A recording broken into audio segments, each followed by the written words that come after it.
Why, hello everyone, and welcome to the official Action RPG live stream. My name is Aaron, owner and operator of the YouTube channel Action RPG, and today, once again, we are coming home. We're coming to our safe space. That doesn't make sense. We're gonna play some Last Epoch today, if you remember this one. What is that, Keltus? Thank you for the Prime sub. Thank you so much.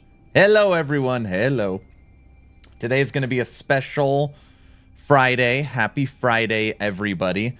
In 40 minutes, 40 minutes, we will have Mike, senior developer and co-founder of 11th Hour Games, be kicking off a 2-hour dev stream that we will watch together. And then an hour-ish after that dev stream, me and Frostylaroo will be kicking off Town Portal Podcast. And our guest today is going to be Talkative Try. So it should be great. Should be great. Hello, hello. Sith Lord, what is that you turned in? What is that? We don't accept those anymore. 300,000 channel points for VIP. Hello, everyone. Hello. Let's see.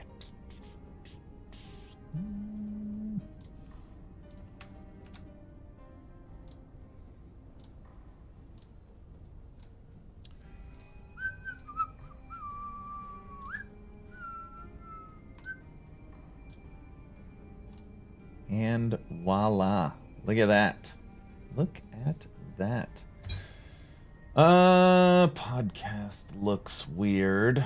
Let me get this all. I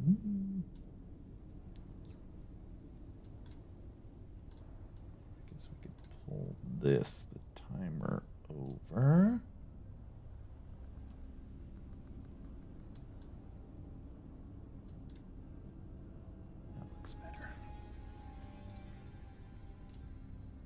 And then I've got the dev stream already queued up. So when Mike's takes over, we have him up here.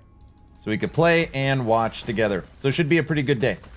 Should be a pretty good day. That looks better. Congratulations, sir. 300,000 points. That's very impressive. Al, what's up? VC, Goose, log out. What's up, gentlemen? Billy, good to see you. Good to see you. Andres, yo.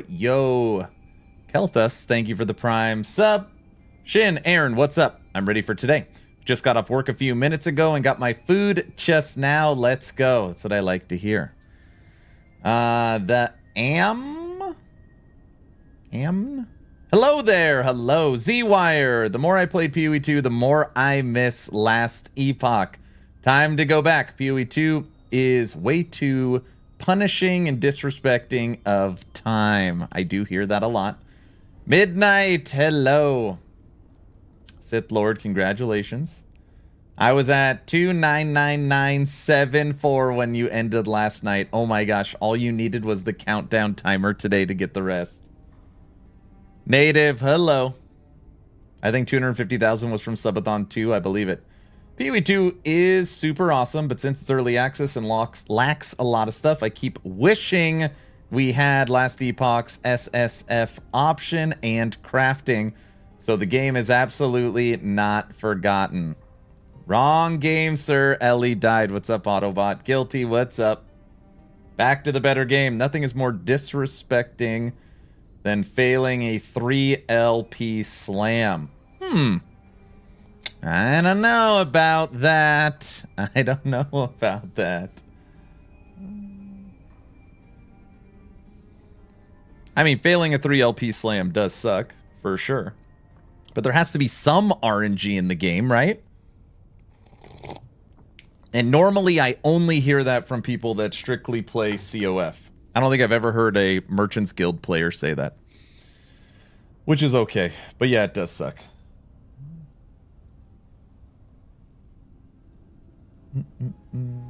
Well, hello there. Hey, Kevin, what's up? Robert, what up? I like Wilson.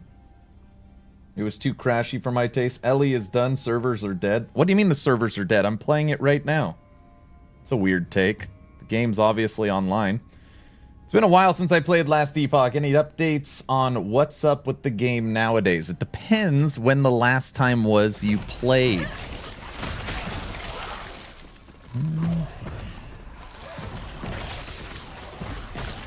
The next major update, which is a major update, will be in April for their highly anticipated Season 2. And now that the studio is back to work, effective today, and I guess really full strength on Monday, all the new marketing and all the new preparations will start for the new year. So yeah, we'll hang out with Mike today. He said he's got a couple of teasers for us. We'll have the podcast with Talkative try. I think it's going to be a great day. Unfortunately, we didn't get to do like a dress rehearsal for the podcast, so I'm going to have to change and tweak some stuff on the fly. But it will be fine. It'll be fine. No, Frosty? Yeah, me, Frostylaroo. For Town Portal. I can't have a podcast without Frosty.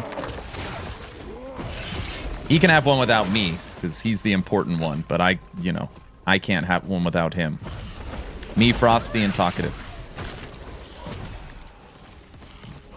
PoE2 is good, but not good enough to play a caster. LE casters are better. I see the timer. That timer is for when the podcast is starting. It's not a subathon timer. Okay? I don't want to hear it. It's not a subathon timer. Guys.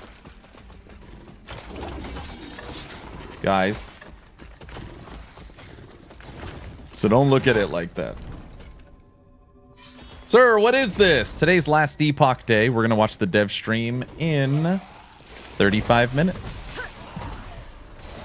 Nash. I did want to boot up PoE for a second because I feel like I have something to show you. But I was like, no, that'll be fine. I mean, there's plenty of time for that. I got my brutes to 40,000 on their basic attack. I dumped 11 divines and 60 exalts and got a new scepter and a new amulet. The scepter is +5 dominion skills and the amulet is +3. So I got +5, like +5 total more than where I was at. So I can get my minions to 30 now. It's always a subathon if we throw enough money at it. Dang, I've not seen a +5 yet. Now, you do have to give up some. You got to give up life. You got to give up spirit. You've got to give up mana. But I was able to increase my overall minion level by 5 ranks, which is such a big deal. 24 hours before the next subathon, he needs to give us a countdown time. A countdown to the subathon? No, because then someone's going to donate thinking it's going towards the subathon, and I'm going to feel terrible. I can't do that. What? A last Epoch stream? You guys forgot about this game? The servers are still online. Don't let people tell you it's dead. It's a very silly take.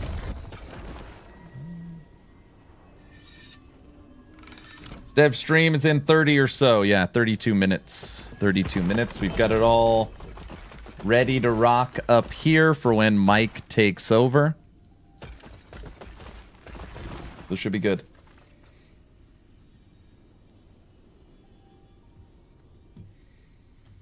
Never. That's right. Yeah, it's crazy how big a difference in PoE2 those levels to minions make. I mean, it basically doubled the damage of all my minions. I wish LE could get a proper campaign like PoE2 is trying to have now. The new Act 1 is so good, especially the count. I got Diablo 2 Act 1 vibes from it and loved it. I don't know. A new game, right? Even Diablo 4, like a new game. people are normally like, oh, like, campaign. And then half a year in, people are like, please, God, let me skip it. Please give us an adventure mode. I don't want to play the campaign anymore. I hear probably, and I'm not exaggerating, 50 to 1. 50 people asking me, when am I going to be able to skip the campaign in Last Epoch, compared to the one person that says, I wish they put more time into the campaign.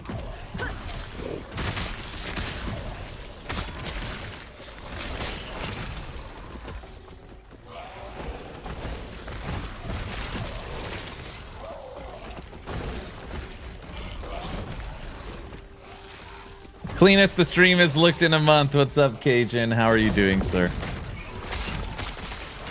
Dez, thanks for the follow. PoE 2 Act 1 is one of the best things about PoE. LN campaign is fine, just needs a little love. It still has 3 acts that'll be put in, Act 10, 11, and 12, to actually finish the story. The lore and what happens in the completion of Last Epoch has been done for years. It's just always where it falls on the priority list of what needs to get done. And it normally falls pretty low.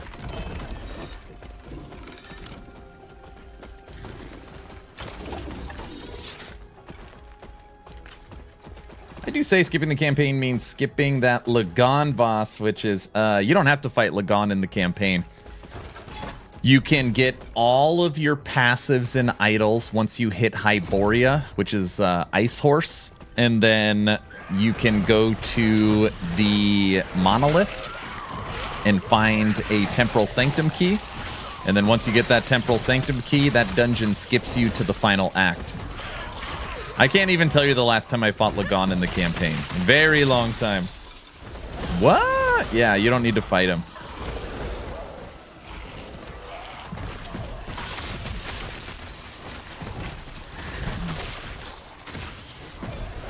LE 2.0, hopefully smoother on Steam Deck. I hope so. They're going to make monoliths better, very much needed. Yeah, Monolith 2.0. It's coming for Season 2. I didn't know that. Yeah, the dungeons act as campaign skips in the game. Dude, having my Golemmancer back, oh my gosh. Every time I play this build, I just like... feels really nice. Brow plays Last Epoch, not solely, but he plays it a lot on Steam Deck. He says it runs well. I don't know.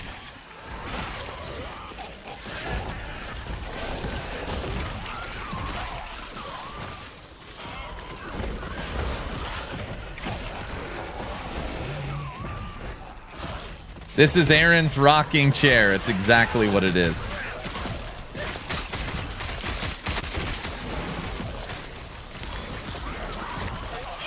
I haven't tried it in a long time. I'll try it again.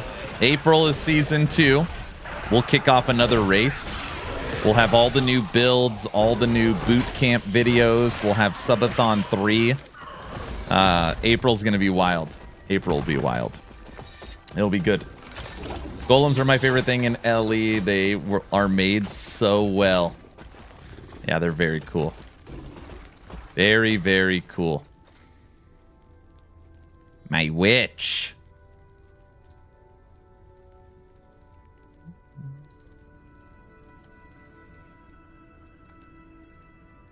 I would like more of different elements and maps in PoE 2, with LE monoliths.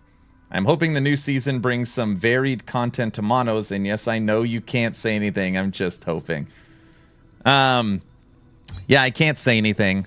Last Epoch will still be Last Epoch. So again, if you just do not enjoy the game, I don't think Season 2 is going to like flip the script and be like, I want a different game. It's still going to be LE.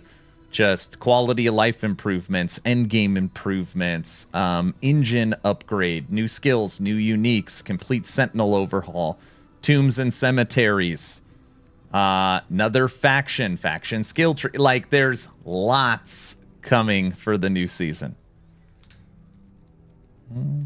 Where's my no comment blurb? I know we got to get Zim to do it. Oh, LE time. What's up, Exatheus? Been a while since I booted up last Epoch.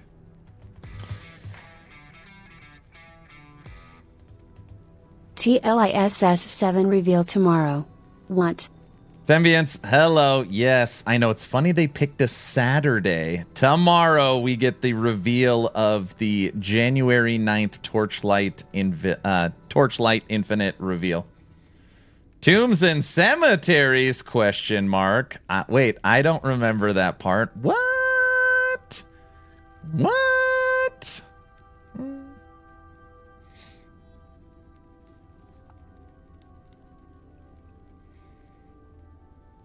LE needs a battle pass. No, it's never going to happen. LE is a mobile game on par with Diablo Immortal. That is the craziest comment I've ever read. That is the craziest comment I've ever read. Today. I like LE's campaign. It's pretty fast.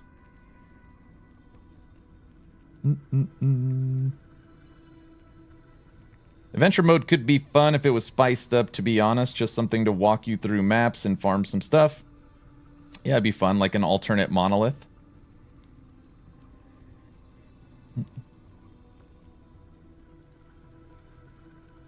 At least graphics are okay, but PoE 2 set the bar insanely high. Yeah.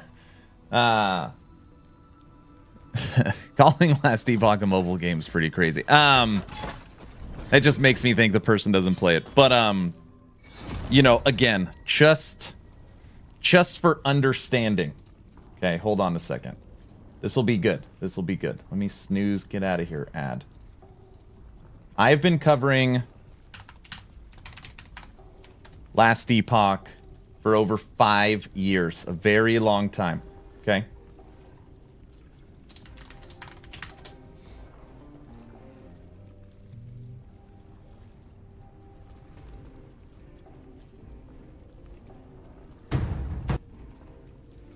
So, it's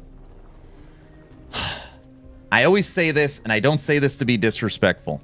People that play Diablo 4, people that play PoE 1, people that play PoE 2, the fact that Last Epoch even gets compared to those games is insane.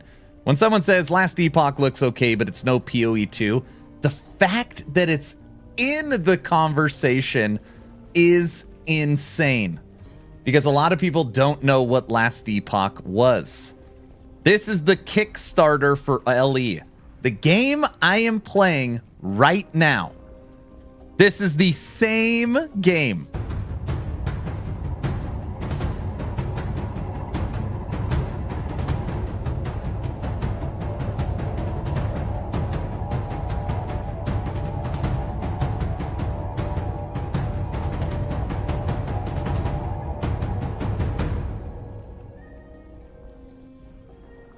See what I'm saying?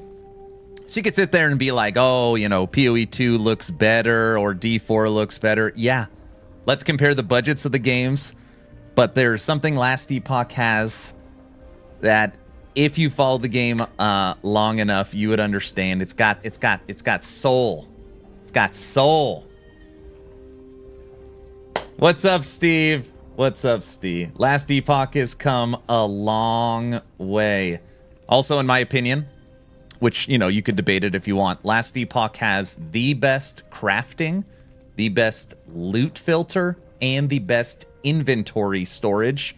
Literally ranked #1 in all three across the entire genre. I think it's #1 in all three.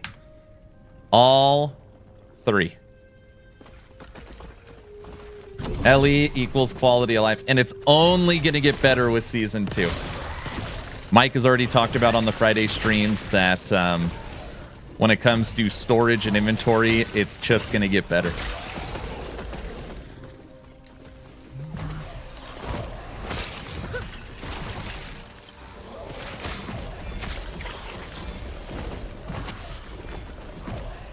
It boils down to EHG represents the player's time investment.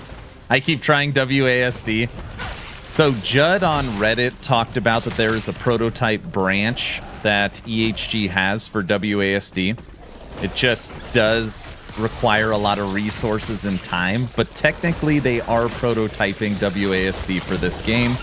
And I'm sure that that would continue with the success of PoE 2. But again, it's always priorities, and do they put in WASD or do they give us a new end game, right? So it's always, you got to balance that. I've already put in my feedback that the #1 feature I would love would be pause. Oh, it's so good. It's so good.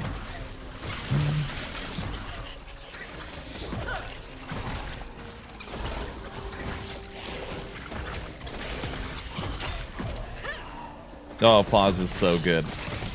It cracks me up when people, before PoE 2 dropped, people are like, pause is going to be exploited and it's going to ruin this and that, and you could pause the boss fights. I was like, what? That is the greatest feature they've ever put in. I love my Void Knight. Stopped right as they added Falconer, though. Haven't played it in a long time. Mark your calendars for April, sir.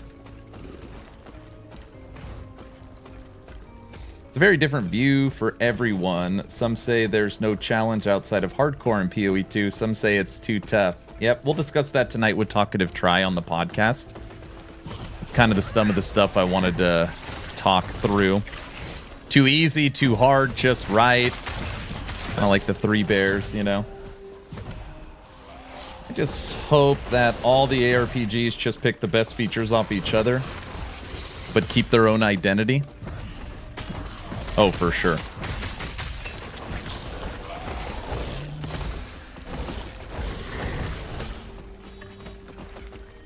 PoE 2 is the latest release. It should have the best graphics. Common logic. I'm sorry, I found PoE 2 very boring.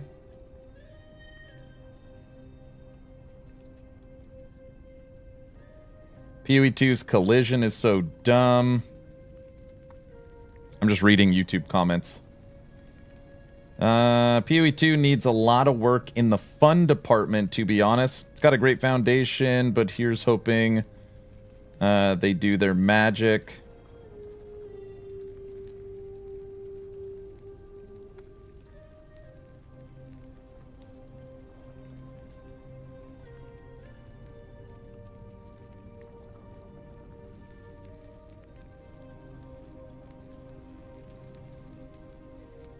Oh, Geo's just trolling. I've got it. April is so far away. I know.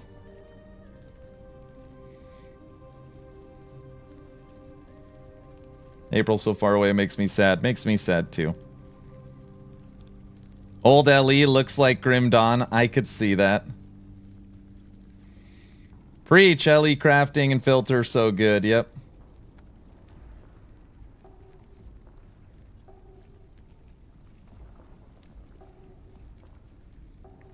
I hope the April update hits hard. LE needs a banger now. Talkative Try glazes PoE 2 too much. I can't take him seriously. Well, we'll see. He's going to be on the podcast with me and Frostylaroo tonight. And he said you could ask him anything. It's like, perfect. LE is better than PoE 2. Okay, so let's pause for a second. So if you guys don't know, I am under NDA, so I can't talk about Season 2 or Update 1.2, but what I can talk about is what EHG has already said. So, the new roadmap for the game was released, so we at least have some talking points for the future. So, the April update. The game, or the updates used to be called Cycles. Cycles are now out, because people don't know what cycles are, and the old terminology weren't whole numbers. So it used to be cycle 1.1 is what we're in now. The new update is going to be Season 2. So Season 2 launching in April. Explore the lost realities preserved in time and face off against the twisted creations of the Weaver. We have the Monolith of Fate update. We have the unique Woven Echoes, Weaver faction tree, dungeon improvements, Sentinel overhaul, tombs and cemeteries, champion enemies, endgame crafting additions, and new endgame bosses. Now, what's not on this list that Mike has already confirmed on the Friday streams is improvements to quality of life, new uniques, and new skills. So there's going to be a lot here to uncover. Also, they are doing the Unity engine upgrade, which I believe is happening in the next couple of weeks as the studio comes back from the Christmas break. So the engine upgrade is also going to give us FSR and DLSS. Whoop, whoop.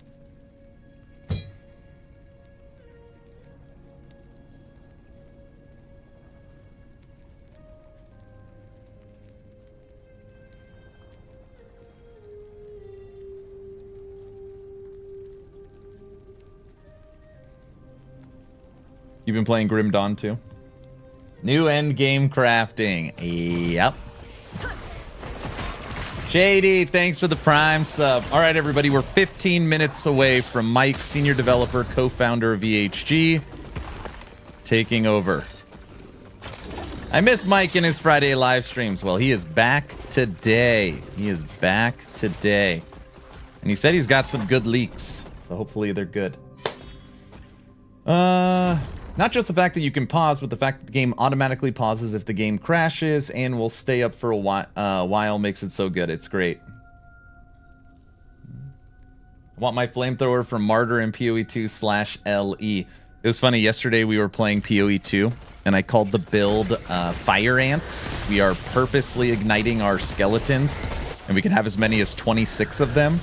So it just looks like this little fireball running around igniting everyone. And then it made me think we actually need some kind of minion that is an ant. Why is there no minion ants in any of these games? People like ants. Little army crawling all over everybody. They can lift like, what, 6 times their size? We need minion ants. I'm going to bring that to EHG.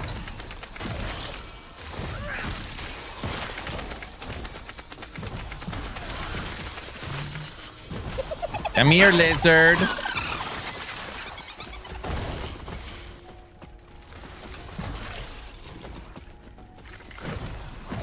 Seeing LE again after 150 hours of PoE2 seems a bit weird. I have played 250 hours of PoE2. Literally, I was trading this morning, and I got a scepter with +5 Dominion and an amulet with +3 Dominion.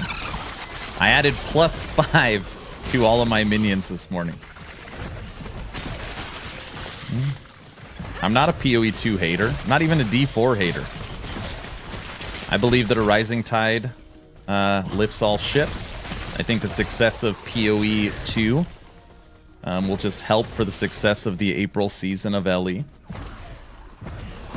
You're almost 200 hours into PoE2 as well. It's also like the new shiny thing. It's always fun learning a new game, you know?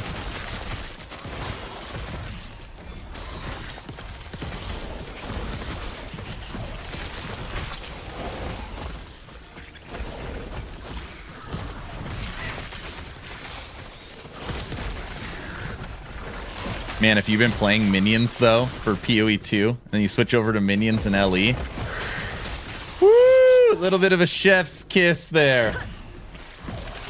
I spend more time in PoE2 than my full-time job. Oh, jeez.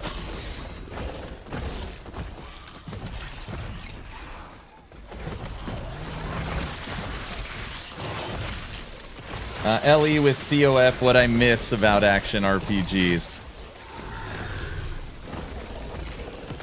Faction system is great, and it's getting it will expand for season 2. I can't tell you though, when I play this game, how many times I hit escape trying to pause when I'm reading chat.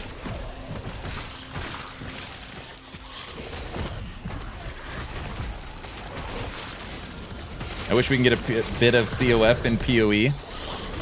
I don't know, can they do that?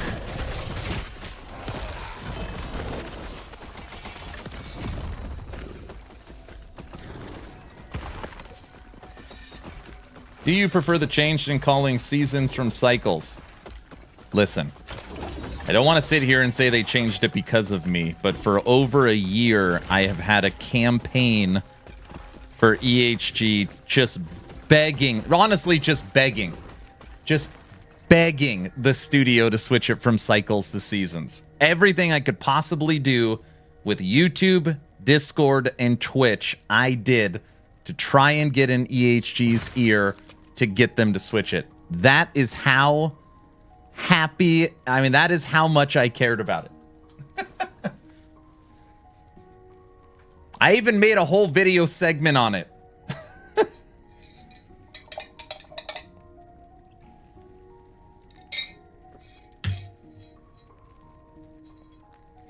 All right. This is good. This is some good conversation. That's the first thing I thought. Aaron did this.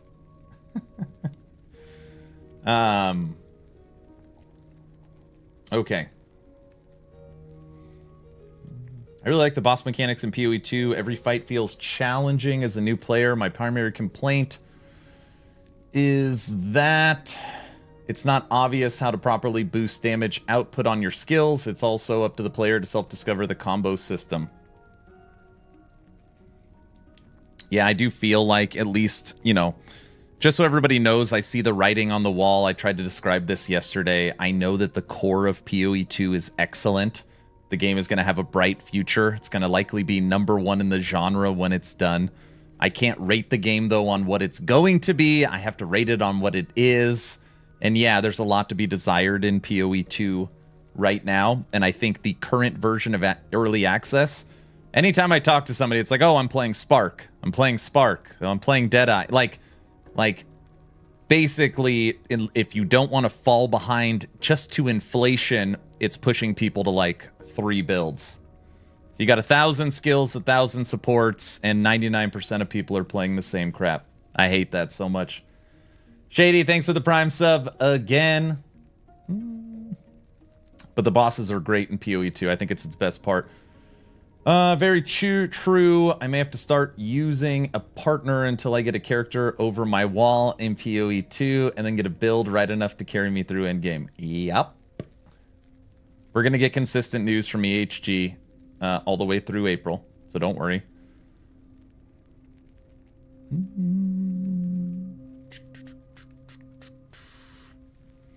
I think the big 3 ARPGs, PoE, LE, and Diablo, each are for a significantly different audience. There are comparison points, but there is a distinct difference between all 3. I personally enjoy PoE and LE on the same level. Nice.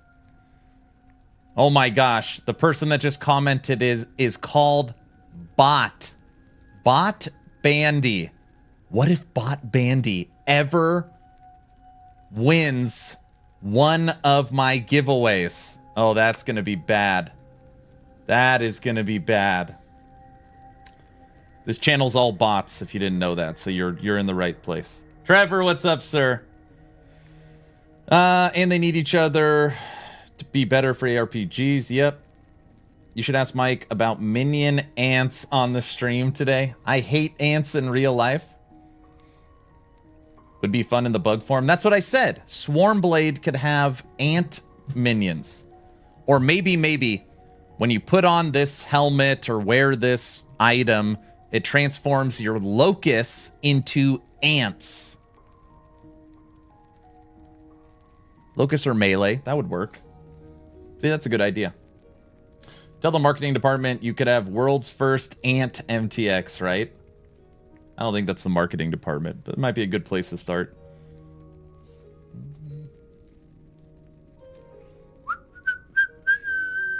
Seasons are better than cycles. Yep. I think it's time to take a look at LE again for myself. I loved it before 1.0. Haven't played much ARPGs in general since. Would play PoE 2, but I'm among the victims of the issue related to the latest Windows update. Playing PoE 2 crashes my PC. Sadly, uninstalling the update doesn't work either because eventually forces itself back onto my computer. That sucks. So question, are you judging LE on what it currently is or judging it on what it's going to be? That is different, okay? So Phoenix, let me just say again that I can't judge PoE 2 on what it might be. I know it's going to be great, but I don't know what that grade is going to be. I can only grade it on the latest time I've played it. Now, last Epoch, I can rate it based upon what I've played, even though I can't discuss it, because I know what's coming. I think that's fair. Is that not fair? I think that's fair. I'm playing Titan Minions. You mentioned April. Is that when the next season of LE will be? Yes. So this graphic, Season 2, explore the lost realities preserved in time and face off against the twisted creations of the Weaver. This is basically a double season from EHG for Last Epoch. Will drop in April. Yep. I knew his channel loved bots. Here we go. Saw your video on Carbon. I can't wait since there's really only 2 sci-fi ARPGs, Warhammer 40k Inquisitor Martyr and The Ascent. Have you ever played or tried The Ascent? Yeah, I beat The Ascent with my wife. And The Ascent does not play like Carbon. The Ascent is a twin-stick shooter more than anything that is just isometric view. But I like The Ascent. Beautiful game, too. Everyone's talking about it. I know. Look, now bot joined the giveaway. Oh my gosh. Don't count out Grim Dawn. The new class they are developing looks incredible. The Berserker. You could be a were-raven. You could be a were-raven. Stop teasing us with Season 2. I'm not. I'm answering questions. The Ascent soundtrack is one of the best out. All right, caught up on Twitch chat. What's going on YouTube? Everyone fighting? Seasons are better. Play on 200 hours of PoE and played all the classes. Getting bored. Would you recommend Last Epoch? Ryan, this is my favorite game. Dev stream just went live. Ryan, this is my favorite game. You get it from my Nexus store 20% off if it's still on sale. You're doing a terrific job. Thanks for all the hard work. You are welcome. The dev stream is starting right now. I got addicted to Ellie again. Couldn't get into PoE 2 as a casual gamer. DLSS will not improve the game's performance. In party mode, will improve the frame rate in the game, but frame drops, being kicked out of game instances are not related to DLSS. Yeah, they continue to nerf all the bugs in PoE 2.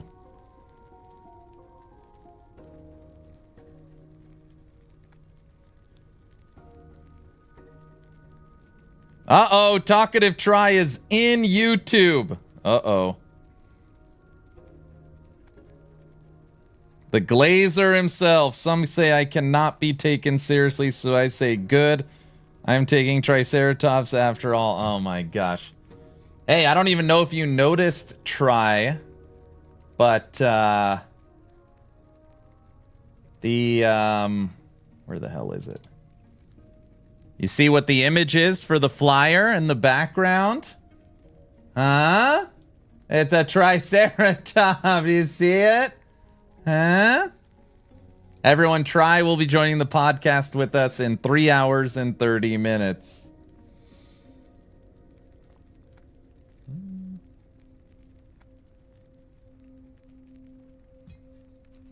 It'll be fun.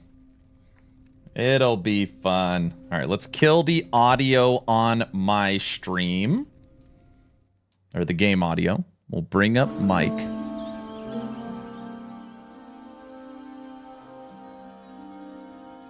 Today we are going to watch the Last Epoch dev stream together. Mike said he's got some good teaser leaks for us today. And then in 3 hours and 30 minutes, we'll bring on Talkative to talk some PoE 2 and why Last Epoch is better. It's going to be awesome.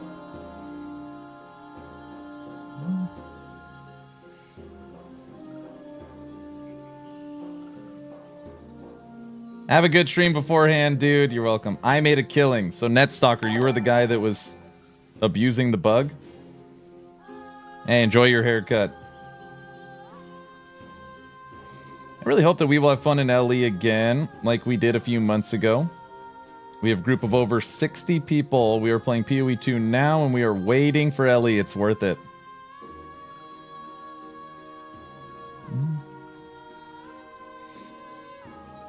Yeah, it'll be fun.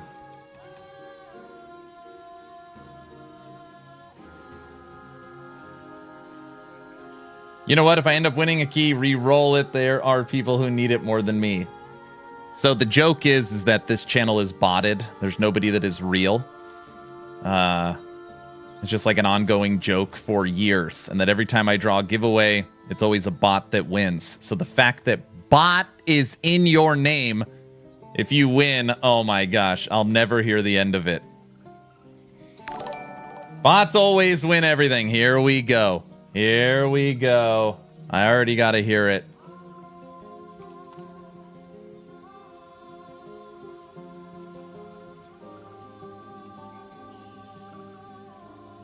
It's rigged. It's not rigged.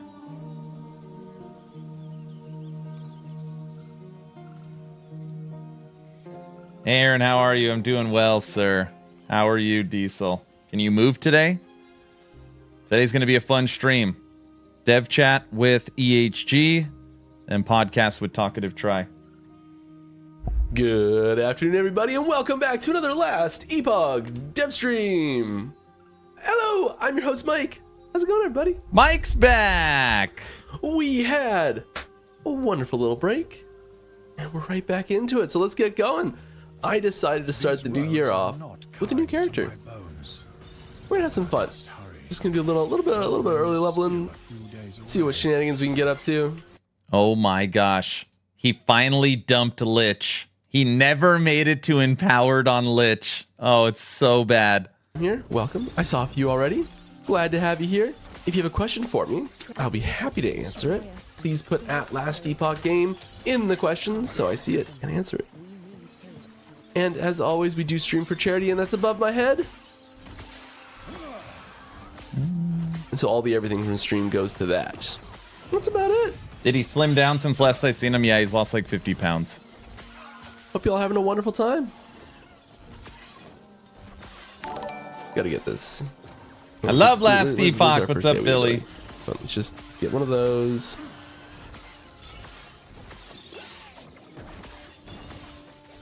How hardcore friendly is LE nowadays? I think it's pretty friendly. If you understand the game and the mechanics. What? There it is. Oh, it's not. Since when is Elemental Nova not the second skill you get? Huh? Since when? Probably a long time. This conversation just made me realize an AI member on Twitch could possibly rig every giveaway so we could win. Oh, jeez. I would catch him. I think we'll just level Glacier, because that's the easy way to go. But I think I might do the Shadow Strike build that we are currently emphasizing over on the Terra Monthly that just went out today, which I answered a few questions for. So if you have any desire to hear about Stargate from me, you can go read that. Kiwi 2 needs a reset after you. Yeah. Let me get into some questions here. Thank you for the subs. Thank you for the pre-stream subs. We've got one from Arrowweird gifted to Kane. Thank you. And Kane passed that along. And Master Sword for 44 months. That is...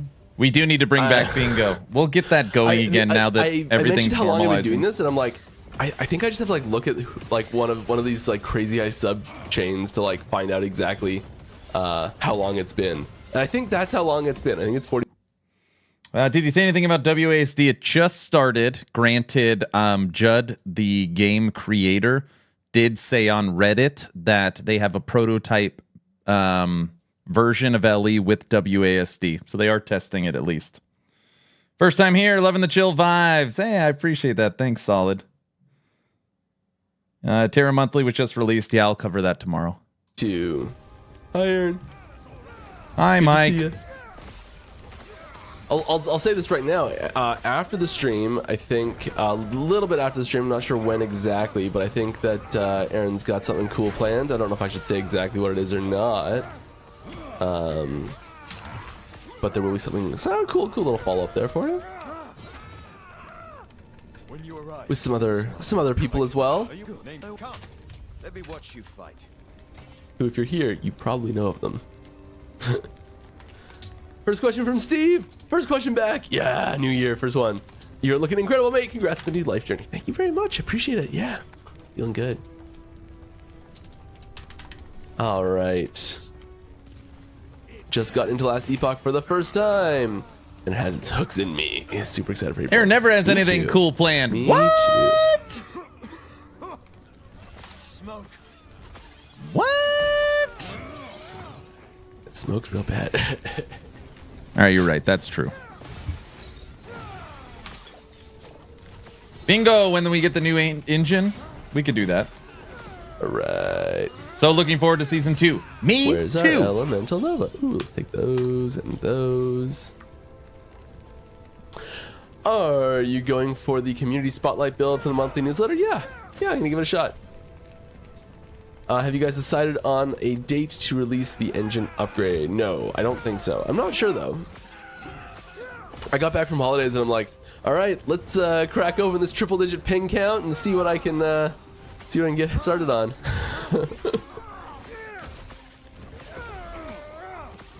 That's not true. Just Texas is far away from the great state of lot of those are Idaho, automated, just sir. Here's a meeting that happens every week that you missed because the studio was closed.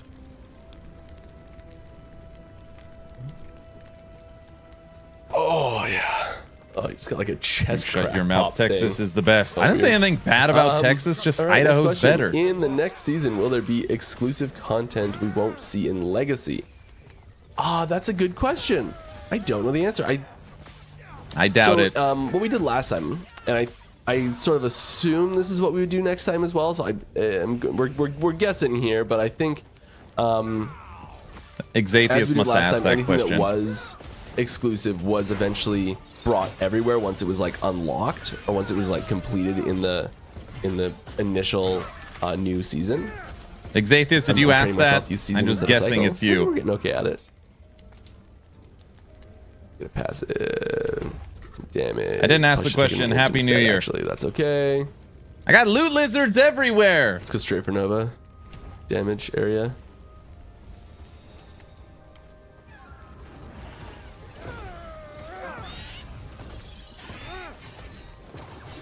You can have that kill grail. Ooh. Native asked it. Good We'll question. take crit chance. I guess I could be just crafting, couldn't I? Crafting? I don't remember what that's like. I forgot Let's, these games have Let's crafting. discover. There we go. Let's reroll that. Need health. Yeah. Whatever's still better than what I was wearing.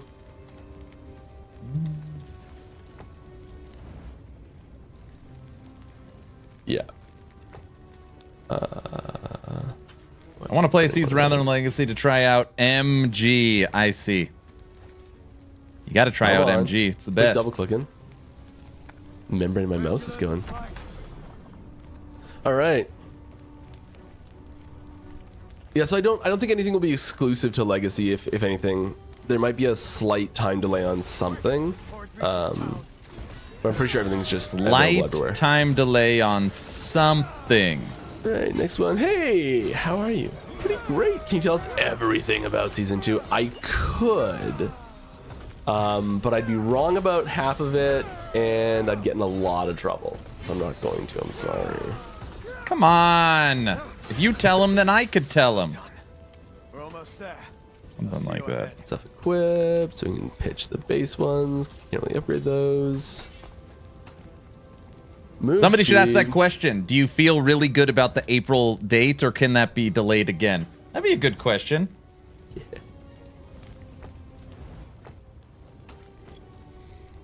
That's good news. I can't wait. I recently played a little bit of on the controller Network for the connected. first time, and it was quite good, but I can't wait for WASD. I think PoE 2 All right. ruined me. Man. Is it worth waiting for the April update? How big will it be? I mean, is it worth waiting for it? It's such a hard thing to answer. I think the game's fantastic right now, and if you're interested in it, I don't know. I'd suggest jumping in and playing for a little bit and getting your feet wet and having some fun. Sounds like Taking a break and coming back and playing in April. I think there's lots of time for that. But I mean, if you've got other things you're itching to play too, you don't need to. So it's kind of a hard question to answer. It is going to be a very substantial update. Let's join these guys. Very Let's grab the other one. substantial. Before I go, I have an offer. Mm-hmm. There's something Yeah. about you that I like. I don't know why I was leveling stuff up. Just pull stuff out right now. Gosh, look at the visuals. Look at this nothing tree useful, right though. here. You know? Because I'm way too low level. End game?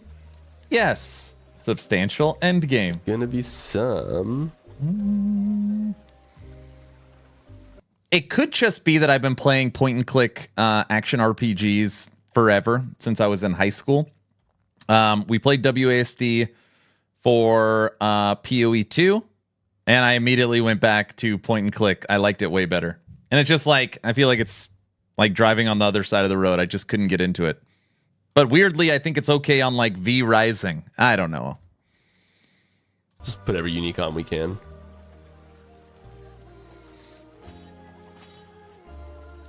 Hey, Luz. There we are. That's what I was looking for. Should You be started loving otherwise. WASD?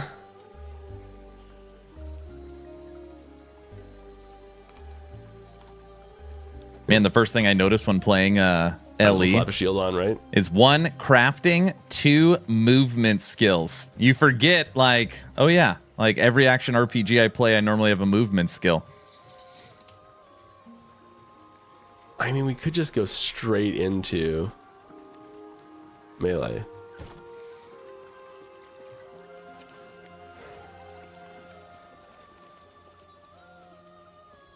I actually got really good at inventory management with the controller. But yeah, I think that's a lot of the stuff they're really trying to work on for season 2. All right. A lot of the stuff in April is focused around like end game content, and What? so like I don't know. It's so hard to say because obviously I just want to be like, yeah, play the game now. It's great. It's tons of fun. And I think that's true. I don't can't wanna be ask like- any questions to Mike. I have a hard time with things like this. Merch Star update. No, I don't have anything for you. I'm sorry. I'd love to. Any news on the public API? We're looking forward to starting a building a little tool. So usually when this gets asked, there is I don't know, if you asked this before, I've probably given you the same answer before. No, as well. I'm not doing that, It's probably Trevor. not Nice- gonna include nice some try. stuff you're hoping for it to include.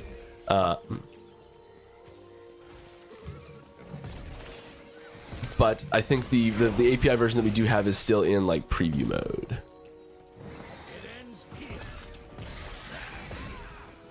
What are you hoping for it to do? I guess would be my question. You'll be my ghostwriter? Oh, You jeez. can. Oh, thanks, Aaron. Talkative Try is coming to the podcast with Frosty and Aaron. So that'll be happening shortly after the dev stream. 3 hours and 17 minutes. Fun stuff.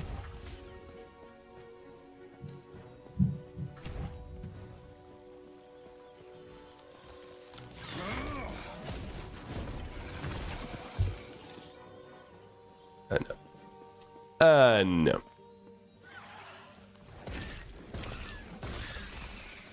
Wait, what? Who was laid off?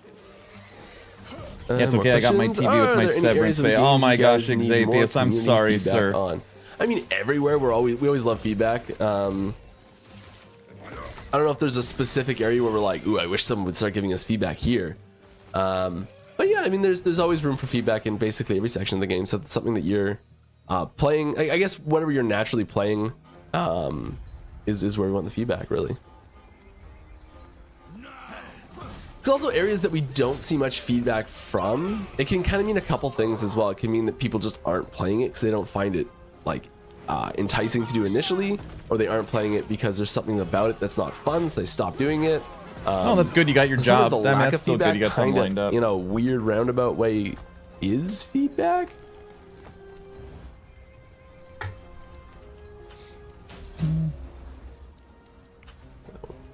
I hope you like it better, bud. I love how Mike always wants to spill the beans. He just never knows what he's allowed to say. Ooh, yeah. Free chain lightning. I'll take it. It's like the best thing to get right here. Skoji, what if bot wins the giveaway? Are there any areas of the game? It's not. Master Sword, Mike. I'm not familiar. Can you share more on your recent life changes? Yeah, I mean, it's really not a lot to share. I decided to lose a bunch of weight, and I did. Dropped about a third of my body weight. In a healthy and controlled way via diet and exercise. That's the important part.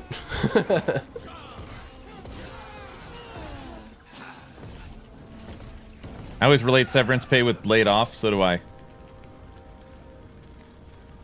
I didn't... So because you only see, like, here up of me, it was kind of hard to tell, but I was not healthy for a while there. Alright. It wasn't a real vacation if you haven't collected 100 plus mails when you come back. Yep. That is the truth. Fireball. We're getting all the good ones. I don't even know why I'm moving. I don't need to. Golemancer will kill everything. This is wonderful. Cruising. Oh, so easy. All right. As it is right now, arena keys are mostly used for specific unique drops or prophecy completion. Got any plans to buff the rewards? You go to the park, Mr. Aaron? I did 2 days ago. I think there's... not specifically, no. I do think that it's a good thing that there's rewards that are less individually exciting, where you're like less sought after, but still things that you do kind of want to have access to a little bit here and there. We are expanding the way endgame works and the way the number of rewards you'll have access to. So you'll see, if you're not going to actively seek out arena keys, you'll probably see a little bit fewer of them. And if you are actively seeking them out, you'll probably see a little bit more of them. Being able to seek out arena keys? Huh, interesting. So yeah, it's... there is some changes there, but it's kind of incidental changes. Congrats, I done the same, lost 150 pounds. Nice, congratulations. Given the way that was framed. Do you think you could beat Grail in a 1v1 fight if you had a weapon of your choice? Like me personally, if... Question, Aaron, odd question, but other than pets and cosmetics MTX, has there been any discussion on EHG is staying financially viable? This question gets asked once in a while. It's like, oh, the servers are dead, no one's playing, the game's going under. EHG is in a very, very, very, very, very comfortable place. You have to understand that just February of last year, they had 265,000 concurrent players and have sold almost 2 million copies, averaging $35 a pop. They also have seed money of 20% of the studio owned by Tencent. So they are doing very, very well. They also have the deluxe and ultimate versions of the game, and which carry a higher price, and all the supporter packs. So they're doing very well. Something change? Like, what? It's exactly the same. Or you're going to be like, hey, that weird random bug that I had. Also, great question, or great response, Greek god. They don't have a studio. So they don't have to pay rent for, like, you know, a bit, like, it's a fully remote studio, so way less overhead. Going to give us access to some new tools and some new technologies that we can use to fix bugs, add new things to the game. There's some of the new features that we're adding for 1.2 required us to upgrade the engine. You know, so there's a lot of stuff that you're going to see in 1.2 that will be a result of having that. But the actual engine upgrade patch probably won't change too much right out of the gate. Part of it is like we've just been testing it a ton because stability is really important, and having a smooth gameplay experience is really important. And one of the big things we've been doing with the reason why it's taken a little bit here is because we've been just testing it like crazy. And part of the reason we are releasing the engine update sort of on its own before the before 1.2 is so that we have that time to, if there's any little things that we missed for stability and stuff like that, we can catch it in a more controlled environment. So we're doing just... Not looking for a large paid DLC? No. So a lot of people don't know this, but EHG, they set out to make the true successor to Diablo 2. That you will never see a battle pass, you'll never see a paid expansion, you'll never see a paid DLC. Your cost of the game takes care of all future content forever. ever. They have no like 800% off or no like dirty tactics when it comes to monetization. If you want that cosmetic, you know, it's 50 points. 50 points is $5, and you could buy exactly 50 points. Like, they're awesome when it comes to that stuff. Balancing of all sorts, new functionality, all that sort of stuff. We are looking to, you know, bring Double the value, $800. the really heavy outliers in both directions closer to the pack. And we don't want every build to perform identically to each other, but you know, having such a big range is probably not ideal right now. Let's get Flame One on the bar.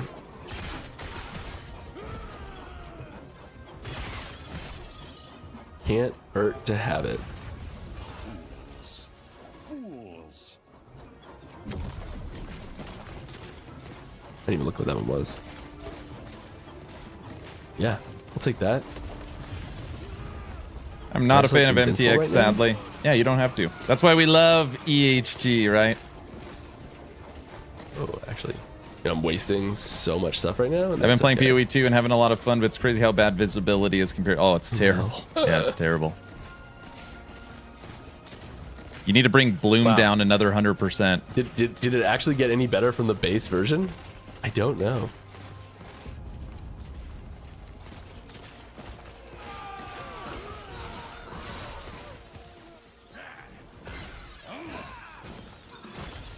There is so much good stuff coming to Last Epoch. You guys are going to be pretty happy. Yeah, if you have a question, please put at Last I hope. Epoch Game in the question, so I know you're looking for me to answer it specifically. 2025 is going to be a great year for ARPGs. Yes, it is. I've been leveling alts with that faction waypoint unlock. It's going to be so much better soon. Yeah, it does. Just to be clear, that faction waypoint unlock doesn't, like, you can't walk out. So like right now, I can't actually go to. I don't think I can actually go there, can I? Yeah, because it's locked, so it unlocks during the campaign. And 2024 was great as well. There right now? Yep. Where is it? Yeah, I can't just go. But you like when we do unlock that in the update, you won't be able to physically walk out of here into the upper district. So you won't be able to jump ahead in the campaign. Just to be clear, and it does say that in the post, but what is coming? Wanna make sure a that's lot. obvious. I'm under NDA, so I can't say a lot. But a lot.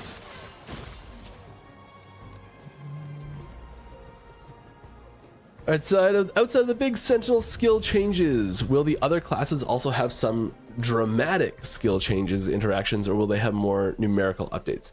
There's going to be a whole host of both.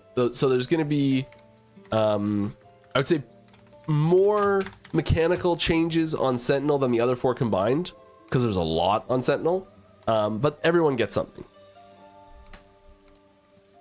Everyone gets something. Like, there can be things as small as like a unique item can have a unique item can have a huge impact on a build and a class and the way it plays and all that sort of thing.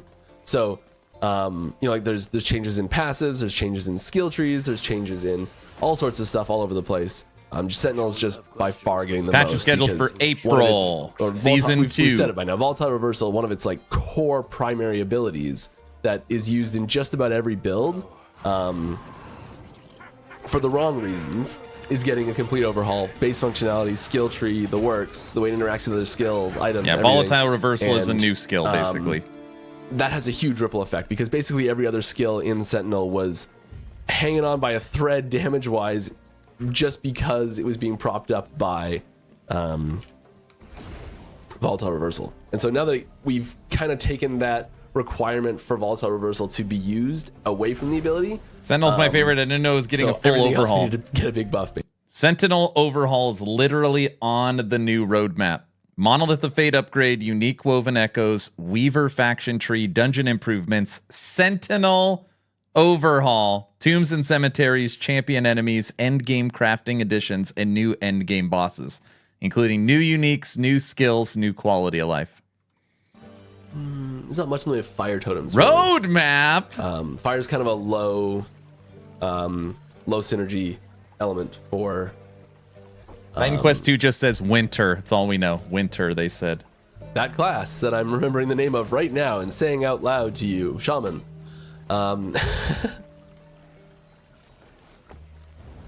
We've been buried on PoE 2. Shame on me. You just got to follow my YouTube Wait, channel. she'll I take it. cover all last Epoch news Caspi. Oh, and I want PoE it. news.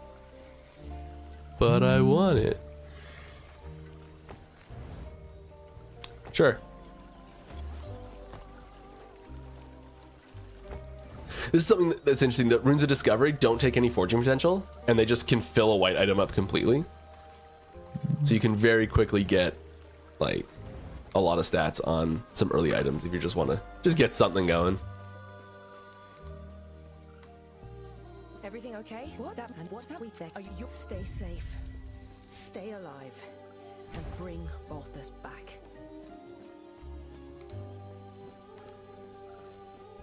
I don't know why I slapped 1 point in health and mana earlier. Whatever though. Hey, thanks. Do you have an estimate of the expected season lengths going forward? I don't. I keep saying estimates for things like that, and I keep being wrong, and I don't like being wrong, so I'm not going to say an estimate right now. He's always wrong. We'll get closer to the date, and he's been be wrong able to like be 4 more patches in a accurate row. with things like that. I'm glad he can admit it.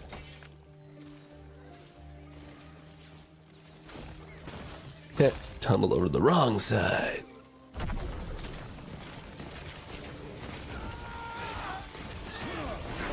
All right, is there a way to apply for the beta to help sort out bugs and imbalances? Yeah, so we do have a community tester program. And what that is there's basically early game builds that come out, and we offer to give people access to that in exchange for feedback. I do not know, so I don't think it's open for signups right now, but I hope it will be soon. I played PoE 2 up to endgame quite after. It's a huge disappointment if you ask me. I hope it doesn't become a standard when it comes to ARPGs. Its success from a dollar standpoint will make it a standard. You're going to see more people adding its features. Watch. When will a Terminator class be playable? I'd love that. Just like start out almost like deprived class in Dark Souls. The deprived. I mean, I totally know. Play the game so much. So good at it. Terrible at it. Here we go. Yes.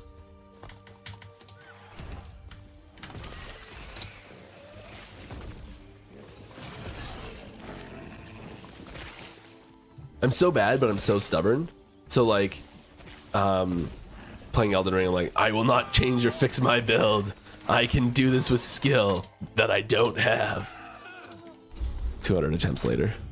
All right, have you ever thought about making a stash tab unique catalog like PoE has so we can know when we've collected all items and work towards I would it? love this. Yes, definitely. We have had this suggestion many times. It's been suggested for years. Idea. There's like a Grail Quest tab, basically, or Grail tab is what I was. I don't know how that's how I think of it, and I love the Good idea. question. We don't have any plans to add one at the moment. I really hope we do eventually. The one thing that I always, I'm always kind of like, I don't know which way the best way to do it is when I think about things like that is, should it actually store the item or should it just track which items you found? So like, just be like a checklist to be like, oh, yep, you found this one, you found this one, you found this one, or like an actual place to store each one. Like you have one storage spot, one free extra storage spot for every unique in the game. And I don't know which way I like the most. Because on one hand, having the storage spot for the item is nice because then there's like an organized way and you can always find a unique if you're like starting a new character and you're like, I have a bajillion alts and you're like, oh, okay, let me just head to my catalog and here's like, there's probably one in there type thing. But then at the same time, it kind of requires you to put your only copy of some really rare ones in there to finish it. My question I'm submitting. Had an idea for a new minion. Ants.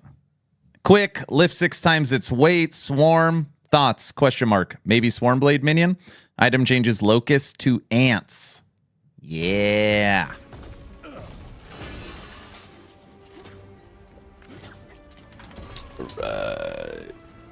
Just popping in to say that I love this game and I'm greatly looking forward to the next update. Thank you. Me too. Ignore if they are in. I have already read it, so I will not ignore it. But are affinities coming to LE? Like tab affinities? Like stash tab affinities? They're already in the game. They have a better affinity system than freaking That's usually what people mean when they say affinities, and we have those? PoE. Yeah, it's already in. Pretty sure those are in live. That got pushed to live, didn't it? I think. I didn't see anything on controller. I'll double check my stash when we get there, but I'm pretty sure that's on live. I've been using it, haven't I? I haven't played Last Epoch. Is it closer to that's definitely on PoE live. What am I talking 2 or about? Diablo 4 in terms of gameplay and systems? It's you mean something perfectly else, in please let me between know. PoE What's your 1 favorite class? and Rogue. Rogue is my favorite D4. class. It takes everything in me not to just play Rogue every single time. Last Epoch has the best quality of life features, in my opinion. The best stash, best crafting, best loot filter that does not require a third-party website. It's got infinite build possibilities where you don't need to follow build guides. It's unbelievable. New season kicks off April. It's my favorite. The epoch is ours! Raya, aid me! I wish LE had auto minions like PoE. I don't know. Okay, next question. It'd just be like a whole different class. Oh, weird. That ping didn't work, but I see it anyways. What are one of the major changes to the Sentinel class? I mean, there's quite a few. There's a bunch in the. If you haven't seen the Tower Monthly, The loot post, filter's destroying my there's mind. A list of all the spoilers we did last month. I think Kane's been linking that. Auto minions like There's, Wolson, yes. One of my favorites in there is the ability to wield a two-handed weapon and a shield at the same time. There is a downside to that node, which we did not spoil yet, because we're still tweaking the numbers on it, making sure it's we're pleased with the exact amount that it's taking away from other stuff. But yeah, using a two-hander with a shield is pretty huge. There's a lot of things it opens up, especially on abilities like Javelin, where you're using a two-handed spear and a shield now. So there's a bunch of new defensive options there. What? And some new nodes that work and synergies that work that didn't work before. Coming from LE, I was shocked PoE's 2 filter is all external. Yeah. And PoE 2 doesn't have crafting in the game. I'm gonna sell these items. Why not? I'm sure some of these are better than what I'm wearing, and I just sold a unique, and I don't really care. He just not a said good javelin. I don't know what you're talking about.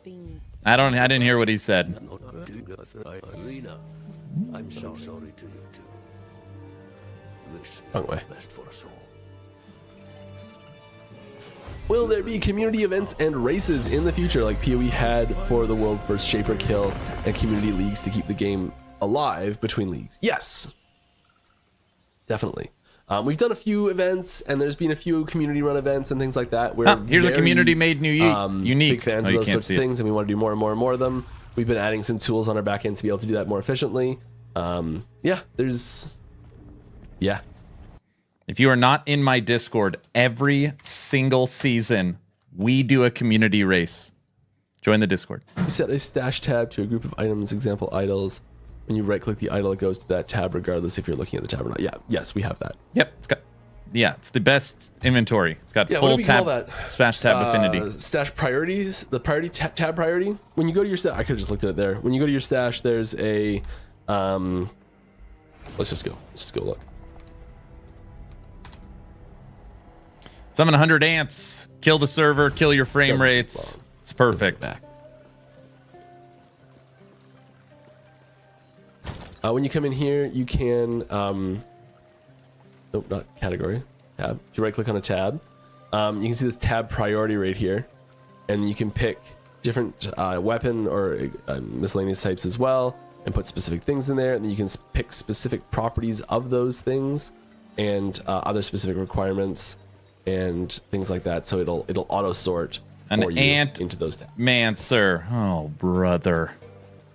Yes, that's yes.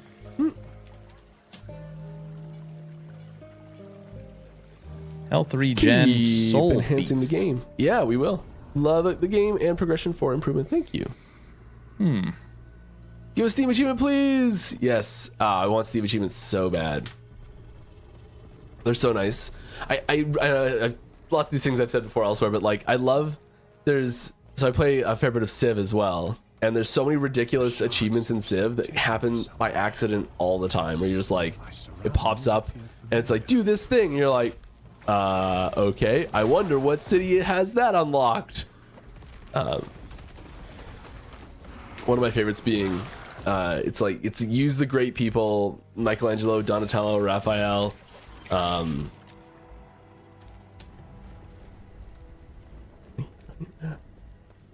Leonardo. Mike's lost his mind. In the same city that has sewers built in it. And, yeah, pizza time achievement, I think. Great one.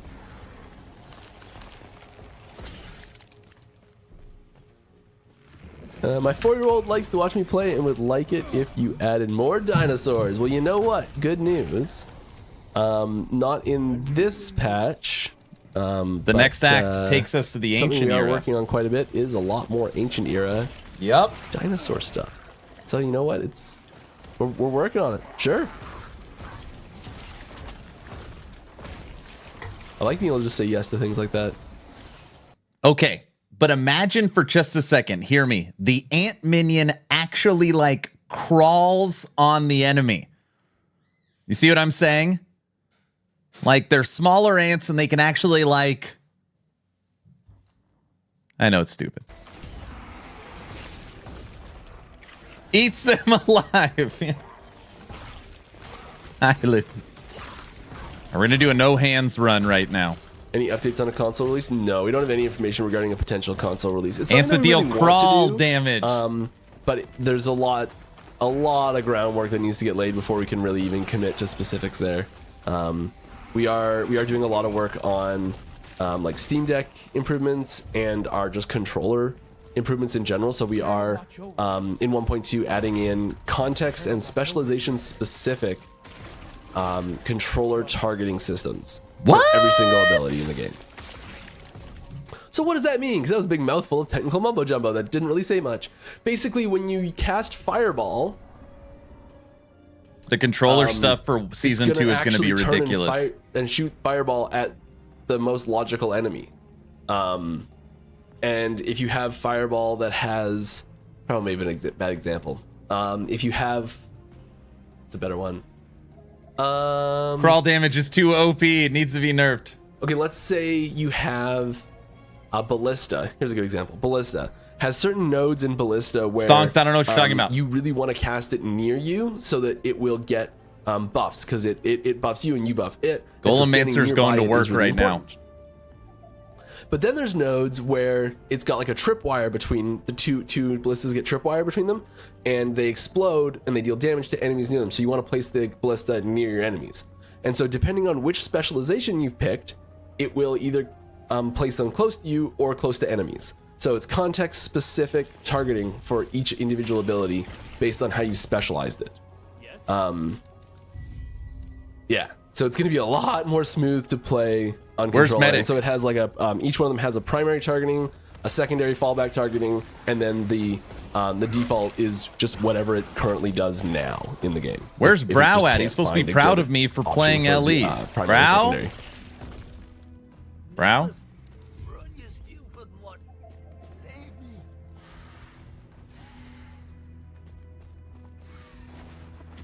I like how the golems like really protect me. Like nothing is getting to her.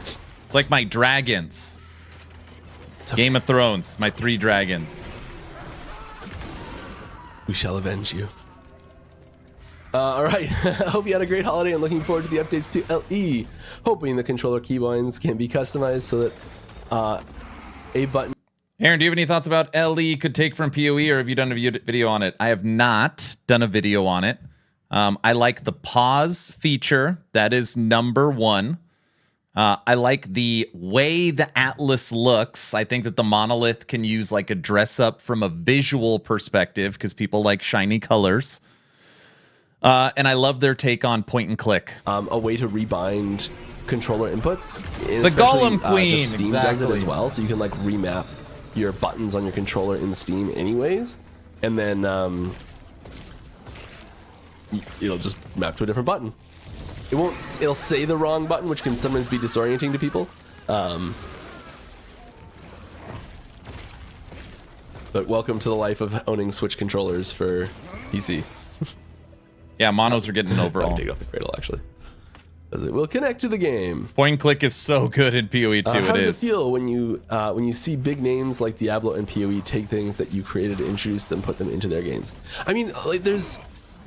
It's incredible when you can see the influence you're having on the games that you love to play in general. It's so cool having that like, and like I don't think it's as cut and dry. Just like, oh, they see something, they take something. It's like you can strafe with point and click. It's ridiculous. Lots of times, I know there's been times when us and PoE have been like actively working on the same thing at the same time. The spicy question, and you know like. It happens the other way too, where we release something and someone else, it's like, oh, it's just from some other game. So I don't think there's any like malicious intent happening or anything like that, but it is very cool to see when there is for sure malicious intent. I mean, I really think that's like last Epoch isn't big enough. This system's great. We could totally take it and implement it. Nobody will notice. I do believe that happens. To do with seeing it in our game first, and it's just happened to be spontaneously the same or similar implementations for solving problems. And it's just being like, okay, well, they think it's a good idea too, you know? And that's really cool to see. Spontaneously. What brings you here? Eternal grace be with We're gonna start up a filter here, I think. New mage leveling. This one, and is it this one? This is the icon, yeah. Add a rule. Hide. Item, nope. Item rarity. We're just gonna hide normal items. You won, Aaron. I'm reinstalling LE. Woohoo! We're just done with those. We're past that. Will the loot lizards and extra shrines be staying in the game, or was that event only? They are sticking around. They're sticking around. Everything that's in the game right now is standard, is long term, is here to stay.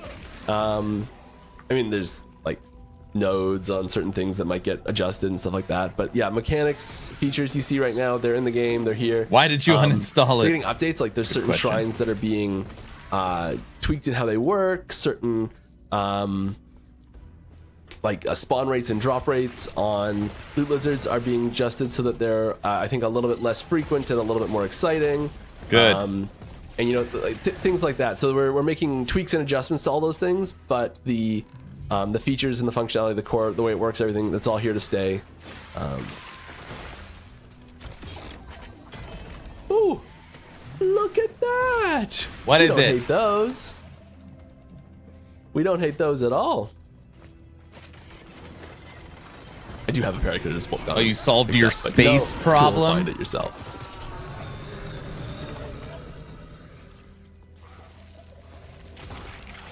When will we see our first flight capable class? Like, Never. like actually getting wings? I mean, technically, Swarmblade's got wings. Keep them off me. It flies a little bit. Technically, Swarmblade That does count? fly. I think it counts. I'm calling it. It does. What did I miss? Any spoilers? No, not yet. Couple little things here and there. And we're gonna put. I still have not Mana Strike killed on our Abby. bar. Couldn't do the mono grind to get there, but I think the mono update will help. So maybe with season 2. It's not. Is it that bad? Man, especially with the crafting materials where you can get Lovely. stability Look at those instantly. bees. Look at those bee boys. You can get there so fast. Leatherbound tome.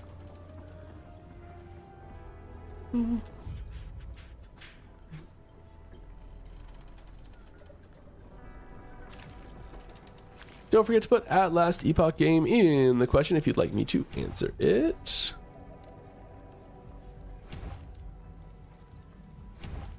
Get those, get that. Get some quest action going.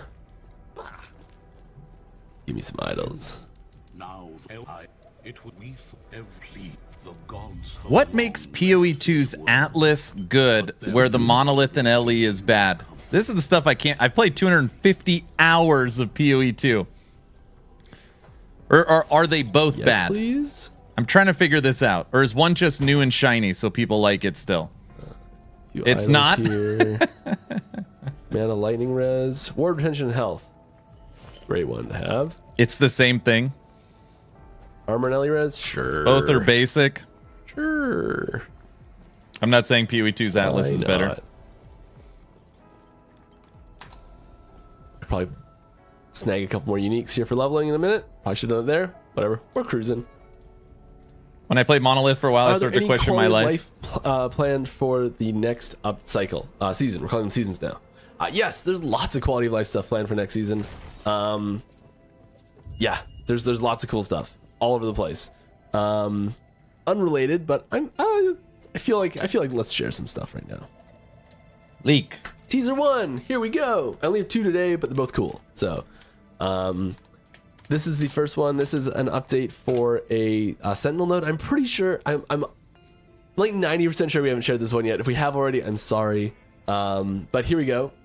So this is a new Void Knight passive node that is quite nice. Leave that on screen for a second. Are Blade Dancer, Marksman, and Shaman getting their 5th skill in Season 2? Technically, I can answer no to that question. Elemental damage taken is void. Void But when it damage comes, it'll be taken like, "Mike, you lied." negative. I'll be like, no, I didn't. 5 Technicality. points. Haha, deal with Woo! And That they're is like, "Oh, strong. they're It's not. very, very strong. If you it. I know I'm can't. the worst, aren't I? See In it. general, what is the studio's view on auto bomber builds, i.e. builds with 0 or 1 buttons?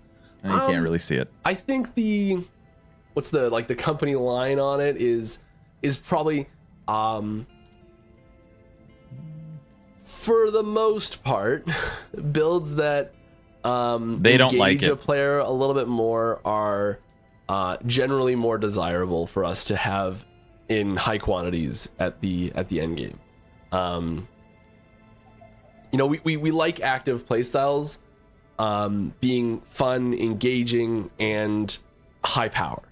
So that doesn't necessarily mean that you have to have an active playstyle to play the game, but we really want to make sure that we're not in a situation. Think about how strong where Infernal's damage all taken the his best fire builds is. Are Yep. 0 and 1 button builds. But now instead of we wanna make 20%, sure that it's there are definitely some 50%, absolute top and you tier get builds that are DR active on the playstyles. 50. That's a good node. But I think if we got to a situation where there weren't any top tier builds, I mean like S tier builds that were like 0 and 1 button builds, if that just like wasn't a thing, I don't think we'd probably go out of our way to make sure we added one. Yeah, Most of PoE's might, endgame but is just start an it'd probably just instance be with like, different "Eh, color, one will shapes, show and up, buttons." It's fine. It's probably what we'd say type thing. So I think part of the problem is, this is just me, is that I don't know what's healthy. I could clear a monolith in like 30 seconds to a minute, and sometimes a PoE2 map takes 30 minutes. One may be too short, the other's way too long. I just hate how many dead ends and backtracking and trying to find the rares. That's the part of the end game I hope they do something with.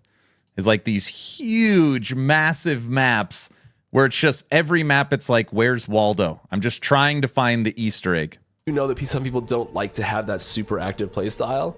But we don't want to PoE2, force Atlas, everyone and down models that are path. essentially the same thing.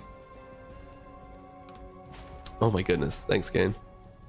Is he going to leave it on screen? Come on, leave it on screen. Yeah. Dang No, it. my bad. My bad. I put the. It's first stream back. I've got to do it right. That was definitely intentional. Yep. Before shorter to it's a longer, trope 2 at this minutes, point, maybe and I'm 4 hanging a tops. lampshade on it. No big deal. Yeah, I know. It's just I'm just a fool. Fool. It's fine. What can you share about Sentinel changes and balancing for Cycle 2? Not a lot of details. There's a bunch of nodes that we have put out there, and so I would check those out. Big things, stuff I've talked about already this stream. Things like there's volatile reversal was being used as a cooldown, like an on cooldown buff ability. And, Log out. So we've Where's kinda log ripped that out? You can volatile reversal is still a very, very good ability. It doesn't fit perfectly in every single build, no matter what now. And I think it's a lot more fun to play. I think people are going to start taking What's it that worth? because Look at the they like rolls. the play pattern, and they're using it for the functionality that it has. The prefixes and that it's actually improving and their build the- and synergizing with their build, and the not mod. just, hey, this is a buff button. And so, yeah, we're taking a lot of the power that was coming from volatile reversal and we're putting it elsewhere. We're adding in more conversions, more defensive options, more synergies, more cross ability synergies. That node that's over that way in the corner. What do we get? That's not terrible. Aaron, turn off the streamer. I think I sold a 2 LP death rattle with worse rolls for 100 million. I don't remember though. You have ward? I have Really ward. good rolled. Haha, mine lasted longer. 84% to minion critical strike multiplier. Is back. Mine's not off cooldown yet. Oh, jeez, Rip. I thought it was 3. No, I thought it was 2. Was it 3? Okay. Next time you will perish, not me. Fave character and why? Rogue. The flow, the feel, it just, I don't know, it speaks to me a little bit. There's something about that fast movement. Shift is my favorite ability in the game, I think. Nope. I really like. I played Riven in Lala Bunch, and like Dancing Strikes is just, it feels so smooth. I remember when I first I wasn't involved in making Dancing Strikes initially, and when I saw the first version, The of it, I was LSS like, and I was FSR are just, coming soon, likely in the next few what I weeks. want.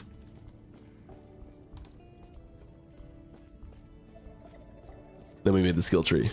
Quite pleased with it. That one does need a little power, I think. Just, yeah. Rain lightning down. It's a shaman skill, but it works. WASD, they have a prototype for it, but nothing implemented or planned, but they are starting to test it. Hi Mike and team, is there any ETA for the release of the new engine update? Sorry if I missed that. You did not miss it. We don't have a specific time yet. I'm sorry. Will you guys add Steam achievements anytime soon? Probably not super soon. What does soon I know we were just mean? adding some stuff to the game to make it possible to do smoothly. Their minions are so good. And I know we've been... This is my brainstorming Golemancer some, build, which we hit but 850 it's not, corruption it's on not melee at the minion. moment. And took Aberoth down. Granted, I have very good items. It's very well. I've spent a lot of time on it.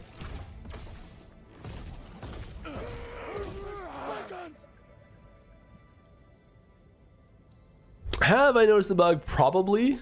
But if you have a bug report, please use the in-game bug reporting tool right here. It is wonderful. It takes data from your game client. If you leave the attached player data here, it's your log file. That's all it is. And helps a lot in finding these bugs. I'll read what it is, but I'm not gonna be able to help you with it. Sorry. Have you noticed the bug where enemies in absence, sometimes even bosses, are invisible? Their skill effects and auras are visible and can be damaged and do damage, but the character model is invisible. I haven't actually. It's something that has been happening to me since I first tried the game. I did send a report about it. Cool. After the engine update, Yeah, you need my will we chess see new piece to seasons make it work. more frequently. I certainly hope so. Don't have any specifics on timing of those things at the moment, but 9 months is a long time to wait. Yes, it's a very long time to wait. Definitely was not our intention when we set out for this season. Rogue is the GOAT, period. Rogue plays very But- well. It's smooth. It's gonna be a good one. But I'm the very best excited movement for it. skill in the game is the movement skill I'm using. Summon Skeletal Mage. It really is the best movement skill. Why? Because it works on And I elevations. think one great one will end up being better than one okay one and one good one.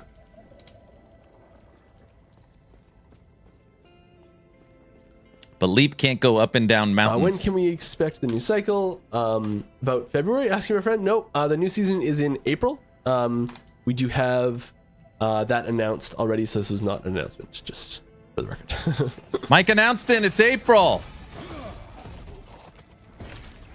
Okay. Thanks, Mike. You are welcome. I don't know what question that was. I apologize. But you're welcome either way. I hope it was a good answer. Melee minions feel weaker to the archer counterparts. Any chance to see a buff to the melee minions? Also, not a lot of players use skeleton rogues because of the low crit chance. Any chance for that to change? I mean, there's always a so you're saying this? Yes, there's always a chance. I do not know. I don't like giving out specifics on balance changes, especially on stream, especially when we're kind of far out still.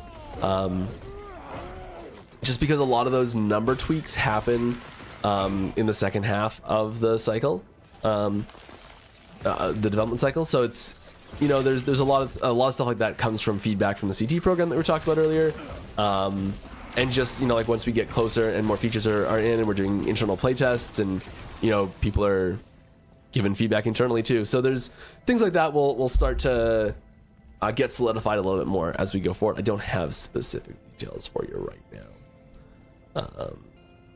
Why won't they buff There melee we go. minions?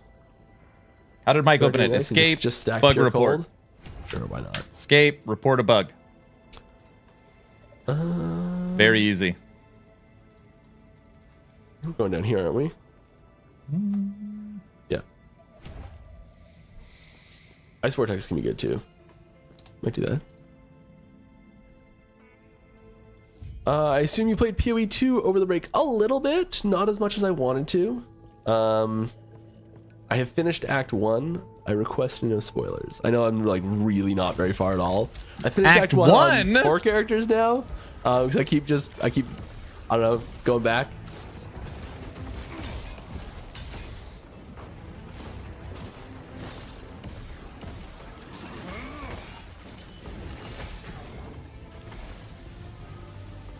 Yeah, he said the controllers are going to be awesome, and they'll target the correct enemies automatically. Get this one. Yeah. I cannot do.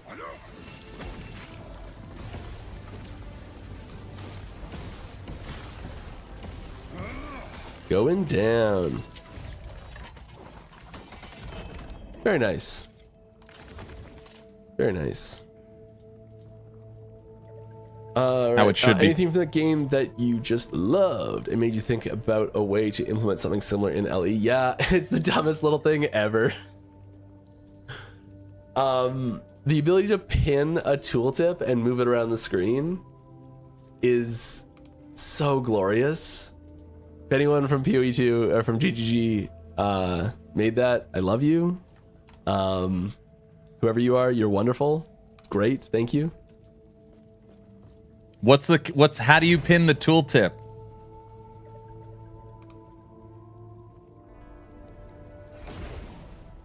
Oh, I need to learn that. The way our tooltips are set up, it will not work. It will require a lot of changes to make work. Sadly. There's a pin So don't icon in the expect it corner of the anytime tooltip. soon. I wish we could.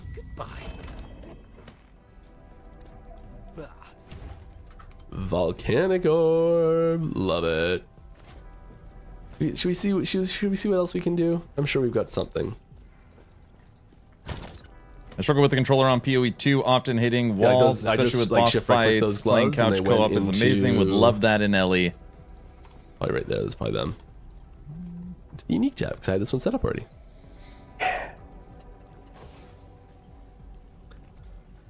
Anything super awesome? Viper Tail?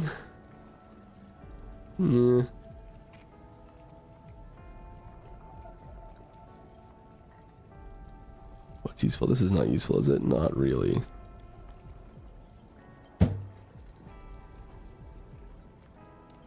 They're bees. They're minions. 2.5 hours until the podcast. 2.5. That's not terrible, actually. Sure. I'm gonna throw a bunch of stuff in the ground. I might check these rings, actually.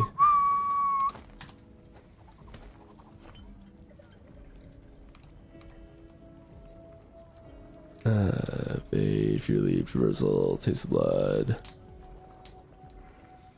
This is new art for Taste of Blood. It used to be different. Love the new art. I'm not gonna stay here long. Let's get back to some questions, Mike. You're stalling. What are you doing? Why are you taking so long, Mike? That's what's going on in my head right now while I'm doing this.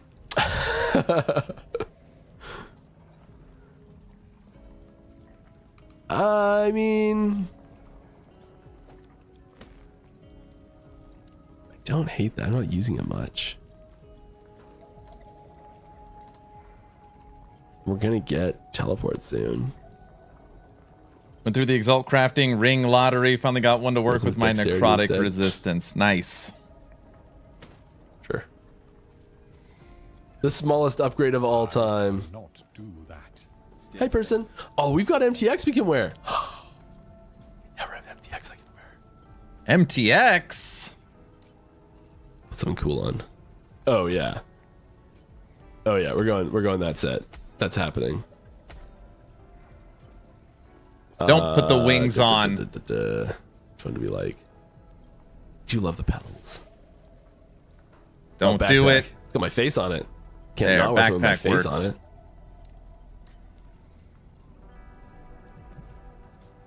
Let's go this guy. Just want the one though. What's up, Elite? Hello. If you look real carefully, that right there, that's my face. It is Mike's face in his bee costume. Wearing this tutu as a. Oh, around my Elite, neck. the 1 year. The 1 year. Thank you, sir. Damn, 1 year. Yes, it's a Halloween costume for like a 10-year-old. We're watching Mike. He's got a little over, Are there any actually right at an hour questions/topics left. Topics that haven't been asked that you really want to talk about? That I'm allowed to talk about? Not really. You guys do. The questions that get asked here are so surprisingly good. Like kind of weirdly good questions. I don't know. I see someone that guessed on an answer I was gonna say about coming from the stuff from PoE 2. My money's on WASD. I tried it. I couldn't do it. I don't know what it is. Like I know it is objectively better. That's And me. I just I couldn't physically either. can't bring my body to do it. I don't know what it is. I'm just so set in my ways that it just broke me.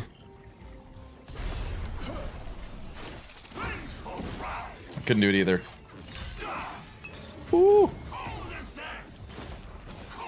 How long did they develop LE? 10 years, same as the costume outfit. 6 years, 7 years. It depends. When did, like, off of Kickstarter, you know? Actually having to play? What? How dare you make me think? It's a good fight. Slap that helmet on. Died with a rune of creation on screen because I was not paying attention. Crazy. We're gonna hurt ourselves a bunch. How many questions And about we're like doing WASD? no fire damage. Decent And we're not amount using fire skills. WASD. You know, just PoE questions. Find something here.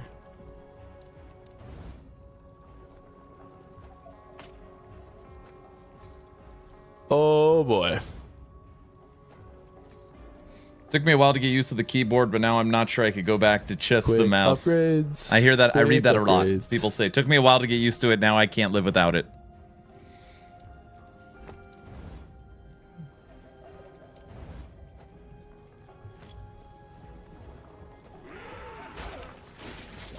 Garbage tier upgrades. Oh, I can do this, can't I?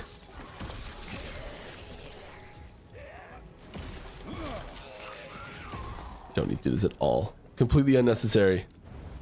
Minion damage. Elemental damage. Controller, do you Take mean... it. Keyboard, do you mean controller, right? Yes, exactly what I mean. Will Season 2 be released in early, mid, or late April? I'm sorry, I can't tell you. I would love to. I don't know if they know the answer to that, truth be told. We do have a set target date. I'll say that. We do. We've picked out a day where we're like, that's the one. All right. The worst part about CT program is not being allowed to tell other people how excited I am about the upcoming changes. You can say you're excited. That's what I say. Absolutely say you're excited. It's about all you can say, though. Exactly. That's what I say. I'm very excited. Yeah. I feel your pain. Believe me, Will it release in April at all? Yeah, it'll release in April. It is really nice when someone like getting to go into the CT. I don't talk a lot in the CT Discord, but I do read a lot of the stuff in there, and so it is really nice to go in there and see people's reactions to things that we're working on early. Yeah, and April it's been 2025. very validating recently of like, okay, this is gonna go well, this is gonna be good. It's calmed me down a lot. And that's not to say they're not critical, because they are always very critical, and it is Casting by a super moving, being important allowed that to they are strafe. critical. Yeah. But I am confident that it'll About be to get back in fun LE so I can and refresh well-received myself. We're about to move on to Torchlight, January 9th. partially because of their criticism. Tomorrow is the Torchlight Infinite live stream Speaking of announcement. crit, And then we've got Torchlight kicking off January 9th. But we find out everything tomorrow. right. Is there any skill you'd really like to create a unique for? I mean, this is tricky because, like, if there's one that I really want to do this to, I can just go do it. Release on 420. And there's a skill that we're planning on adding, and it got cut from 1.2. That I really have, that I've got a plan for a unique for it that I'm really excited for.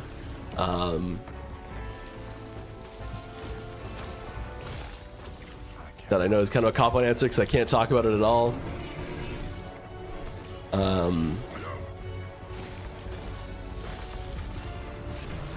Mike mentioned building a unique a month ago for Lich. And Lich has another skill. I wonder if that's what he's talking about.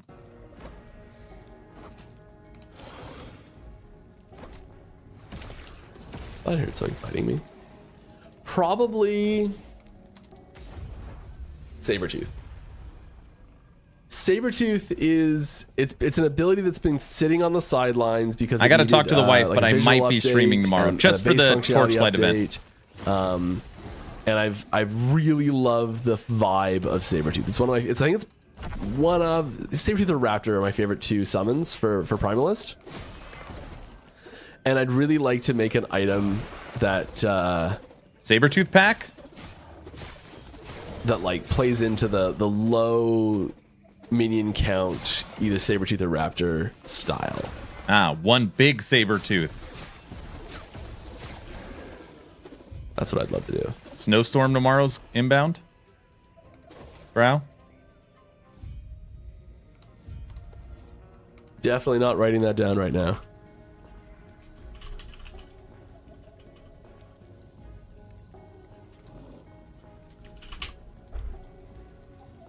No idea what you're talking about.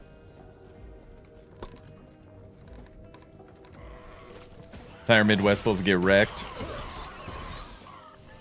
All right. Gotta do a barbarian mastery when? Yes. Who wrote that? I appreciate it. Yeah, I'd love to do a barbarian mastery. I would. I really would. And I'm laughing because it gets brought up like every time. Good work, everyone. Good work. Mastery right now. I'm sorry. Just to be clear. We're working on it. Every week we need to ask that question. Not working on any masteries at all right now. Keep planting the seeds. It's good. Good work. But I would love to get some new masteries going again. That'd be sweet. They need to finish the skills for the existing masteries, though. It's probably start there. Okay, I'm being told that I'm really far behind in chat and I should speed up. I did ask about the ant. It hasn't read it yet. Can I ask a personal question? Yes, you may. I might not answer. Probably will, though.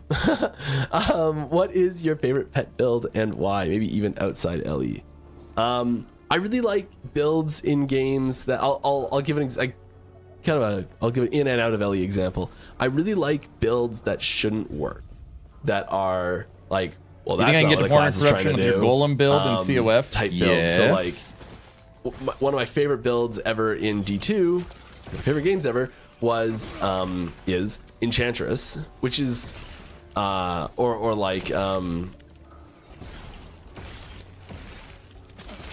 using rune words to get paladin auras on a Sork and doing like enchant to buff your melee and be like a melee Sork in D2, which there's fringe support for at best, and it's not great, but like and there's the Fire Claws Druid that are Sork that you know came up a little bit, but you know, like I really love doing things like that. And when I was like a kid playing D2 before I knew what I was doing at all, I would make enchantresses like every season, like every ladder reset. I'd be like, all right, we're going enchantress this time, and all my friends are like, Mike, you do this every time and it's terrible every time. Stop.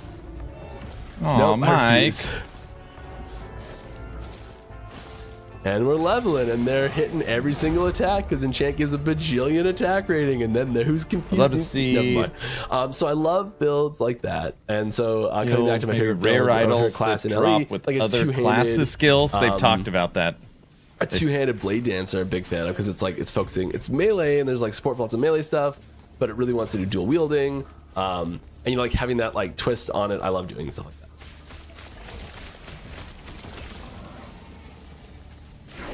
Do I teleport yet and I've just like been ignoring it? Yes, I do. T7 Ghost Flame. My goodness, Mike, what are you even thinking?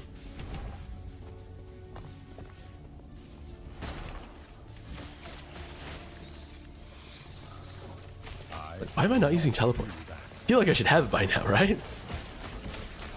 Yep.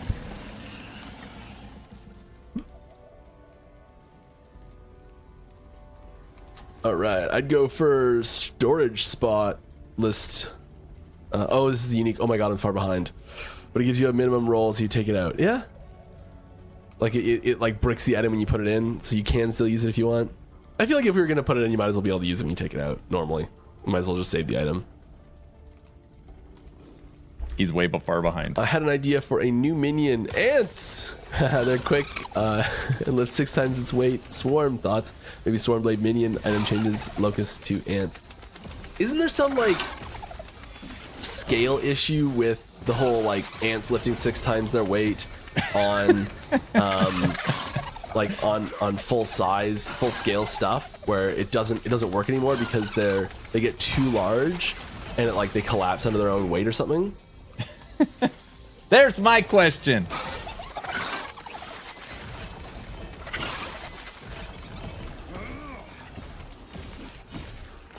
This might not be a thing, so don't quote me on this. Also, my goodness.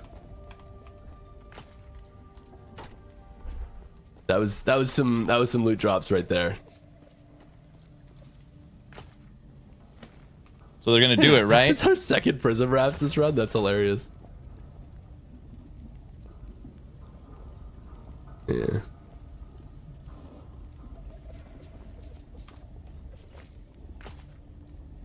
Any chance? So I don't think we're getting that's ants, actually not a bad people. pickup. I tried. You're also gonna want to start picking up set items soonish. I think. Maybe. Possibly. What Working on did it. What did he just say? I think we might just use that though. Just the like 8 intelligence alone and the 30% increased spell damage. Is that? It's all you could do. I know. I think that's just enough to run it.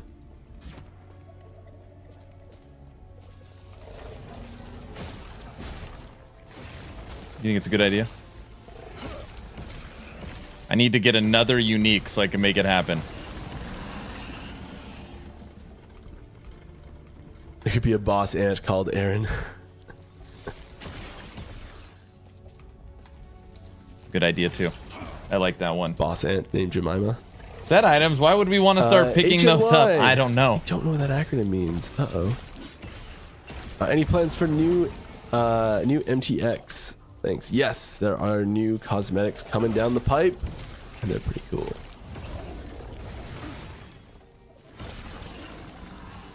Or was the movement coming to LE at some point? By the way, is awesome. Keep it up. Maybe. You know, it's a very, very hotly requested feature at the moment. I wonder why. You know, we're testing out different options for it. Like there's definitely no timeline, no promises. I hit the wrong button at all. But you know, like we are looking at, you know, this is something that the community is very vocally saying that they're interested in as a feature, and we love to deliver on things for people that they want. You know, it's kind of a simple, hey, a bunch of people want this. Can we do it? Type thing is sort of how we look at things like that. And so you know, we're exploring our options, but there's a few blockers in place that are making it possibly not feasible for us in next patch type thing. But you know, it's on the table. That's what I want. Ants crawling on the enemies. We always want to add more stuff to the game, you know, and every single thing like that is a value proposition. So, you know, if it was going to take us 100 dev hours to do compared to 1,000 dev hours to do, you know, like that's a pretty big difference in how many other things have to get cut for it to be added. And figuring out if that's worthwhile to cut those other things. Are kind of an ant build. That's a true. very tricky proposition. Yeah, that's true. Very, very tricky thing to figure out. Thank you very much for the sub. Vanta Black. Nice. Extremely black color. Like absorbs some 90-something% of light that comes into it, so it's like crazy mega dark black, and it like looks like you're looking at nothing. It's really cool.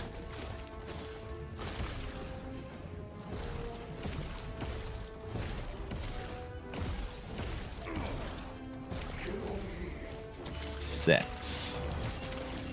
Not the beast. You don't think the crawling feature would be possible? Well, not with that attitude.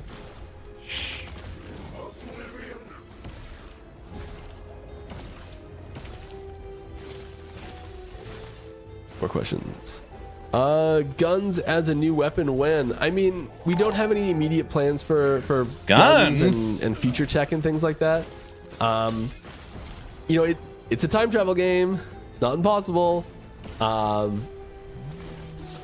It does extend pretty far outside the typical. Ants could be a Locust theming MTX, yeah. of the game at the moment. So both melee, be careful with stuff both like that small, and make sure it's thematically appropriate and, you know, fits in logically into the game somewhat. Like how does a bow and arrow stack up against a gun?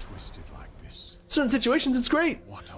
You know, so there's tricky stuff there. They definitely can coexist thematically. And you do like low tech guns, things like that. They don't have to be like modern firearms. They can be like flintlock stuff, and so there's a lot of options there. You seem a little desistant. He might be kind enough to show you how to tap into your true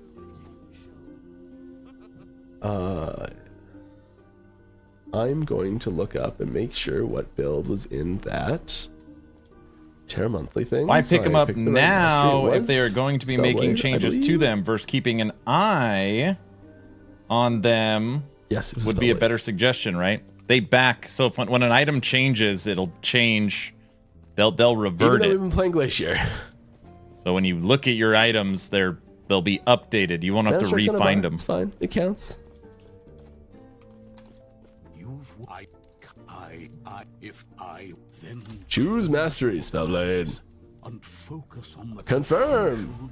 I see that you are still you. Shadow Strike. Strength will Tomorrow we might have a quick stream to see all the new info on Torchlight Infinite. We're gonna drop this. Tomorrow's their We go dev jump stream. into Shadow Strike now. Where are we? Shadow Strike.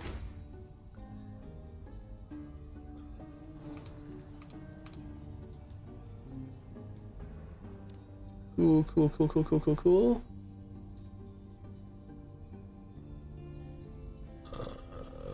I should see. What I'd like to see. Shadow Strike. Let's rock and roll. It's just that easy. Just that easy.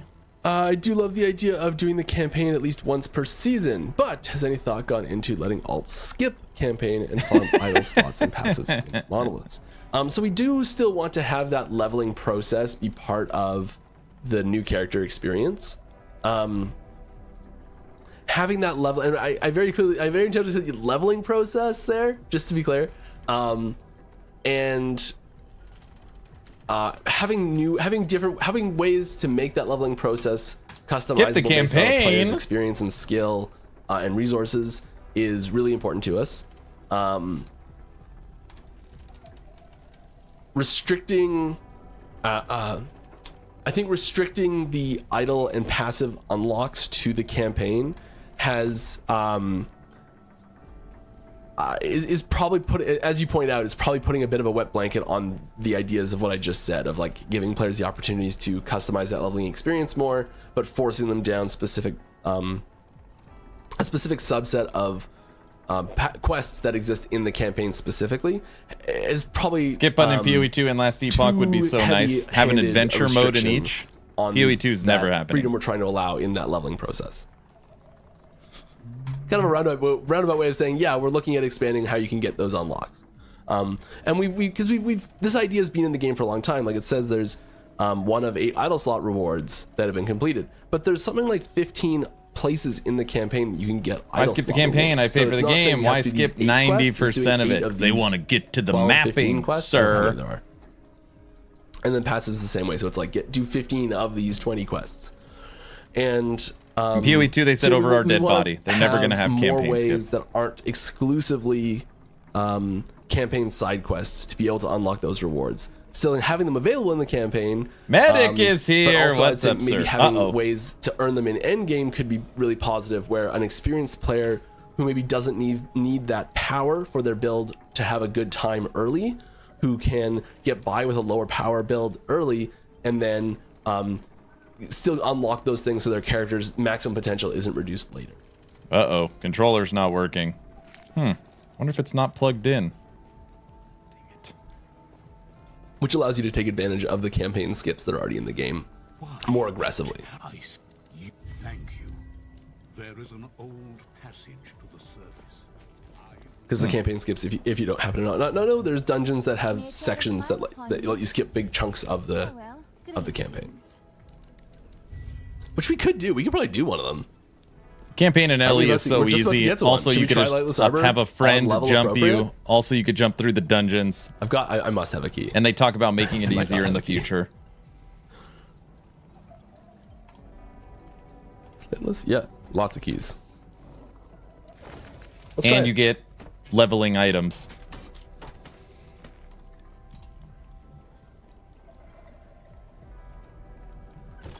Yes? Stuff. Follow your feet. Are there any more uniques that we can do? I'm surprised Mike has only finished Right. Act 1 in PoE 2. That's surprising. Not a bad option. They mentioned that alts will port directly to the Bazaar and Observatory. Yeah. We're gonna want that. Underleveled pretty hard for that. We've got a dagger somewhere. We must. We should probably equip this actually. We need more Easy, magic yep. find on this character.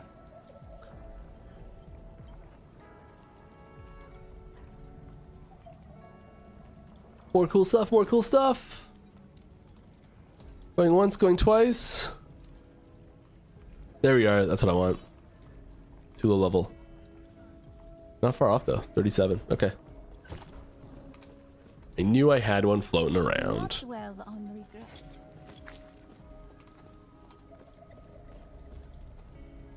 Dispel the barrier. We're almost at a level 101. We've almost hit level 101. All right. More questions.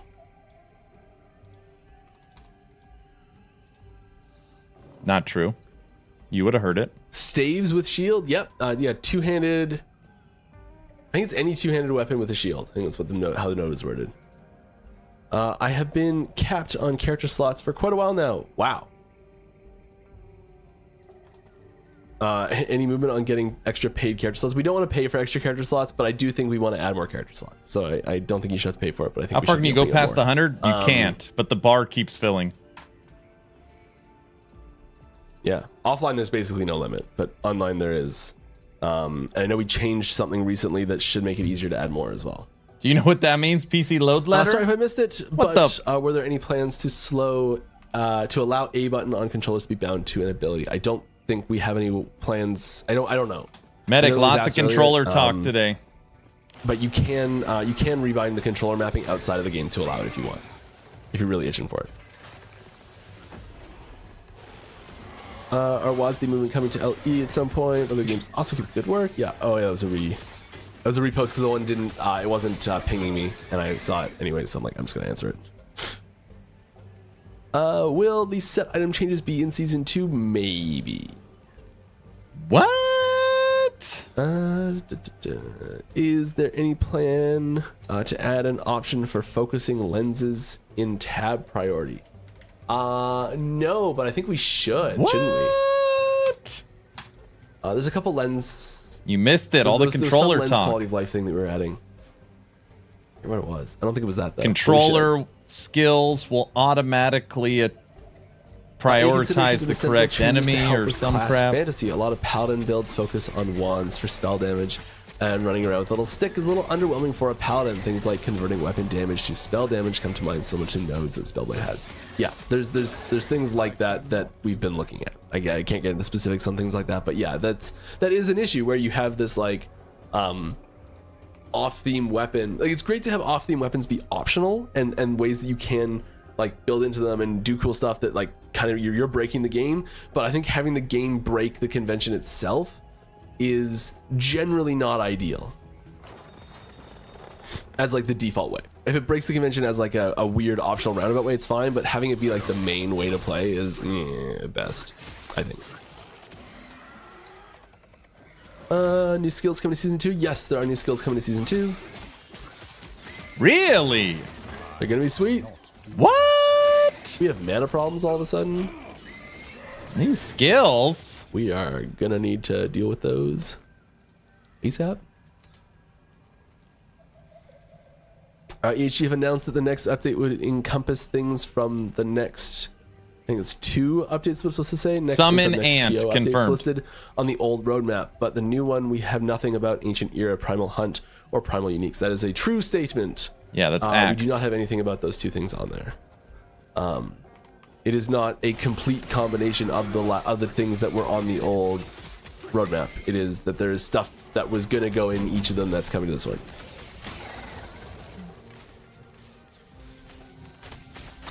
Live stream, what up? Hello. Mike's And there's got things about that 30 weren't minutes gonna left. Go in either of them that are going in this now. Like it's, yeah.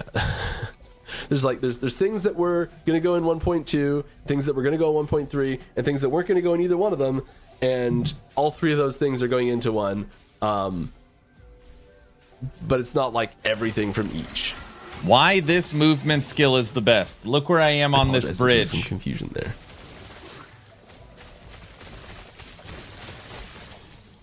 Look at that. No other movement skill Faster can with do that. Shrine, it was nice.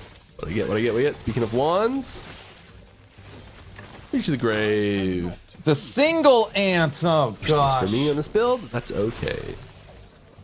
2 hours until Talkative Try joins me and Any chance for the build Frostylaroo. controller support? There's lots of controller support stuff coming. I talked about it a little bit earlier. You can go back and check that out. But yes. Controller Hello, support. Mike. Nobody For me cares personally, about Elite crafting system is my favorite. Thank you. I love it too. So I have a question related to that. What are your thoughts on a rare glyph that makes us able to increase affixes beyond tier 5? We do have a pretty hard rule on not doing that. On an item, but in return a random stat will drop by the same level of the increase. I think that's a really cool idea. But now I got to pick up I rares. think it kind of goes against how we've tried to set up exalted affixes in the game's ecosystem in general, like the whole item system in general. And we do have plans for new ways to interact with crafting in the game coming. I'm sorry, that's not one of them. What? New crafting?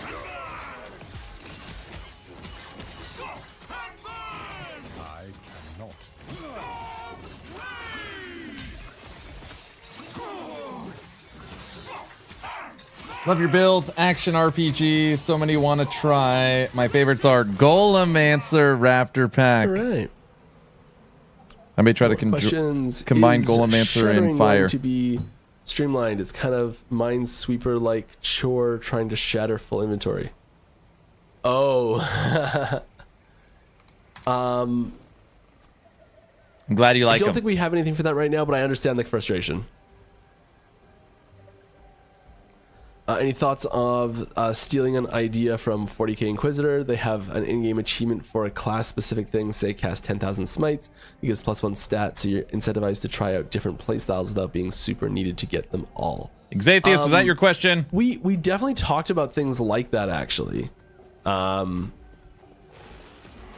can't remember why we didn't do it. I don't know any of these things. That was definitely discussed at length. It was before actually 40k was out, so I don't think it was specifically the 40k version, but something extremely similar to that was heavily discussed at one point.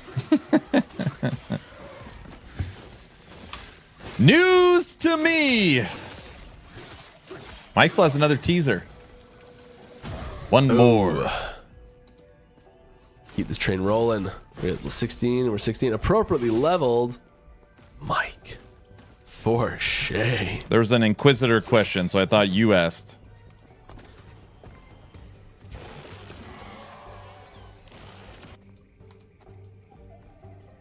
All right. To the surface. We've escaped. Funny, it's spelled just like the word escape. Will Aberoth remain the pinnacle boss in season 2? And if so, will there be an in-game ladder for first kill? I don't know if there's going to be an in-game ladder for first kill. I think it'll still be the pinnacle boss, though, in season 2. Oh, jeez. We are Trevor, working I on need new to stand ladders, up. though. I know that's the sort of thing that we are trying to get out. I don't know this. I can't speak to status specifically on season 2 on that. But new ladders and new interesting ladders. That's something that we did. There was a brainstorming session on that I saw of like, hey, what do people want ladders for? And then let's build the back end to make those work. So I think we're in the let's build the back end to make those work phase.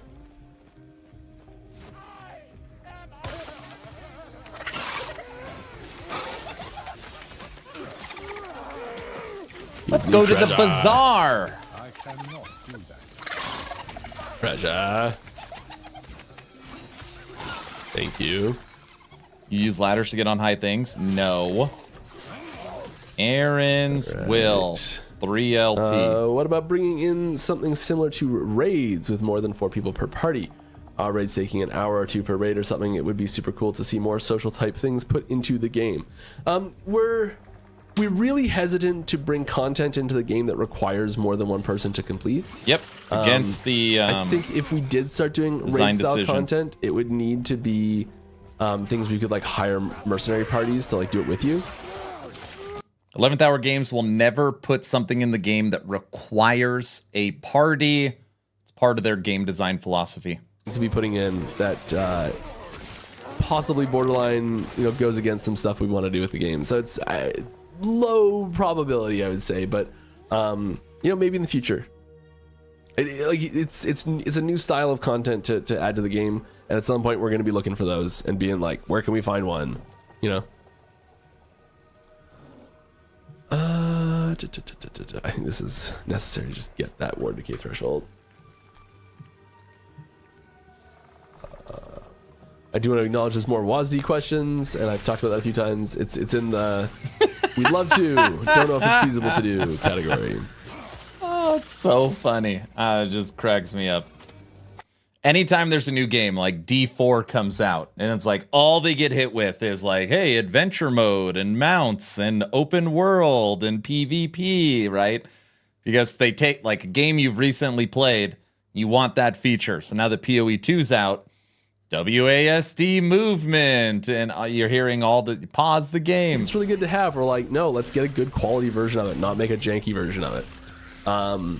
And that's sort of the we've been really avoiding putting in like a low quality version now just to get something in there, and then we'll make it better later, and then it sits in the game for 3 years as this low quality version because it's kind of good enough and people get used to it, and then you're left with this kind of junky system and the game looks bad because you know what they've done to stop exploiting. Exploiting. It's a tricky thing to start putting things like that in. Because it then puts some like handcuffs on you to say, okay, well, next patch you have to but do a good version WASD's of really this good. because it can't sit in the game as a basic version. And so we and it is like it does take time, and it takes time away from other things, and so there's a lot of stuff you have to weigh. But it is an extremely important feature to a lot of players now, especially that people have had a chance to try it out in other games. So. If you're talking about the gold dupe of last season, they caught it within 1 day. They took as much of the gold out and banned all the players. It was just like a 24-hour thing. The market was fine. Options for players. When someone's like, I couldn't play the game because some reason, now this thing got added and I can play the game now. Like that's great, right? that's 2 thumbs up awesome. Will we see new stuff around set items this patch coming or later? It'll either be this patch or next patch. We're working on it. Okay, you know what? Take a second out from killing monsters. Working on sets. Here is working on sets. Little screenshot from the settings panel. I know it's kind of weird, like a settings panel. It's been dumb. I'm showing some settings panel stuff. Well, this is a new option in the settings panel that will show up in 1.2. Oh my gosh. Slightly redacted.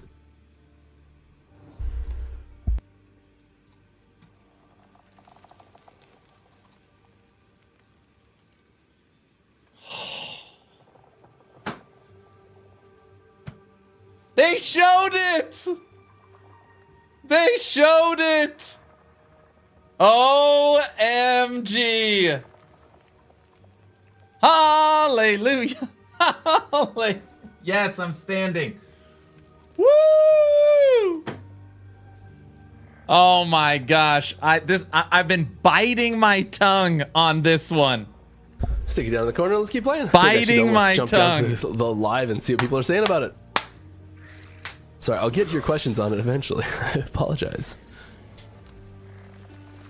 I think if... Wait, what? I was trading.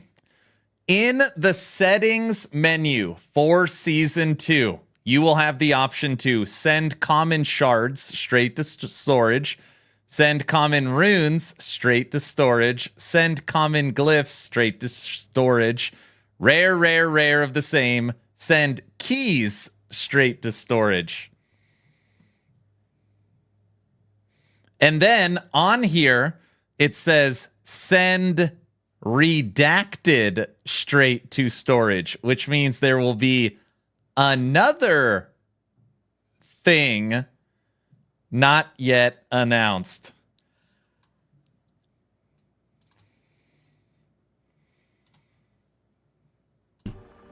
But it is like, that's kind of one of those things. What is the redacted? I don't know. A little like off the beaten path, and we don't want people like hiding out. We want people playing together and things like that, but like having ways to show off cool things to your party members in Echo of a World. I believe that zone's called.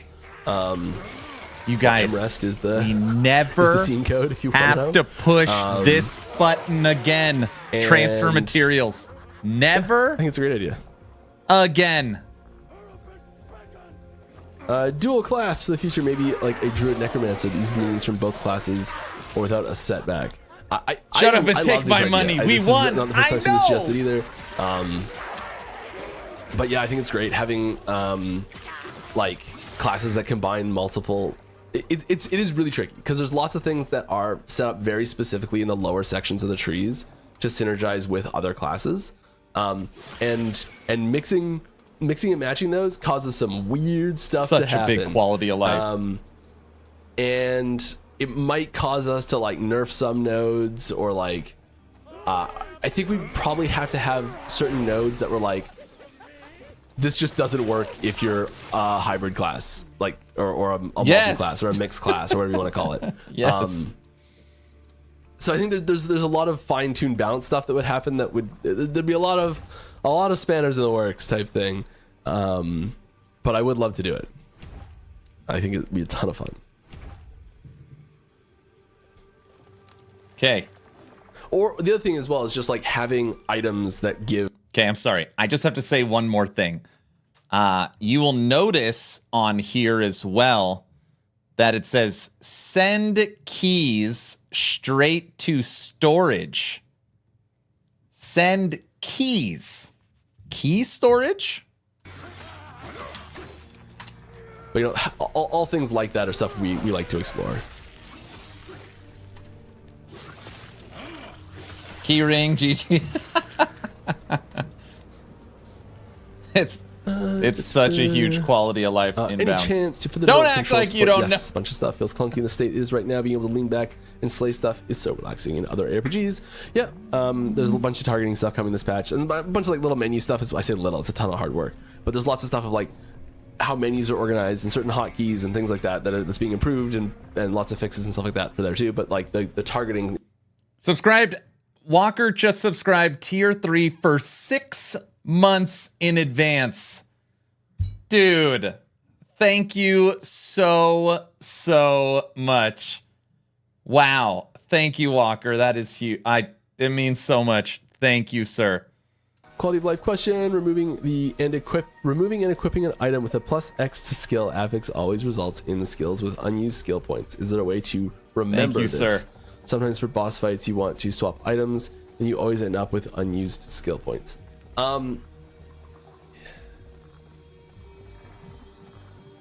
It is annoying. That's an annoying one. Maybe. We don't have anything Put the like time that on the for clock 1.2, now. I can tell you that.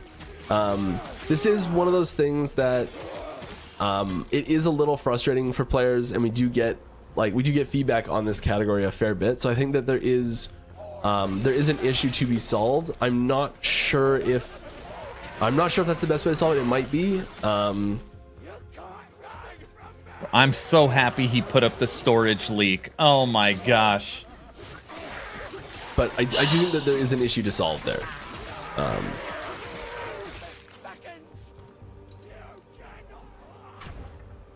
Yeah. Is there a possibility for auto pickup and storage for crafting materials like gold? Just gonna glance over this way for a second. All right, the crafting system in Ellie is so amazing. Thank you and the team for the hard work that's gone into that. But is there anything new or further improvements coming to the crafting system in next season? Yup. Oh yeah. I mean, no, I don't know anything. Oh yeah. Yes. Definitely. Nothing. Yeah, I can't talk about it yet. See this big grin? Yeah. What? It's gonna be great.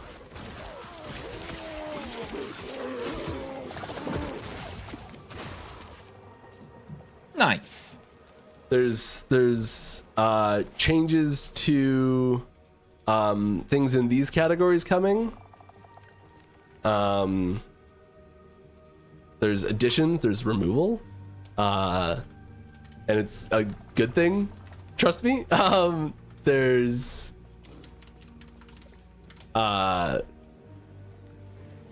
there's other systems as well that are getting added for more crafting stuff in new situations. Yeah, there's lots of cool crafting stuff coming. Yeah, it's gonna be great. Blasting, take note, PoE D4 Torchlight. Torchlight stream tomorrow.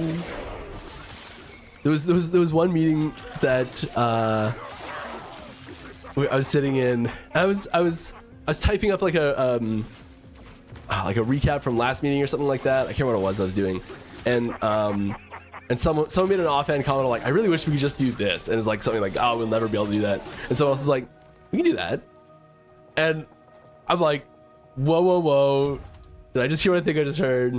Yeah, it's gonna be good.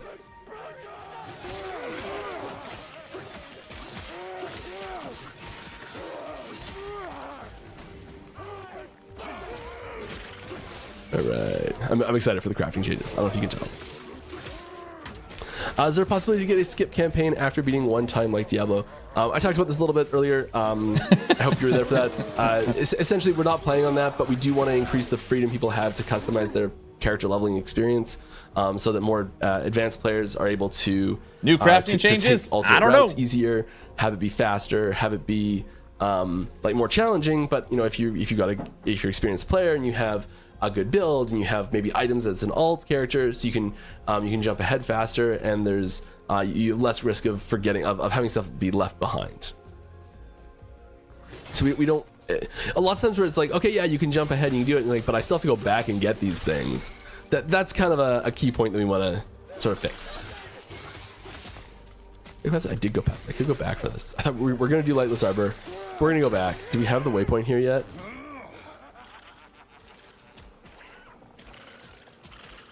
We have the waypoint. We do have the waypoint. We're going back.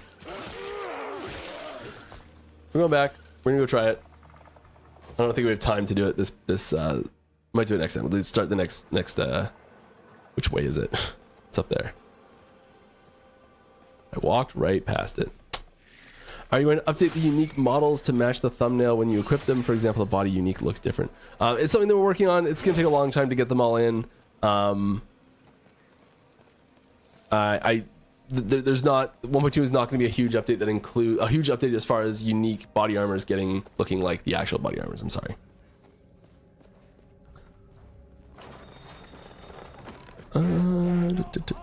More questions. Did I? Oh, it jumped all the way to the bottom. Was I that far behind? Oh, you're behind by like, I don't know, 1,000 questions. Oh my god, I was that far behind that it jumped me all the way to the bottom.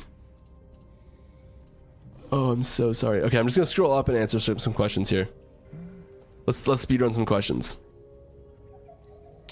Any graphic changes for the next update? Also, will you revisit UI somewhat, such as chat interface, friends list, maybe clean some things up? There's always updates happening around those things. I wouldn't say a complete overhaul in all of those categories, but there are updates in those categories. Any Val Orb style crafting coming in 1.2?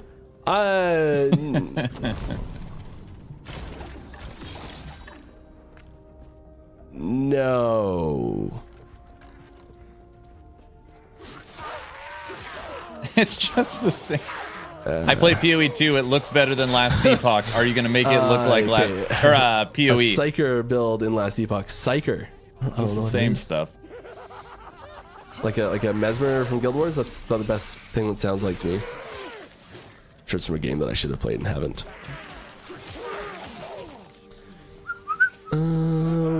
If I skipped your question and you're like, that question was asked way after mine and I missed it, I'm really sorry. That no did not sound like a no. But I am far behind. Alright. No, we returned the $50 shirt. Queen boss that fights back. Yeah. Kind of like... We talked about a few things like this. Something kind of like the end of the vaults in D3. You want to know what I would love? You want to talk about a PoE thing that I wish was in last Epoch? Spectre. Item drops would be awesome. I agree. I don't think anything's in there right now for it. Do you feel any pressure from PoE 2 coming out as a competitor, or are you seeing it as a good source for ideas? I mean, I'm seeing it as a really fun, awesome game that I am enjoying playing, and poor 11th hour games. I don't man. think. I think it is only good for the genre and by extension good for us. That is Yes, doing so well. of course it's good for you.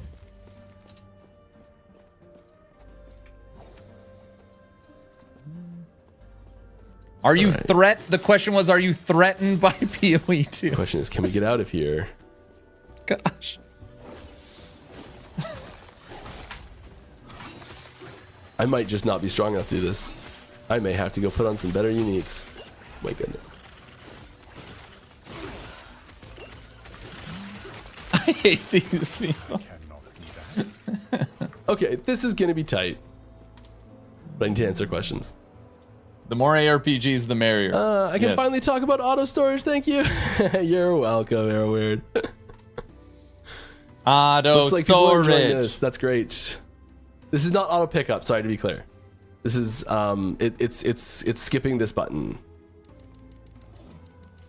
Transfer all no longer needed. Would you be able to comment on what redacted is? It's a new item type that would have reacted to this button, but you're going to get an option to make it not need to. A new Similar item to the things type? near it in the list. Yeah. I know you've been asked lots already, but any plans for offline MTX? I play exclusively offline and I've been money in my Steam wallet.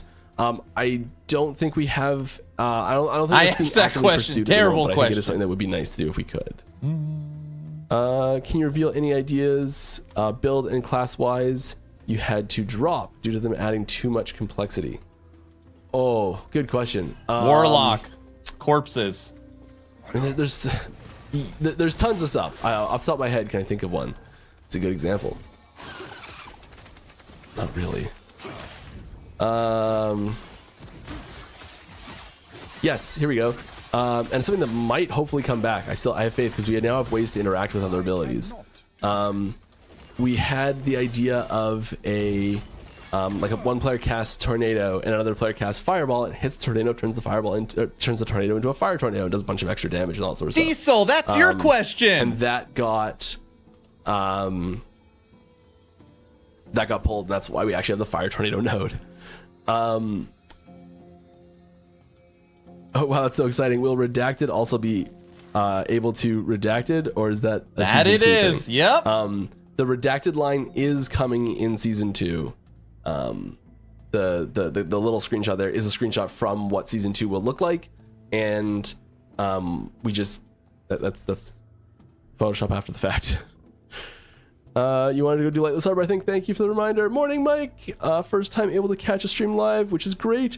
What has been the biggest bottleneck to achieving a faster patch cycle, and do you feel the bottleneck is being resolved with season 2? Good question. That is a good question. I don't know. I don't know. I don't have a good answer to this. We're definitely increasing our speed of doing things. That's absolutely true. More and more content is getting created faster and faster. There's like a dozen things we've done for that. I don't know what the biggest one would be. I'm sorry. Good question. Love the spoiler. Can't imagine ever unchecking a single one of those boxes. Yeah, me neither. But you know what? The option's the best way to do it. Correct. Those yeah. Those boxes are required to be checked.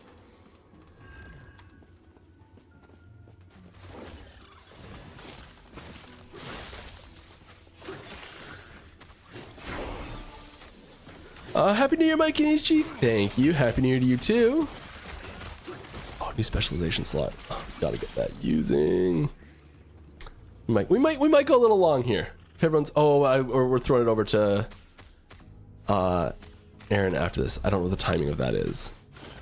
Aaron, tell me if you're starting like immediately after the stream ends, or if I've got a little bit of a buffer time if I go late. Let me know if you're listening. Any plans for gear build loadouts? No. That's a tricky thing. I think having them without having a way to like wholesale swap between them, it's a tricky proposition to include.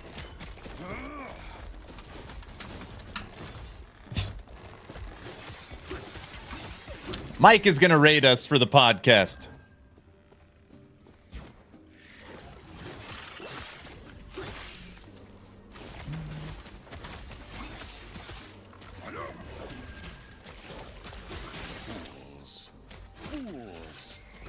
I'll start banning the riffraff. Is that right? More questions. Ellie is still basically, alive? health Of cooked course. and still cooking. Can't wait. Yeah. Do you feel health versus ward balance is in a good spot at the moment? I think that there is a significant amount of difference in the curves of where they get their power from. just got your third ascendancy? Nice. I think the maximum potential of ward is probably a little bit higher, but I don't think the maximum potential is like dramatically higher. In a lot of situations. But the early potential is dramatically higher. So we're looking at changing those curves a bit. Okay, good. We got a little time. We're gonna go a little bit late. Not crazy late. We're gonna go a little bit late. Sorry, someone's wanting me to finish for some other reason. Because we got lots of good questions, and I don't like. I wanted to stand up, sir. Any chance for next season to contain a set of challenges, 40 to be exact? No, 40. This is a reference to something I'm missing. It. I'm sorry.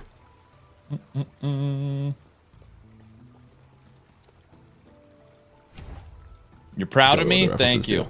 I should. Yeah, I decided to stand really up. early in PoE2, and I've been intentionally not watching anything because I want to try and experience it all naively. So I'm guessing there's something there. I like going this way. Thanks, Trevor. Podcast starts in 90 minutes. Me and Frostylaroo are welcoming Talkative Try. Cold Pen. Last Epoch, Diablo 4, that's and where Path of Exiles. #1 super fans all together. Good. Not crazy. Well, not making mistakes. 93 minutes. Someone's replied to someone else and asking for a comment. Uh-oh. How do I find that?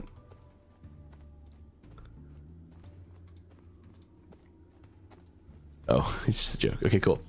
Are unique quest monsters supposed to respawn if you town portal after killing them and then just go back? This is an unfortunate side effect of the zones respawning. We are still working on better ways to make zone persistence. You can sit down, better Brow. and You work worked better all and all sorts of day. stuff. That's fine. But until then, it's not a bug. After It's the a podcast, you guys going to help me feature. pick the questions for Try, by the way. That's what we're doing after Mike's stream. We'll come up with some questions Since for you Try. got kicked to the bottom, merge store update again. I don't have anything for you on the category. I apologize.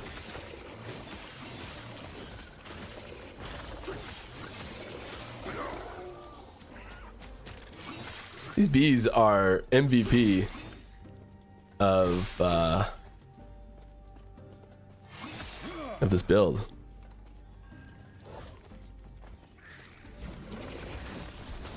Fight amongst yourselves.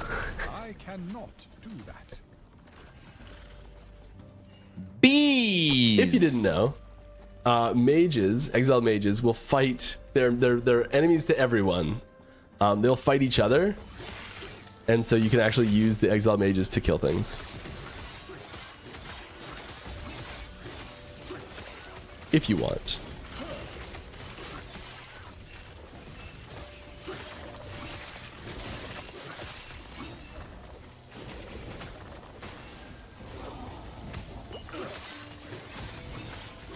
I cannot do that. I can never make bees work. They don't do enough damage. Yeah, I know. Locusts work, though. Make locusts work. Kind Come of. on. Season 2's goated. I know, it's going to be so good. Subathon's going to go 8 days. That's my prediction. 8 days.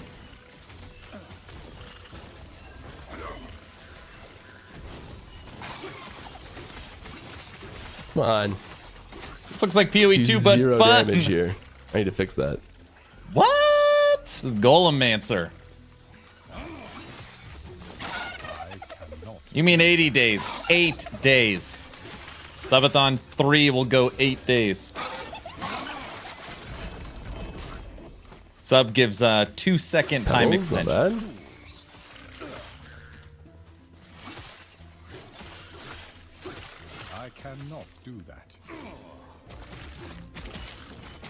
3 days More max, questions, Ellie's a dead game. Exactly. This is the problem with me going down this path, is that it's actually kind of difficult.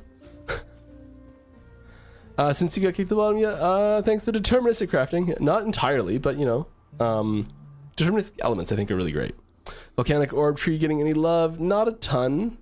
Merch store 2025? Gosh, I sure hope so. Curious about 2 things. Marksman lacking flat cold damage for elemental arrows. Bush and Spellblade Good lacking puppy. decent lightning melee options. Are those intentional? I mean, I think there's some pretty powerful lightning melee options available. One of my buddies is playing a lightning melee build that's great for Spellblade. So yeah, I think they might not be. Mana Strike has a lightning ability, but it's There not. might be room for some extra You stuff. can't change but I the don't think base it's to like lightning. Barren Wasteland type thing on most of those. My question Cold next a is spicy. low- Oh gosh. Cold for Marksman, yeah, that's being intentionally not there, yeah. Considering the length of the campaign, is there a worry that LE seasons / leagues may not be participated in, or will there be supplemental campaigns during those times where the original campaign is skippable? I think people that are experienced enough to be like having done the campaign a few times are doing it very quickly, and we are looking at new ways to augment that with as Campaign is more very experienced quick. players. And I missed a sub. I apologize. And there's a new one here too. So wonderful. Gun Steam V. Thank you for the sub. Appreciate you. And shoot. Ferrera B. 2735. I appreciate you. Thanks for being here. Guys, All looking right, like an last old Epoch man. Rune words confirmed. Oh my goodness, I would love rune words. Rune words. Legendary crafting is kind of a similar vibe initially to rune words. I'm standing up. The pup was down here. From a like game design standpoint. Any chance for hardcore run high corruption maps, making your build voided and deleting instead of going to standard or normal seasons? You could just delete the Probably character. not. I think anyone who really cares about that's just going to stop playing it anyways when it gets kicked out and they don't have access to their stash. Yeah, that's a weird one. But this way it gives people who are like, I want to try it, but I don't know if I'm actually going to enjoy it, a chance Yeah. to do that with a little less risk. So I think it'll get more people into it. Are the cycles going to be a yearly update? No. If so, what's causing the bottleneck between cycles? We've never had a cycle go a full year. Have the boss war changes been implemented to the community test realm? I believe so, yes. If so, how has it been received by the community testers? I haven't looked. I'm sorry. I know that what we've said about it has been received very well. Podcast starts in 96 minutes. Okay, cool. I know this was a little while ago. Happy New Year. How difficult was it to implement the auto sort for inventory? For playing PoE2, I highly missed that. And Ellie I know all the campaign stuff, heck sir. Damage type I died to. The damage type died to was actually tricky. The sort is a terrible sorting algorithm that I wrote forever ago and really wish we would fix because it's so bad. Having their inventory and sort and knowing what you died to. It is a Great. a first year computer science major level algorithm to do it. The version we're using, it's terrible, and I apologize for the mistakes it makes.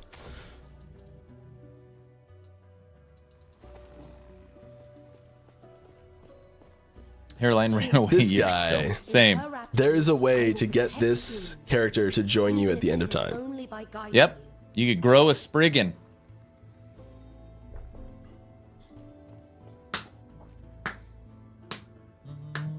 PoE1 has 40 challenges every league. Oh, I see what you're saying. I totally forgot about those. Yes. I I love that system. That's a good one, right? Isn't that something people like? Totally forgot about it. It's been a while since I've actually tried to complete one of them. Would you say these bees are the bee's knees? I absolutely would. Yes. Will there be new experimental affixes, and will other item types get any? If so, experimental affixes, I would say there are some minor adjustments to some experimental affix things, but it's not a significant change happening. It's not like oh shoot. Oh wow. Okay, nice. Thought I was just dead because I made a mistake. But it took pity on me. Boss ward changes good? No comment.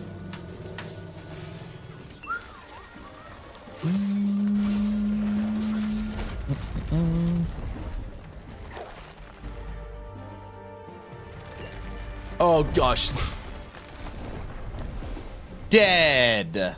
Come on, Mike. That's This is the just me being an community idiot. I'm build like, you're let's playing. teleport and use my movement ability that I need to save myself.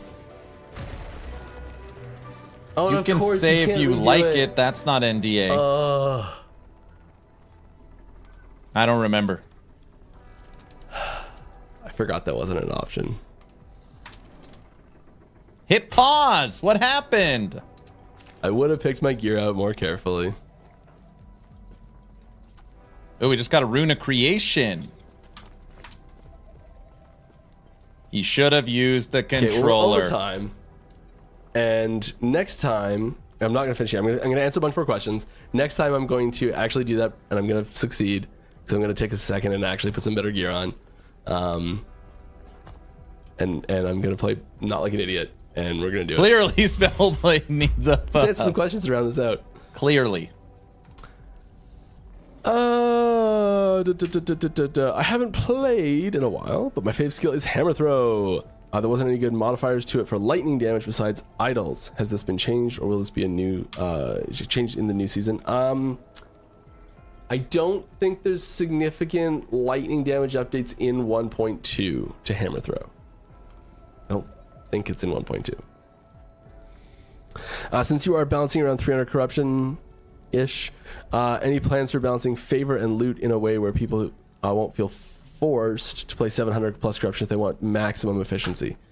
I mean, there's... Who asked that question? I Was think it the pursuit of corruption or efficiency is very nothing? natural, and I think if we... I think we'd have to put pretty significant diminishing returns on corruption's application to favor game. They're hanging out in the wrong channel. And I don't think that would be very well received in general. Will there be... But I hear the problem you're talking about. I think there's better solutions. Will there be, in the future, a way to see how much favor an enemy gives upon death or something similar? And will there be any other ways to gain favor much faster? I don't think there...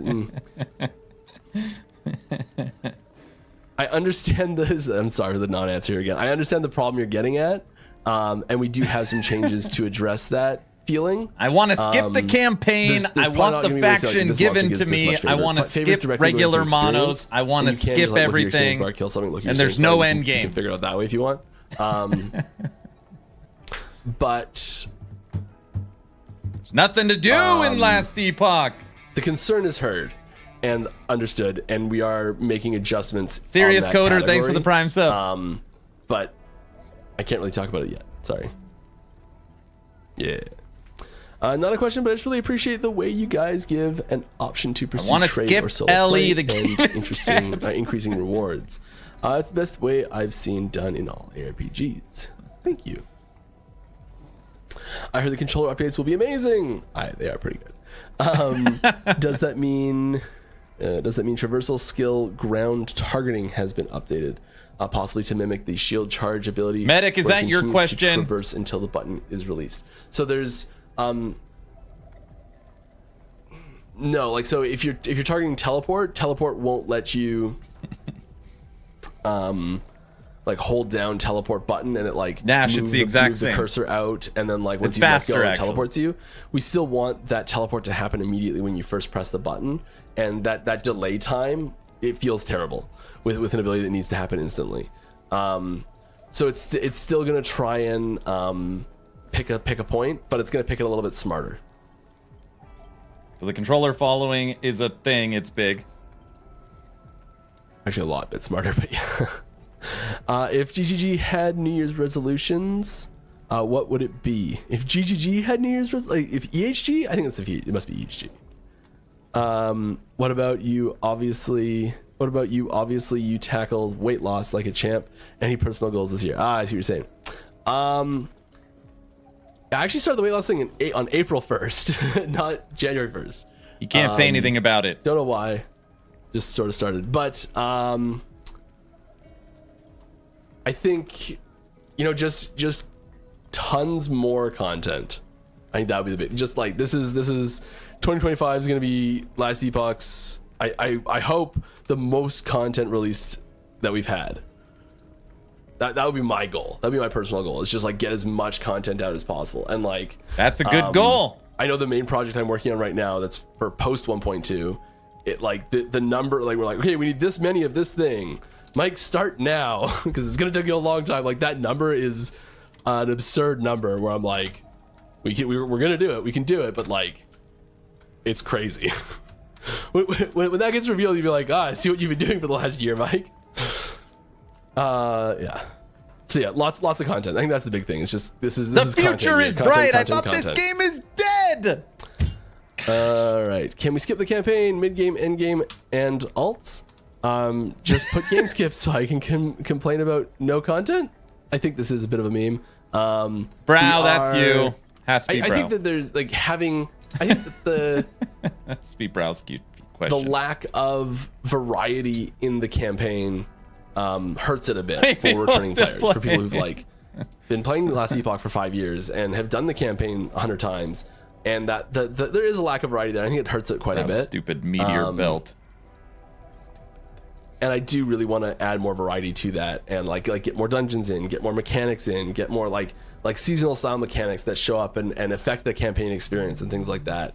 And so like a new player comes back who maybe skipped 3 seasons and comes back and starts playing, and they're like they got to do the campaign again, start of the season, but it's like, oh my god, there's all this new stuff that I'm experiencing in the campaign, and I'm learning these mechanics throughout the campaign that then help you dive into endgame really smoothly. And I think that's a really positive experience. I don't know and about then a player that. who's like, I'm making my 5th alt this season is able to be like, okay, well, I'm gonna like start here and jump to this point and jump to that point, and I'm into endgame super early, and I'm like 30 levels under leveled, but who cares? They talk 'Cause I've got about this guns a sweet lot. legendary Yeah. axe, and I think that those experiences are both really important, and having both those flow and feel good is great. Totally agree on the delay feeling bad. Thank you for answering me. I always dislike traversal abilities on controller across all games because sometimes getting used to it for escaping body blocker issue. Yeah, and I think there's we do have a variety. As you pointed out, there are some movement abilities that play a lot better on control than others, like charge style abilities where you are holding that button down and you can, and like the ability is balanced around having that functionality work that way, or fixed distance dashes, so such as things like where surge and shift. Things like that work really well as on controller because they go the same distance no matter what, so you just got to pick the direction. And the new systems we've got for controller targeting will help that direction feel a lot better more frequently. Like little things like there's if you take smoke bomb, and there's a node in smoke bomb that makes it a backflip, and there's a node in smoke bomb that makes that backflip into a front flip. And currently, Look at the clock. I think if you take podcast the starts in node, 76 minutes. it targets properly, but if you take the front flip node, it actually like turns you around and goes the wrong direction or something like that. Almost there. There's a weird thing with the controller right now with those nodes, and there's a whole bunch in the new targeting stuff that specifically will target in the proper positions to make Lots those, of controller stuff. feel way better based on what's happening. Isaiah, I put the timer up there for you. Yeah. Either the timer's there for the podcast or to start a new subathon. I don't know yet. We got for me 8 months, Mike. Looking sexy, my dude. Thank you. Feeling good. What is it, Mike? What is it? Sorry. No can do. Any plans on making the time spent on Arena be rewarding? Speaking on loot, something like how Grim Dawn handles By the way, it at right least now, campaign is nothing it's better versus to just run PoE2s. monoliths Correct. and ignore the arena completely. I think the think there's room for some like arena rewards. I'd love to see arena rewards be really good in arena, and not so great elsewhere. And I don't know how best to do that really. Will Lich get more love? It will.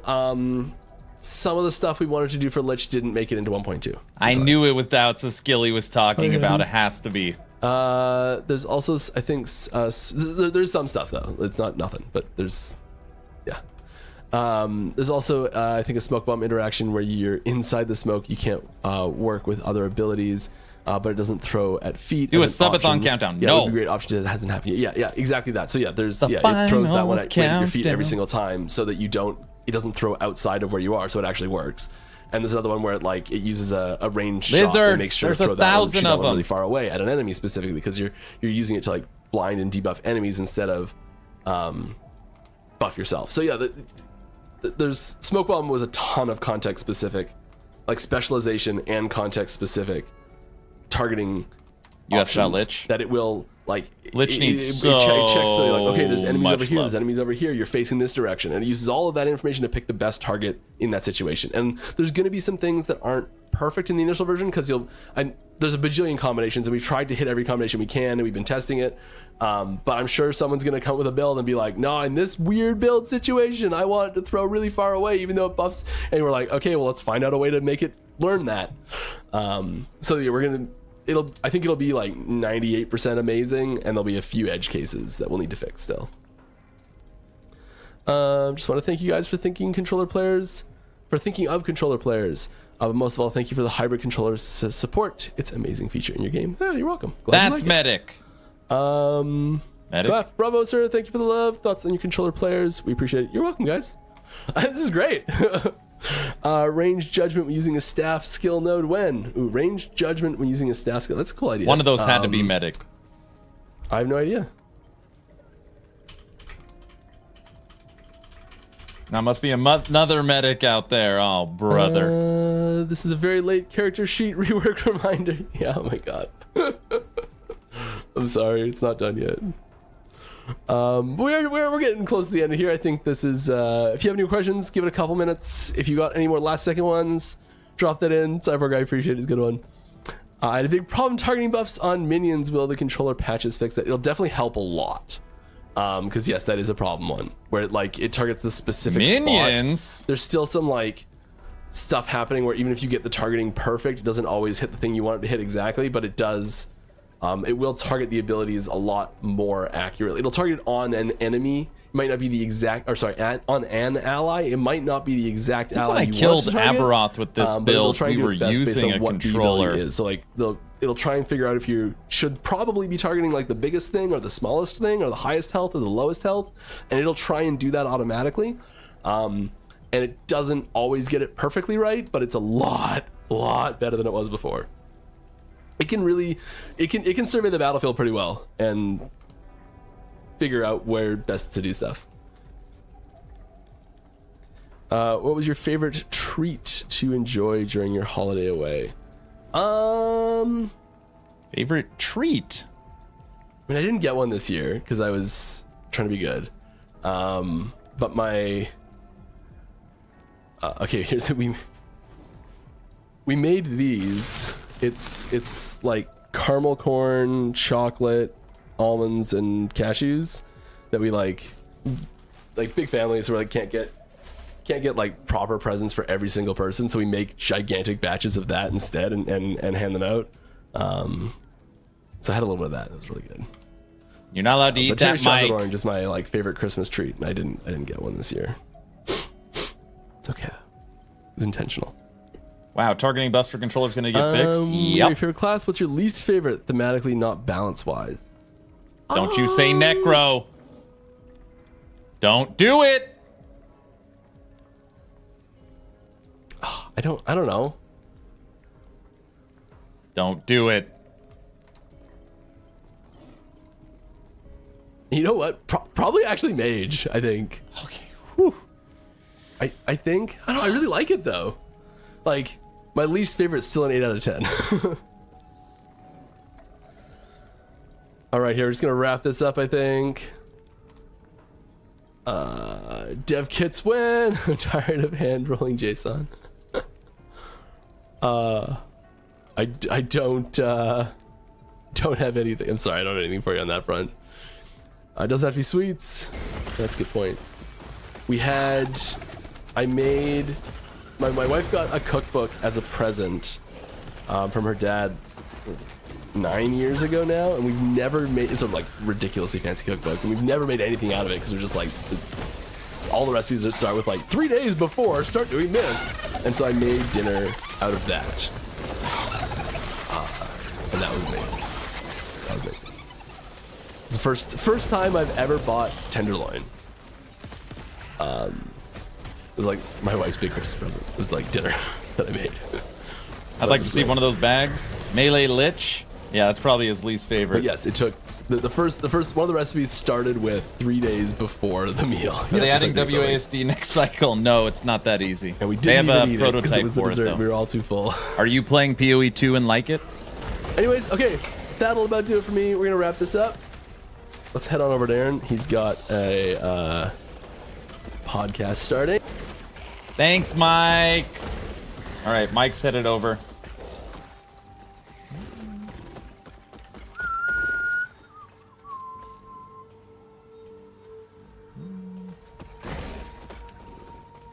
Good old Talkative.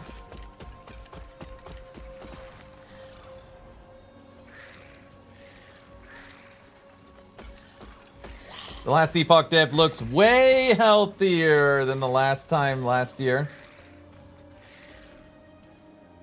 Yes, I played PoE 2 with it, and I can't come back to point and click. Oh my gosh.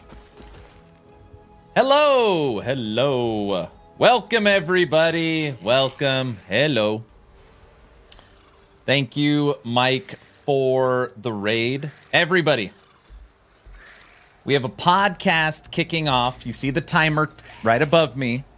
In 1 hour, in 8 minutes. Frostylaroo, my co-host, will be joining me, and we are bringing on Talkative Try. Now, if you know Try, he is a big PoE vet. His channels have recently blown up with the release of Path of Exile 2, and he is going to be the Path of Exile #1 superfan. Frosty's going to be the Diablo #1 superfan, and I'm going to be Last Epoch's #1 superfan for this podcast. It'll be kicking off in 1 hour and 8 minutes. Welcome. Mike, if you're still there, I know you have to probably run. Comment after comment after comment about your appearance and energy and feeling better and looking better and being healthy. Just huge congratulations to you. It is not easy to make lifestyle changes when it comes to diet and exercise and gym, especially when you work from home, right? So just huge congratulations on what you were able to accomplish in 2024. And here's to looking forward to a great 2025. Aw, thanks. It does feel great. Yep. There's a lot of people. We've been streaming. We streamed for over 1 hour before you went live. And a lot of people are like, oh, we miss Mike. We miss Mike. And by the way, I am elated. I am so excited that EHG made the decision to leak/tease the no more transfer materials button needed. Now you can still push this button. Some people like the feeling of the shards transferring. But huge quality of life improvement coming for season 2. It's big. Big time. Big time.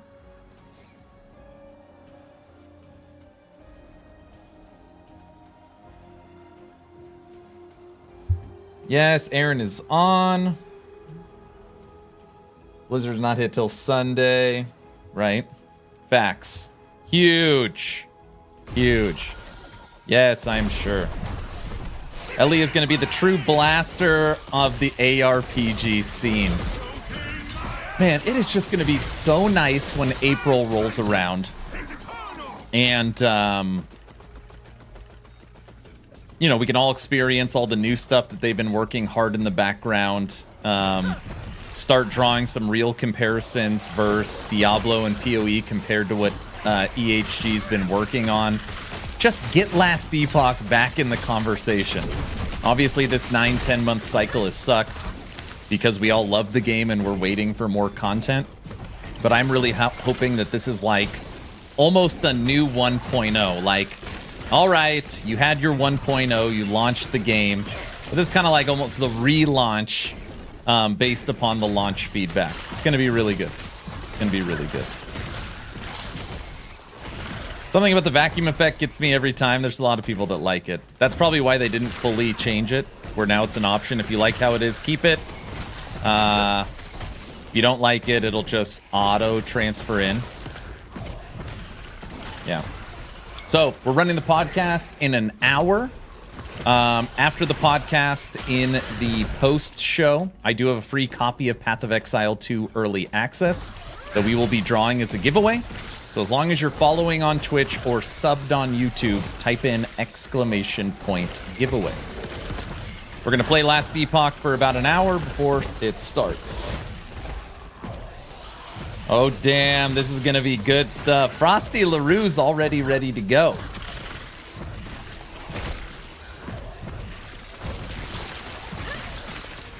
What's Path of Exile 2? I think you know what it is. Frosty's here already. He's ready to go.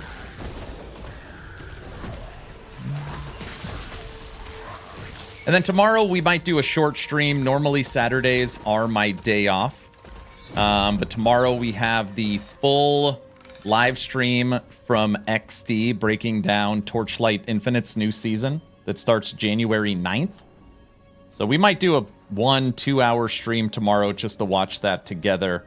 But yeah, that's the plan. New mic today, guys. Yeah, it's gonna be...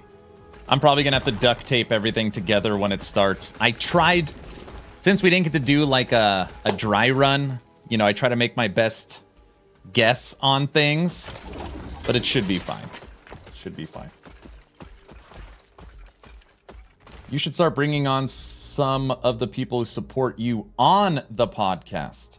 You guys should start bringing on some of the people that support you on the podcast. I don't understand. Wait, I don't understand what that means. Currently level 96 in hardcore Last Epoch, highest level yet. Come on, 100. That is impressive. I got all my questions set. I broke a light, but I got it propped up with duct tape. Oh, perfect. How does it feel to downgrade to LE after playing PoE 2 for a bit? That is... That's pretty funny. Best subscribers or mods? I've put in 250 hours in PoE 2. A lot of hours for less than a month of it being out. Put in a lot of hours.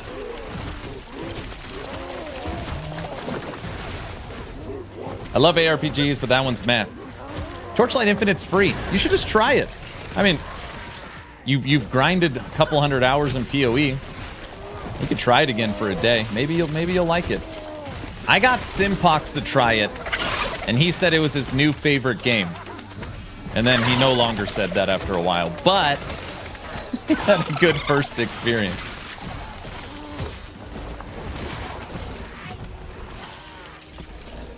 You might influence me when I see you play it. Yeah, it's just, I mean, it's a new season that's free. You don't have to spend any money. Other than downloading it, it doesn't cost you anything. But yeah.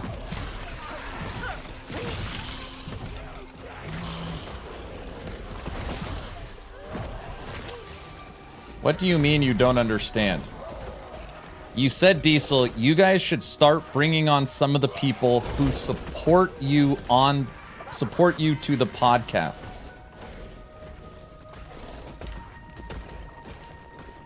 Like Brow, Trevor, or Exathius. I see. So you're saying bring on community members is what you're saying. I gotcha.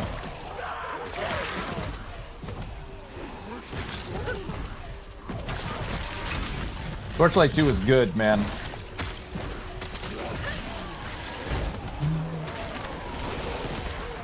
All right, Frosty, I forgot to tell you I haven't prepped any questions yet. Damn it. But we're going to do that right now. We've got an hour. Bring me on. I'm not a brand risk. Oh, I'm sure. Torchlight 2 was great.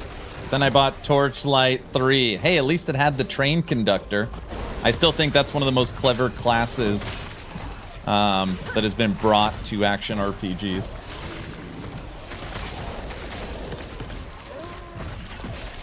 Getting resistances on your gear is very hard, which kind of bothers me, though I do like the changes they made for Season 6, and can't wait to see what it is for Season 7. Oh, for, I was like, what are you talking about? You're talking about Torchlight.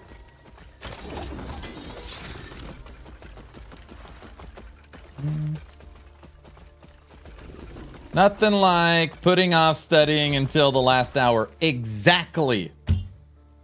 Instead of asking questions, let's talk about controller for 30 minutes. Oh, gosh.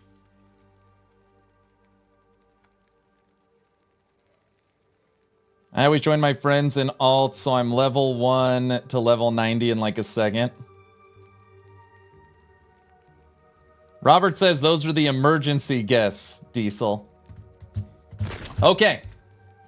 All right, everybody.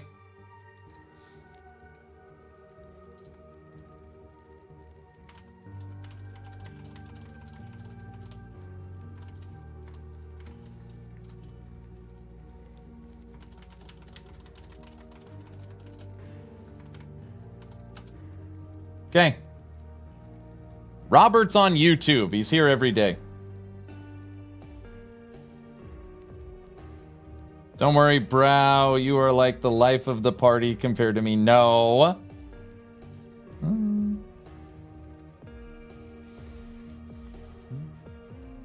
James always tries to poke me on YouTube. It's okay. He knows Last Epoch's my favorite. He says that stuff to goat me, which totally works. All right. Talkative Try is joining us in 1 hour. He said nothing is off the table. Give me some questions. What do we want to ask him? Nothing is off the table. I don't know why I said nothing's off the table. Now you're all going to say some crazy stuff. Oh, Robert's on the YouTube side. My bad. Hi, Robert. See, you could see the chat on screen. Okay, back in PoE 2. Just came by to wish you much fun and smash a like. Trying to catch up to you in hours. Yesterday and this morning, I did some trading. I got a +5 to minion skill levels on a scepter and a +3 to minion skill levels on an amulet. So now I got my minions up to level 30.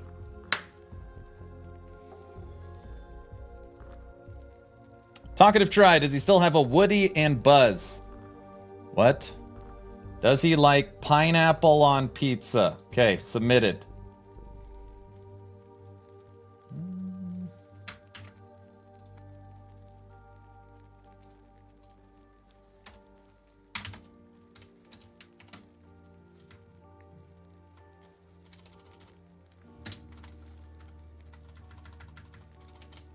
Okay. I'm going to repeat myself. Just talk about controllers. What's your favorite Pokemon?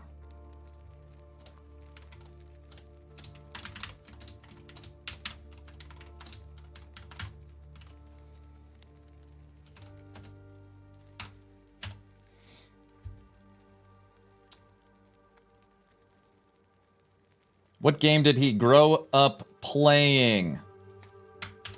Got it.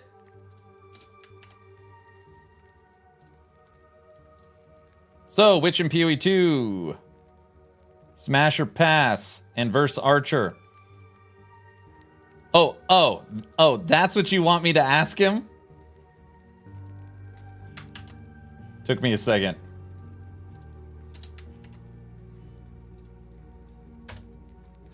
Jeez. Question for Try. How long did it take him to get his wife to play PoE 1, PoE 2? Got it.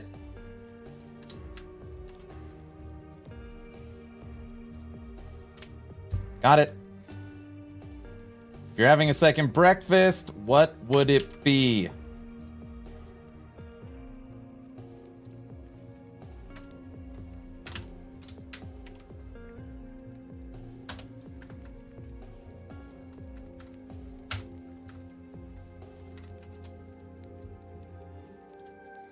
What are his favorite character types? Like melee, mage, archer, minion.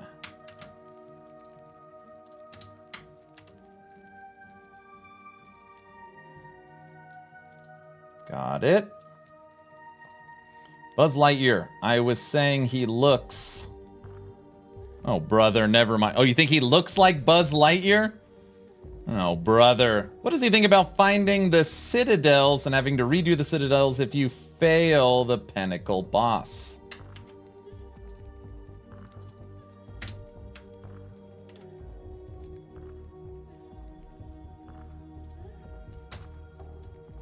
Citadels, got it. Is a hot dog a sandwich? Got it.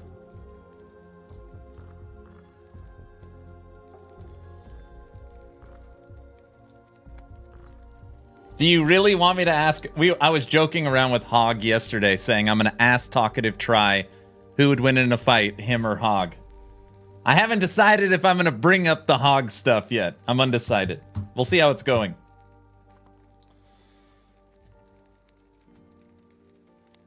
What does he think of obtaining spirit for classes?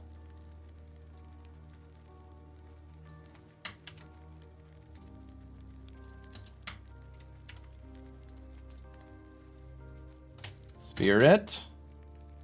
Okay.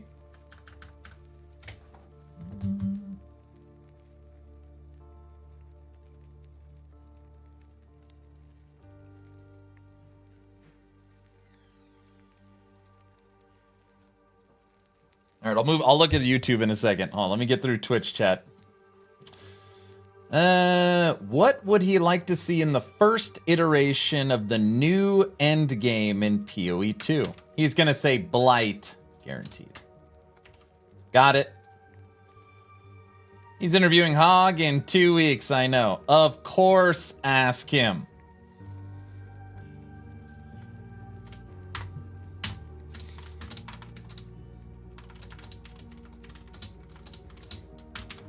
All right. Who would win in a fight? You or Hog? All right, I got it.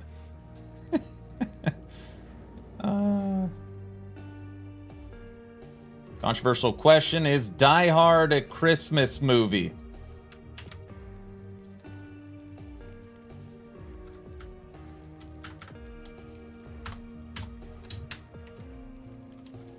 Got it.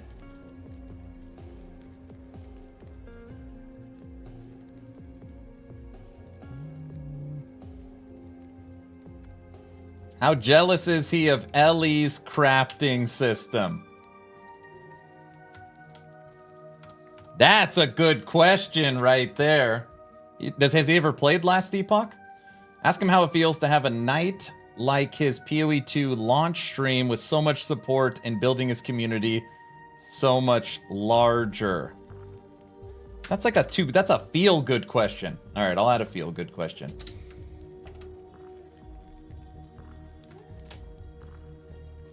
Got it.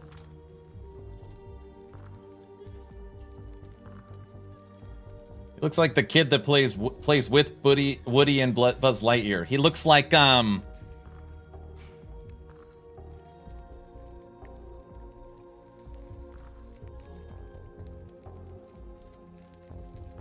Andy. Gosh, Sid. Oh my gosh, Andy. I knew that, medic. Out of all the features in PoE 2, what would you add or change? Got it.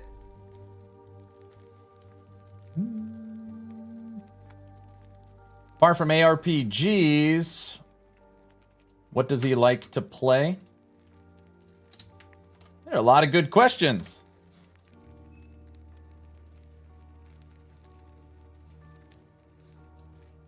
How would you change ascendancies?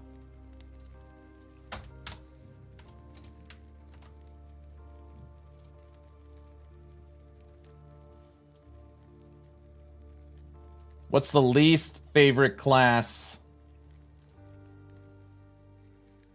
If it hasn't been asked already. Got it. I'm already up to 19 questions. Not saying all of them will get asked, but this is good. Ask Try if he's related to Mr. Burns. Oh my gosh.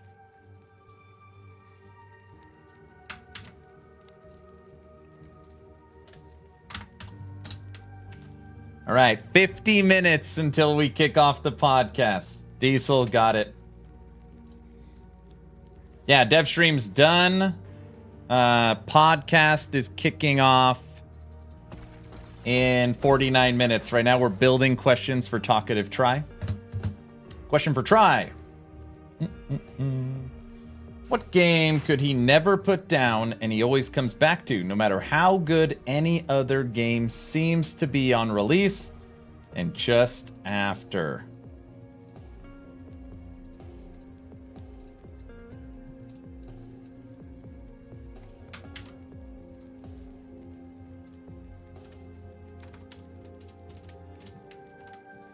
Frosty, I got a lot of my questions ready. I've been working on them.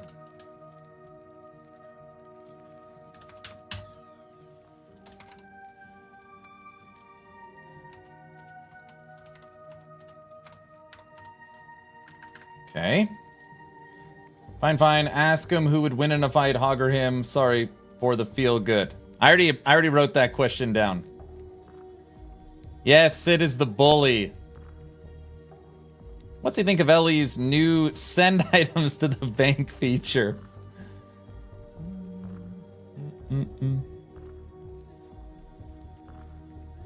Why Triceratops? I don't even know anything about what Triceratops... Like, is that his... Oh yeah, that's his logo, right?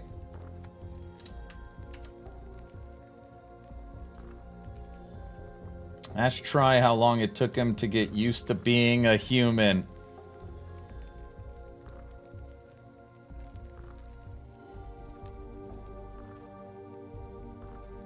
Do you want Labyrinth to come back? Which things they are coming to PoE 2 he's most excited for? No, I've kind of got that already. How many questions does Frosty have? I don't know. I just came back. I'll be back before the show. Sounds good, sir. Right now we're building questions. He will say Druid. Ask Try in a 1v1 me, bro. Could he whoop you? You want me to ask Try if he could beat me in a fight?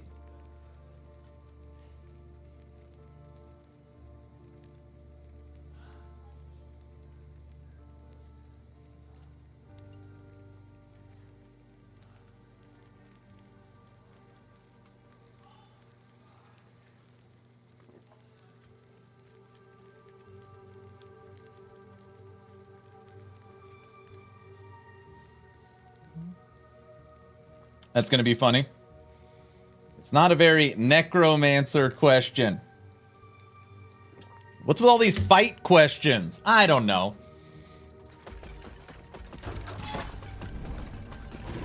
Why is everyone wondering about Try's fighting prowess? I feel like I missed something. No, it's just we're just joking around. Okay, let me pull up YouTube really quick so I can copy these questions.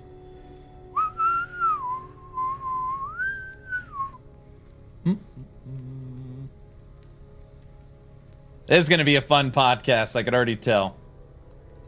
Again, just so everyone's aware, I wasn't able to pre-set up the scene, so I'll probably need a few seconds once we start. All right. What do we got in YouTube? Is this just going to be a D4 bad podcast? Worried me the Tribe being there and Frosty being the D4 super fan. No, no, no, no. It'll be great. Ask him how it feels to have night. Oh, I got that one.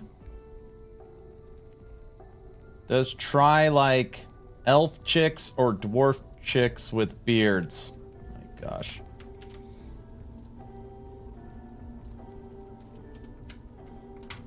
These are all hot seat questions. Got it.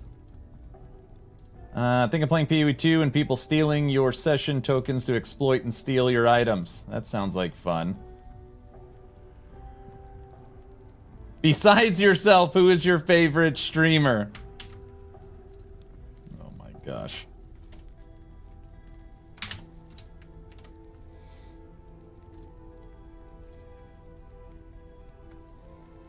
Okay, sweet. I think that is a good set of questions.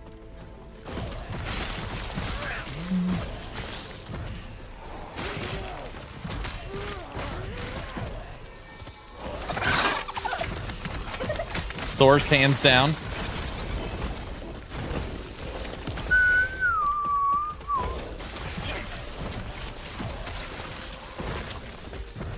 Hey, thank you for the follow. Anybody that is following on Twitch or subbed on YouTube, type in ! giveaway. Podcast less than 45 minutes.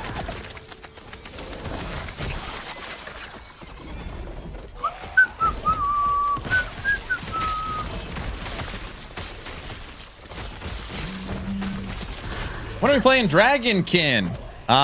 When it comes out in February.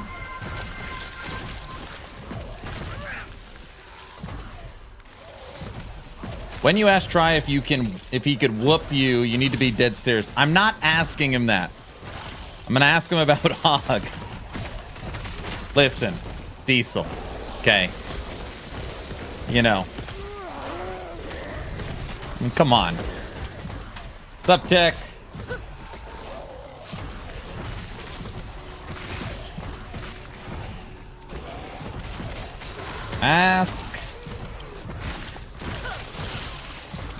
Ask Try what makes PoE his favorite game. Why is PoE your fave? Okay. My head hurts today. Didn't you have to be up early? MRI sucks. Yeah, it does suck.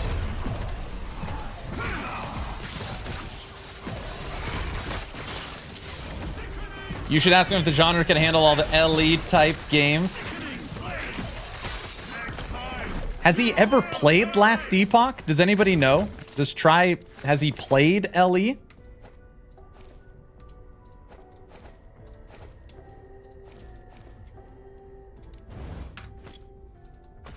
Tell him happy birthday. That's a Hog thing. Ask him perfect question.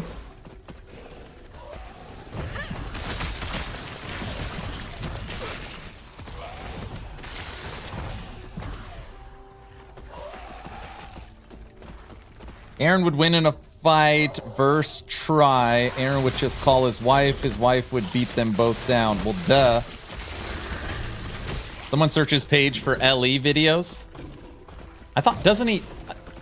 I mean, I don't know. I thought he only covers PoE. I don't know if that's true. Maybe that's not true.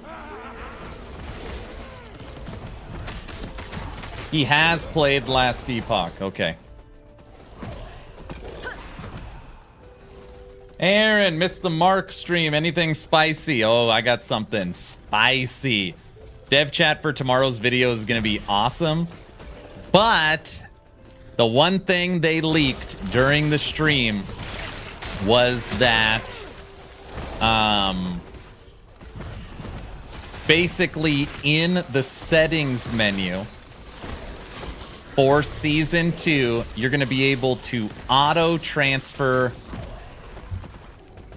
crafting materials, keys, and a couple of other things directly into storage. For anybody that's played Last Epoch for a long time, this is like the best news. 6 years in the making. Aaron is a gentleman. He doesn't fight in the gutters. That's right. Fill the whole room with uppercuts. So we won, and they gave up. Correct.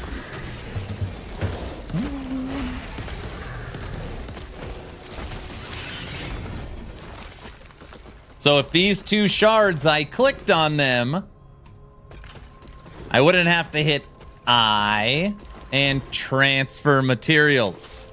You can leave it that way if you like it, but that is a thing of the past. 6 years for a key ring. Yep.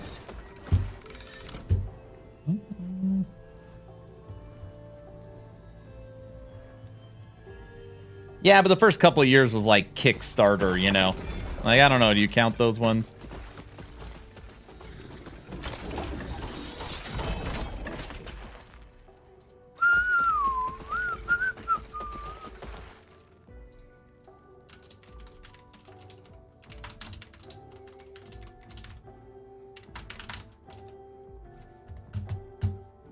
Fast forward, 90% of players won't use the settings.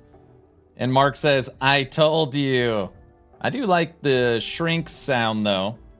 Nobody asked, while clicking those settings means stash will auto transfer. What?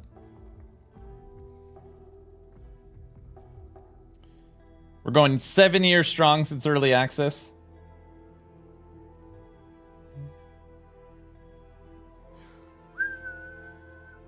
Definitely speed up mono runs. You have a lot of keys in your stash tab, right? I do have a lot of keys in my stash tab. That's true. 38 minutes, party people. 38 minutes.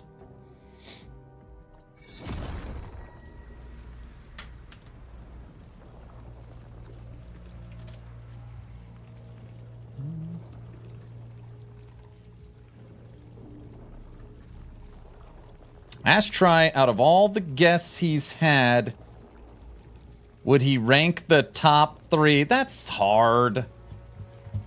That's hard.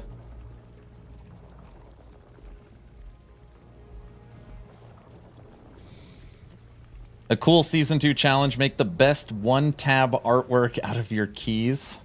That's a good one.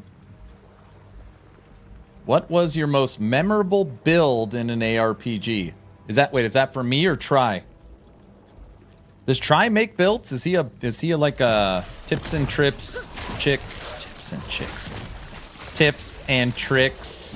how to build maker for the podcast?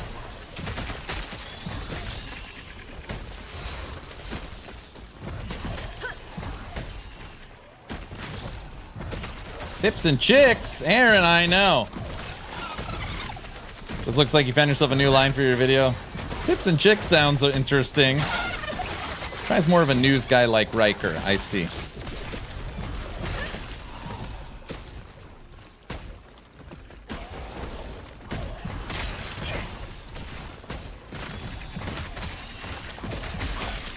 "36 minutes. Ask him what happened to Epoch's call. Ask Try. Oh, thank you, honey. How's everything going? The norm? What's coming for the countdown? Me and Frostylaroo have our Town Portal podcast with Talkative Try. Will be joining me and Frosty in 36 minutes, or until they're both ready. Hi, which game do you prefer in Y, LE, or PoE 2? Oh my gosh. Okay. Last Epoch is my favorite game. That doesn't mean it has to be your favorite game, but it's my favorite game. Now, there's a couple of things too that I said earlier in stream that I keep reiterating is that I have followed this game since almost Kickstarter, and it it sounds so insane. It just kind of like feels like part of the family. I've seen the ups and the downs. I know the studio. I know the studio's family. I've traveled with them. I am very bought in on the future of Last Epoch and where they're taking the game.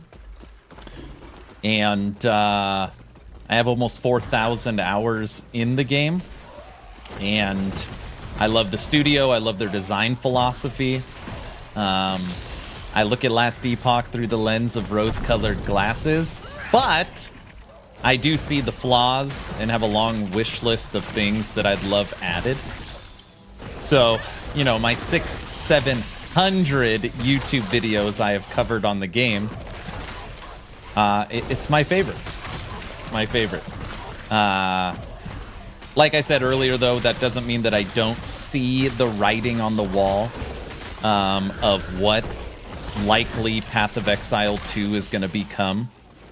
Visuals, combat feel, character customization, endgame, campaigns, cinematics, all that stuff. I know PoE 2 is going to be great and continue to grow over the next decade. But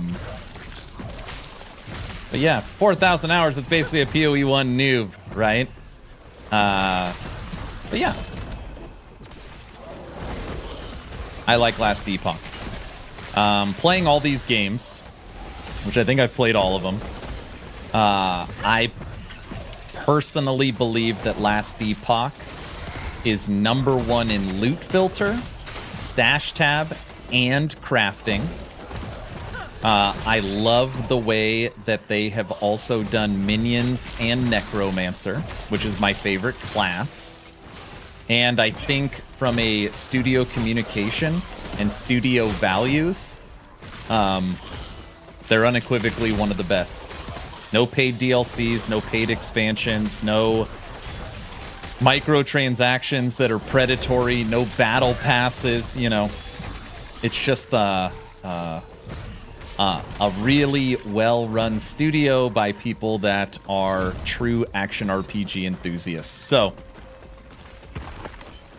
I really like it.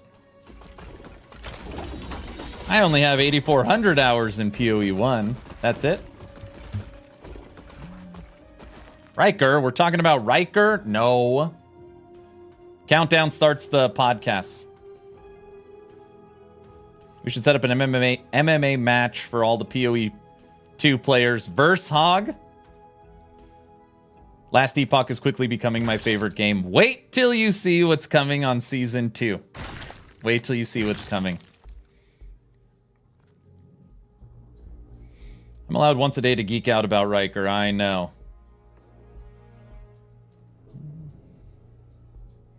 Everyone don't believe Aaron. If you don't like LE, he will make you spend all day with Brow. You will be converted. Resistance is futile. How will Last Epoch monetize future seasons? So they keep getting support. Do they run MTX packs like season starts? Yeah, they run supporter packs just like PoE. Their cosmetics, there's a lot to be desired, but they are at least starting and working on that and expanding their team.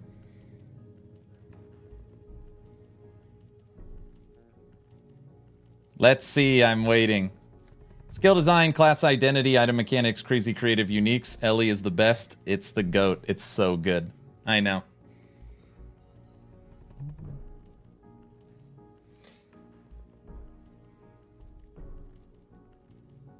This is my 850 corruption Golemmancer build that took down Aberoth using my unique in-game item, Aaron's Will.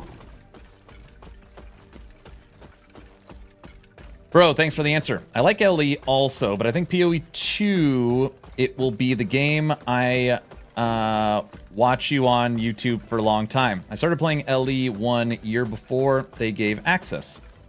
No, that's understandable. Should really make more and better MTX. They can make more money. I know. Come on, Exathia, stop dying. I agree with Aaron. Ellie Necromancer is my favorite class in Mastery.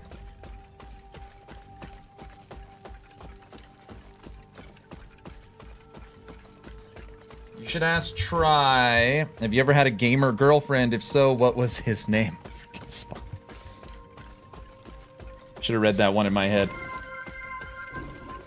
Scylla has redeemed Guilty Pleasures. Guilty Pleasures. I didn't die. The game crashed after I killed Katava and took the loot. Damn. When you can swarm the entire screen.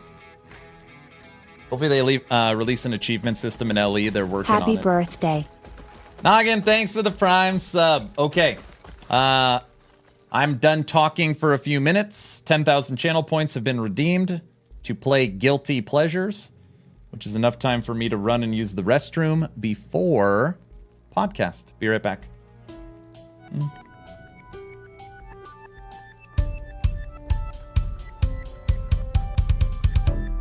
Close the curtain, close the door. It's getting too bright in here for me to say. I've been standing here a while, trying to figure it all out. If it's you or me. So do you feel my heart beating a little faster? Do you?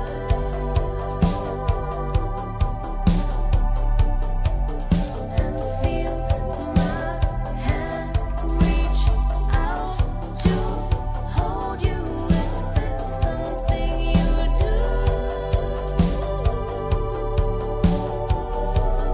I'm alive.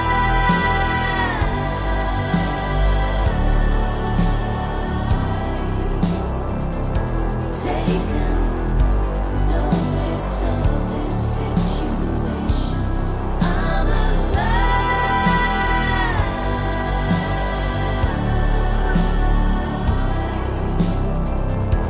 Taken notice of this situation. I can see your outline move. Our fingers interlaced till we are face to face.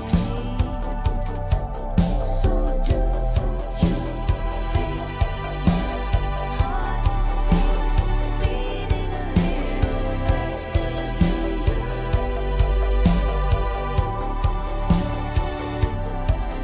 And feel my hand reach out to hold you. Is that something you do?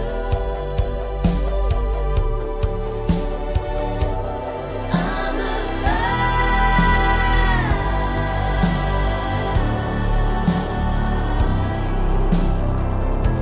Taken notice of this situation.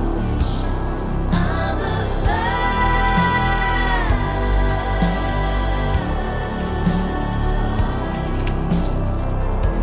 Taken notice of this situation. I've been standing here a while, trying to figure it all out. If it's you or me. I'm alive.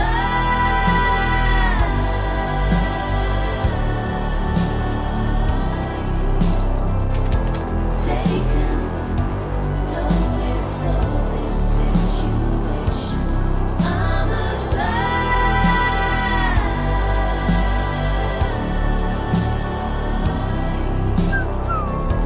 Taken notice of this situation.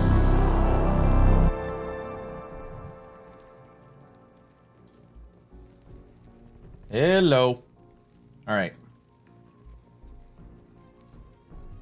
25 minutes. I gotta switch to headphones.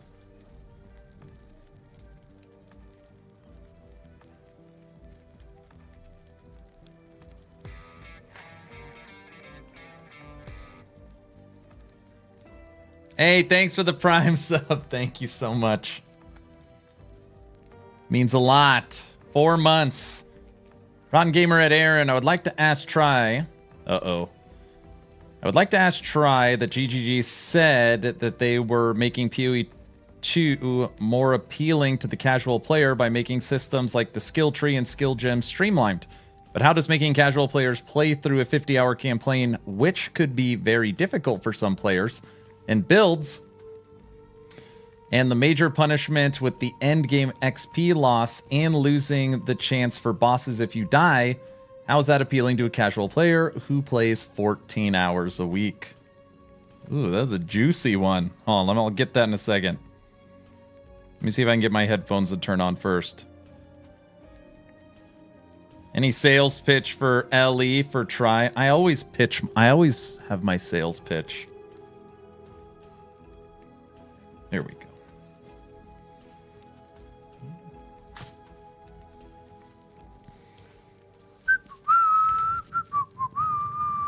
No, not you. 20 minutes. 20 minutes. Set to no chat. No, set to game.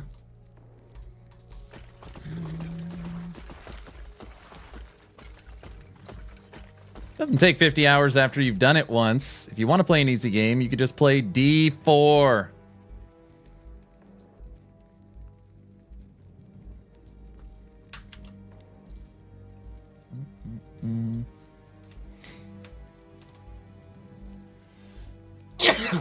Woo! Excuse me. That's a very long question, sir.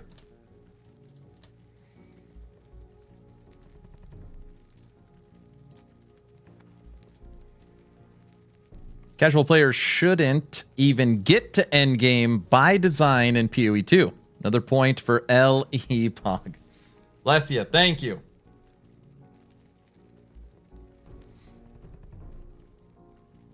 I'm 1,921 hours into Last Epoch, 1,722 hours with Grim Dawn, only around 400 hours in D4. After hijacking LE's loot and crafting system, 612 hours into Titan Quest. And 116 to Torchlight 2. That's good. Aaron loves D4. Oh, here we go. Here we go. All right, hold on. Let's see. What do we got here? I got to get the audio all set up and tested. All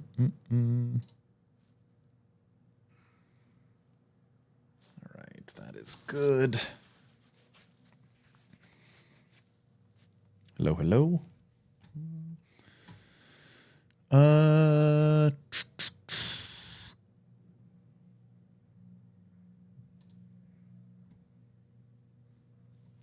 right. I'm going to test the extra screen really quick for the podcast. Extra screen. Okay. That looks good.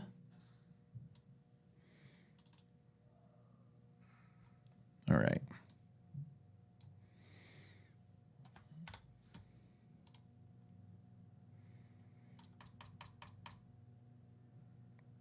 Dunder, thanks for the Prime sub. Thank you. 21 minutes. Podcast is almost here.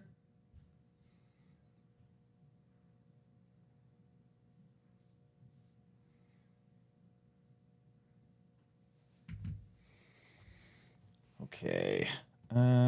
Test if the audio is working. Hello, hello. Oh, hold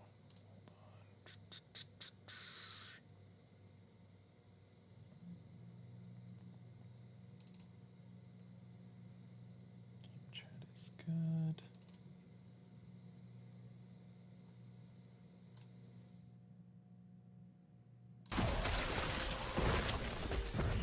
Hey, thank you for the follow. Anybody that is following on Twitch.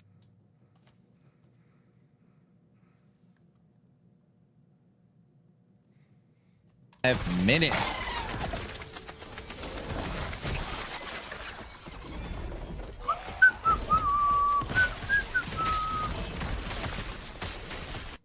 Perfect. What the sound? It's myself. Okay, that is good. All right, that is set up and awesome. Headphones are good. DM, I am happy. Oh, brother.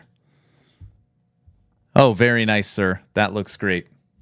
Oh, that is nice. Very nice. You're working hard or hardly working? All right. What is something? Let's see. Questions feel good. What town portal is this? Any last minute questions for Talkative Try? This is town portal number 8. This is number 8.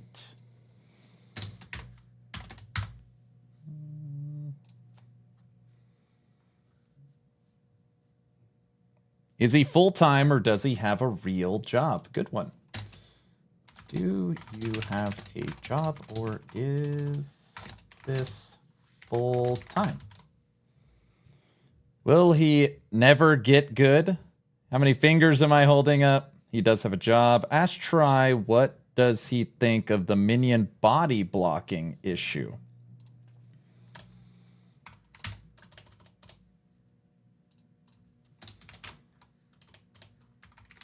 Thoughts on minion body blocking. Got it. Who is more handsome, Aaron or Frosty? Frosty wins hands down. That's an easy one.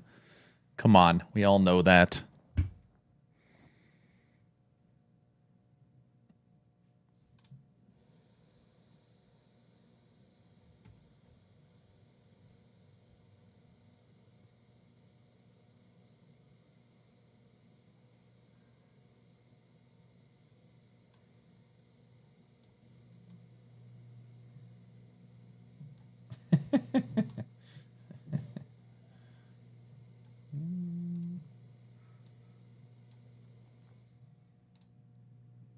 Ash Try to participate in the community last Epoch event. Yeah, we got to bring him over to LE, right? That is, I mean, that feels like a must.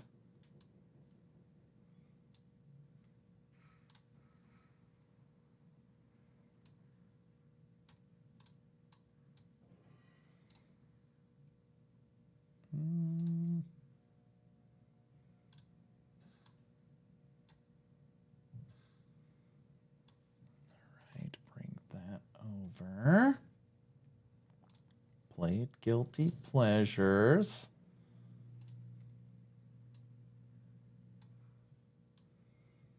Okay, that looks good. Convince people to try last Epoch. That's the plan.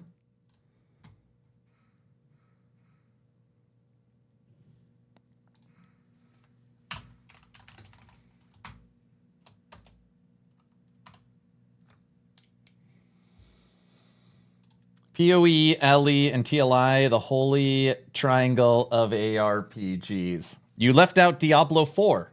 Why didn't you put Diablo in? What happened to the giveaway the other day? We'll draw the giveaway, the next giveaway, after the podcast. So in the post show. In the post show.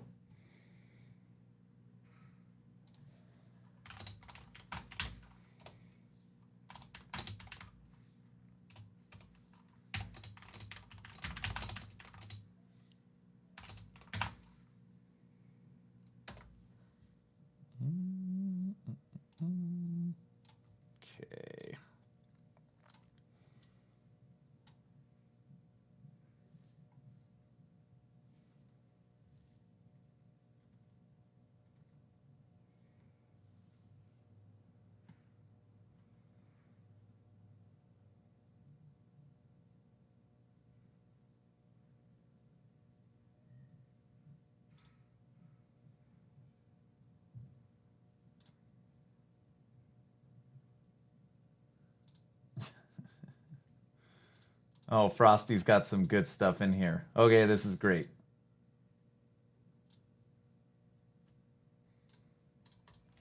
Okay. I've got everything set up that needs to be set up. So this is good. We got 15 minutes.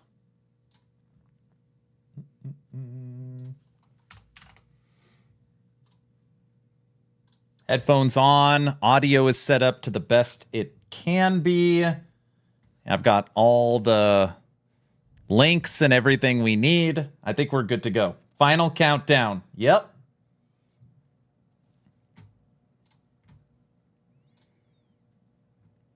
Perfect. Awesome. It's going to be a fun one today. I can feel it.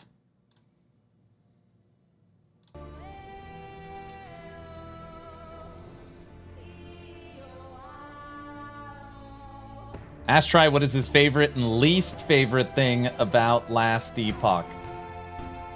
That's a bad one. There's nothing bad about Last Epoch, so how can that... Other than it's...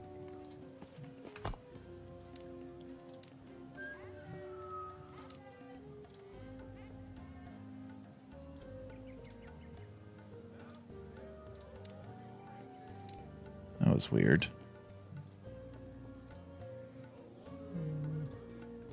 Ash Try, does he like the new endgame system in PoE? Ash Try, what is his favorite cheese? Trust me. Got it.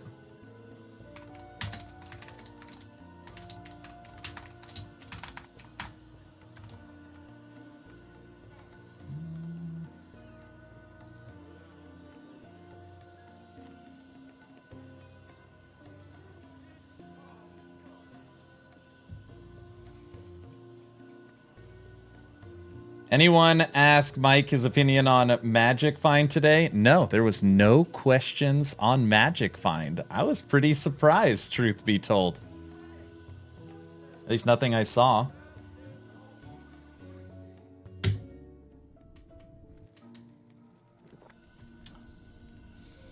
Ask Try, how much wood would a woodchuck chuck if a woodchuck could chuck wood? Okay, I'll add that to the list.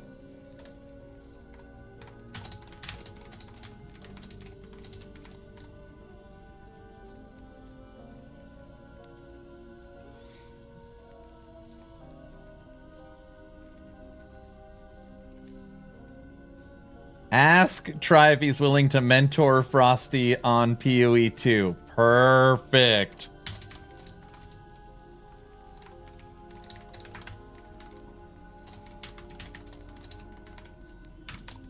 Got it.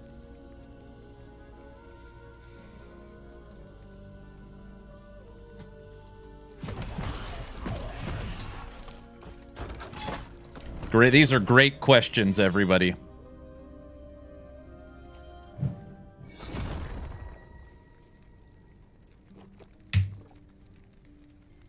What's Try's Magic Find at? Is Try a trader or solo self-found? I have no idea.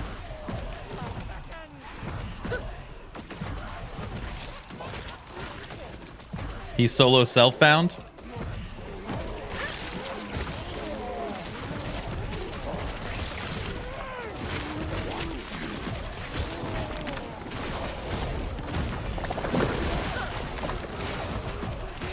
He's on standard, but mainly plays solo self-found. I see. Try doesn't engage with trade. What? Why? We'll talk about that too. That's going to need to be discussed.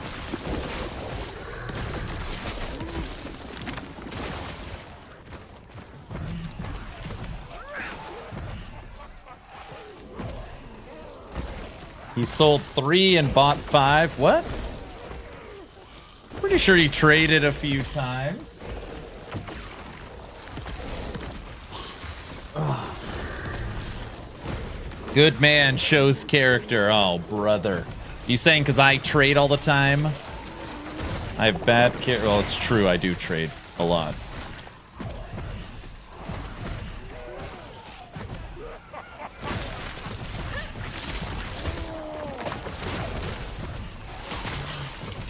Ten minutes.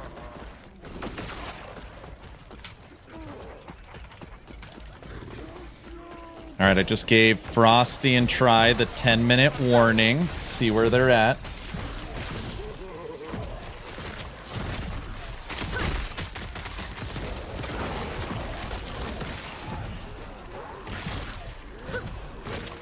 New players are not playing trade or hindering their progress. At some point, the roadblock is really big.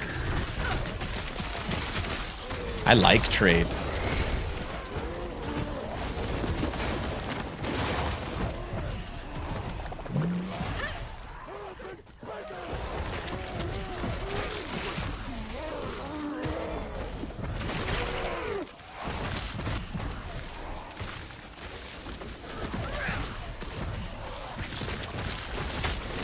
Podcast time.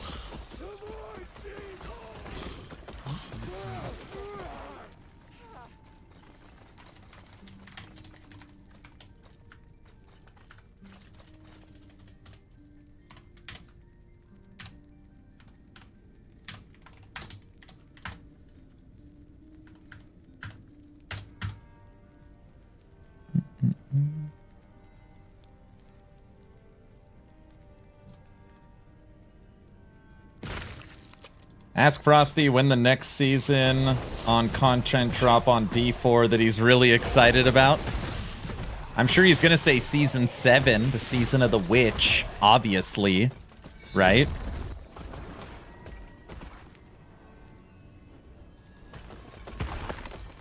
Right?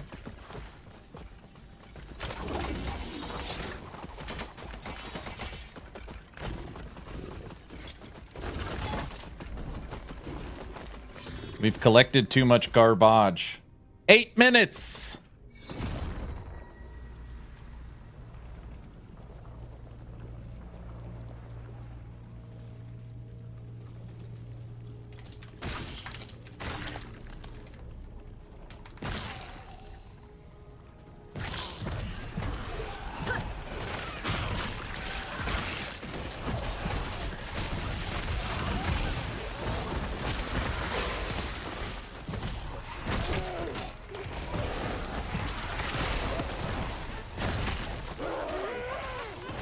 We're almost there. 7 minutes.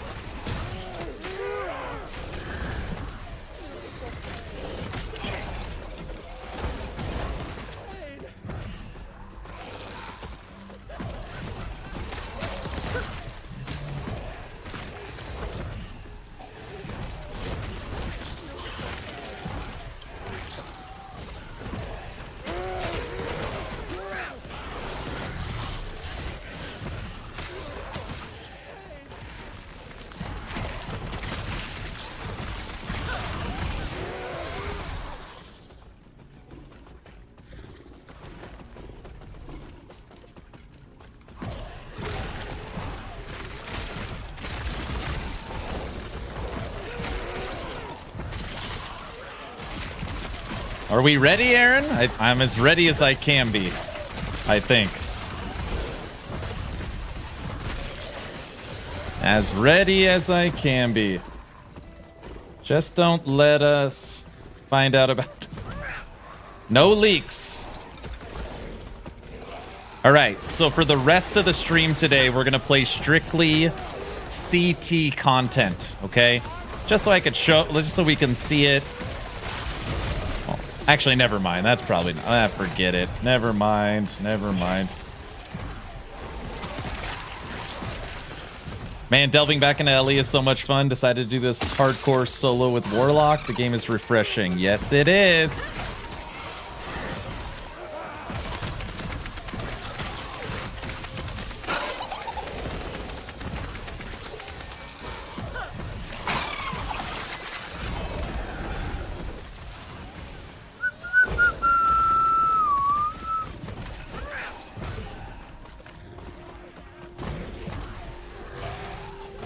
5 minutes. 5 minutes.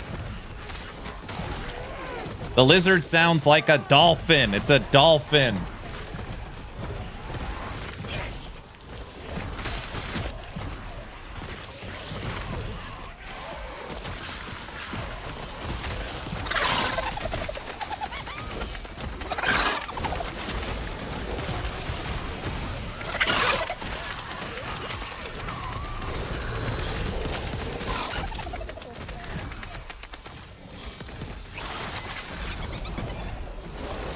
Too much PoE2 cooks one's brain? No. Maybe. Where are you reading those questions from? Twitch? I read YouTube and Twitch. Best I can. Both YouTube and Twitch show up on the screen above my head as well. Actually, I can't say for most of the podcast, but I'll catch the VOD. Looking forward to it. It should be good.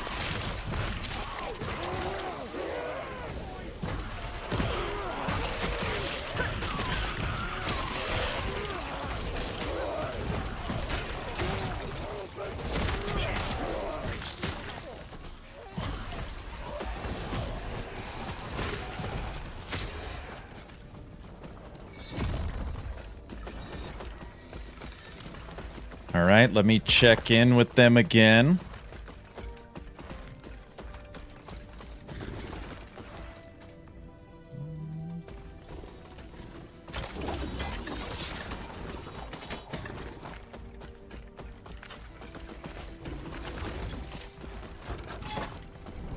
Same, I'm addicted to PoE2 right now, but I like the less complex but not dumbed down experience LE has to offer. You like being able to turn off your brain a little bit?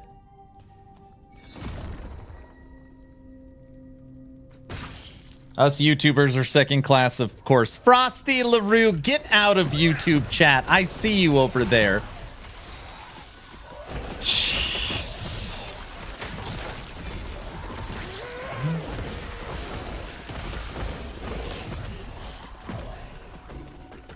Now they're calling Last Epoch brainless. See, how have we gotten to this point?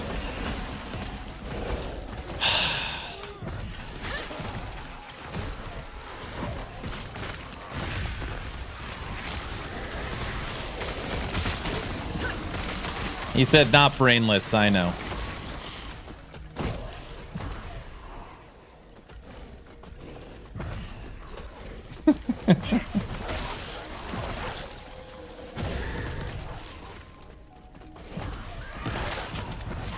Hey, Mike, I say this all the time on stream. How cool is it that Last Epoch gets compared to Path of Exile and Diablo? Isn't that so cool? Every time someone's like, oh, Last Epoch will never be as good as Diablo 4 or something, I'm always like, that is very cool that you're comparing the two. 12-year-old me would never believe it. I know.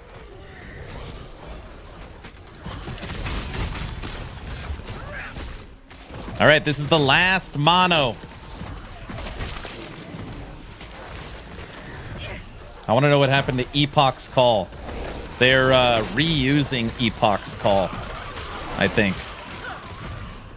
It's already better than D4 by a lot.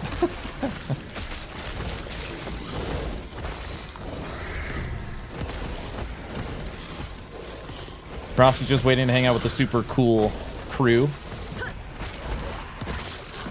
Man, I feel like the subathon is ending because the clock is going down. I'm having PTSD right now.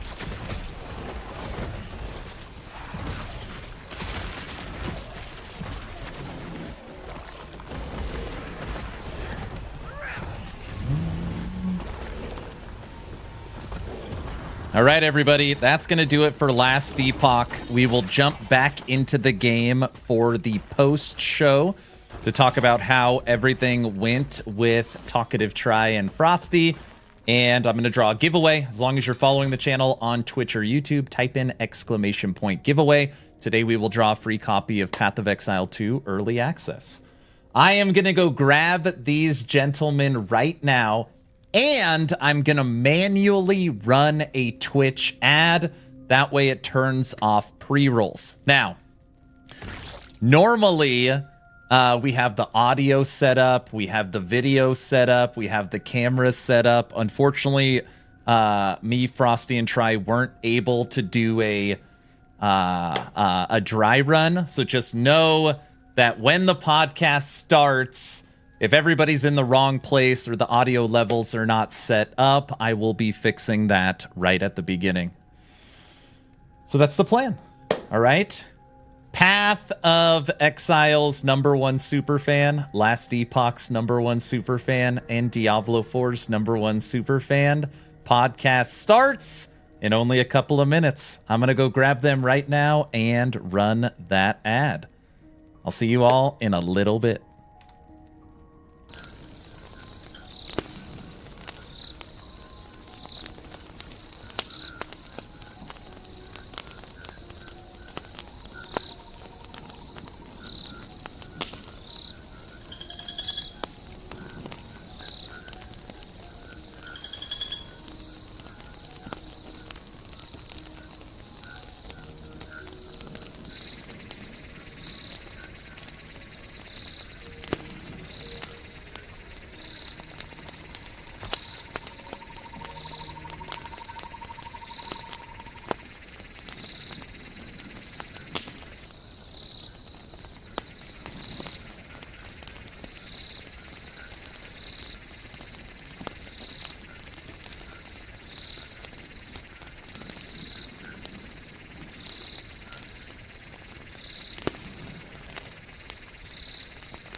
tonight, along with Aaron and Frosty. We're taking flight, tune in, level up, turn the quest. In the world of action, we're the best. Welcome to the Town Portal Podcast.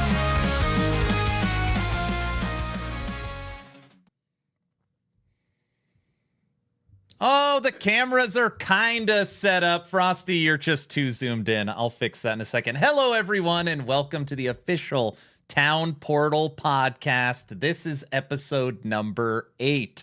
My name is Aaron, the owner and operator of the YouTube channel Action RPG, and with me, as always, is my co-host, the spirit of the channel, the #1 Diablo 4 super fan who couldn't get his background up, so he's just showing you what it really looks like. Frostylaroo, say hello, sir. Hey, Aaron. We're professionals, I swear. But anyway, I'm absolutely thrilled to introduce today's guest, a name that resonates throughout the Path of Exile community. He's a prolific content creator who truly needs no introduction, but I'm going to give him one anyway. From his insightful YouTube videos to his engaging Twitch streams, he has been a constant source of entertainment and knowledge for exiles everywhere. And if that wasn't impressive enough, he's been an absolute awesome marathoner for interviewing so many people in the Path of Exile scene. Please join us in welcoming the one and only Talkative Try. Mr. Try, it's fantastic having you here. Please introduce yourself. Thank you, Frosty. That was an epic introduction. Better than all of my introductions for my guests. So thank you. Thank you very much for that. I do appreciate it. I'm Talkative Try. I do Path of Exile 2 and 1 content a little bit. Dabbled a bit in Last Epoch. I've What? Oh, sorry. Go on. I've done a little bit Last Epoch content, not a ton. And I've dabbled a bit in Diablo 4 fanboying. You could say it like that, right? Right, Frosty? We're fanboys. Yeah. Diablo 4 super fans. Truly. We love the game. I'm happy to be here. Well, thank you so much for joining us. I know it was kind of last minute. We were chatting for a little bit and you agreed to come on. And we are excited for later in the podcast, some of the hot seat questions we have for you, but that's going to have to wait till later. So we're going to kick things off with just getting to know Try a little bit. And I thought we could start with, what games did you grow up playing? Yeah, that's a great question. I actually started gaming when I was 3 years old, sitting on my dad's lap while he played Baldur's Gate 1. It wasn't known as that back in the day. It was just Baldur's Gate. And I would read the dialogue of the various NPCs in that game. And that's how I started to read alongside children's books and the like. I know people may disagree with that parenting style, but I turned out all right at the end of the day. I graduated quickly from Baldur's Gate to Diablo 2. I had never played Diablo 1 when I was a kid. And Neverwinter Nights. Neverwinter Nights was the game of my childhood. Not only because I enjoyed the campaign, which today I see it as kind of lackluster, but my dad was also the dungeon master and creator of one of the largest persistent worlds in Neverwinter Nights. And for those of you who don't know, Neverwinter Nights was pretty cool. It was a 3.5 video game, Dungeons and Dragons 3.5 video game, wherein you could also build and host your own modules. So there was essentially dozens of mini MMOs online that hosted anywhere between 200 and 300 players at one time. Very, very cool. And I played that for like 4 or 5 years, and other games alongside that, like Age of Mythology, Age of Empires. But I was mostly into those D&D based games. How old are you? I'm just going to come. I'm curious if you're around the same age as me. I'm really curious what age you think I am, actually. How old do you think I am? 35. That's what I was going to say. I should have said. I was going to say mid-30s. You're younger. Mid-30s? You're like 26, aren't you, or something? I am 27. I'm 27. Okay. 35. Well, oh my God. There you go. No. I'm 27. I have 2 children, a beautiful wife who I've been dating since 8th grade. No, 7th grade. 7th grade. Well, I haven't been dating her since 7th grade. I married her eventually. but we've been together since like 7th and 8th grade.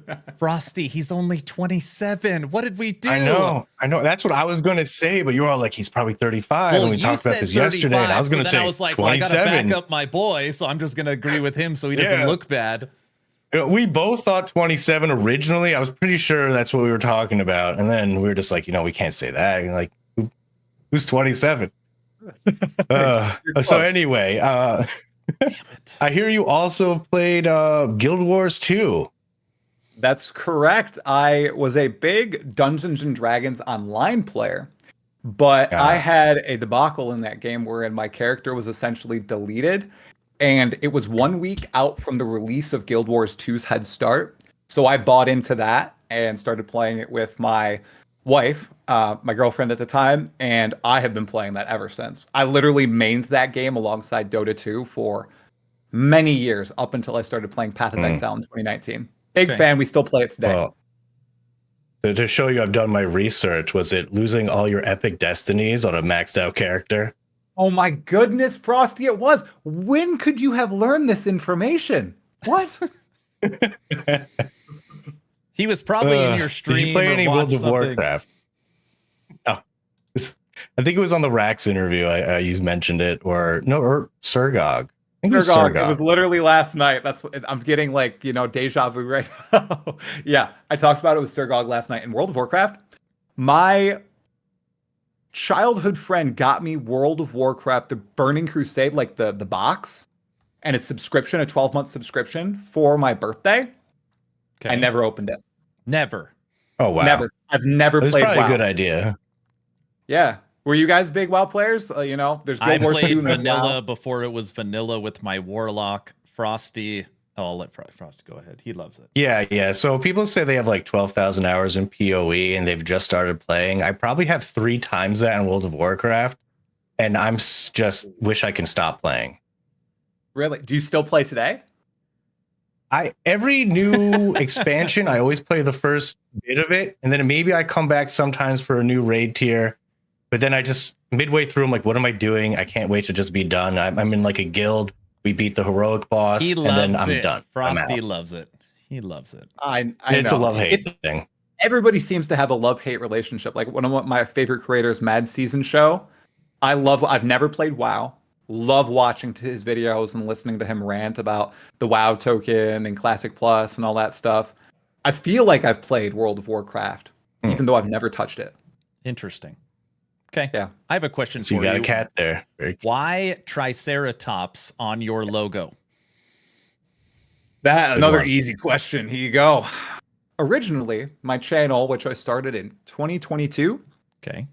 was supposed to be a 3-pronged approach to content. 1, obviously the one that popped off, Path of Exile. Okay. 2, Dungeons and Dragons, which is something that I think that's what I spent the majority of my free time on before I had kids. And 3, Guild Wars 2. I was going to try to do a few different games. I never really made any Guild Wars 2 videos. I Okay. have a huge site dedicated to D&D that I was going to try to transfer over to this YouTube channel. But I made a few Path of Exile lore videos, and they received a bunch of traction. And so I just kept going on with those. And then I started playing PoE more and more, and the other hobbies or pastimes faded away. So that's why it has taken the forefront. How many hours do you have in PoE? That is a great question, dude. I don't play on Steam. I play Okay. on the standalone launcher. So I'd have to manually sum up all of my time. If I were to guess, I have exactly played one character to either 36 or 40 challenges every single league since 3.9 Conquerors of the Atlas or Metamorph League.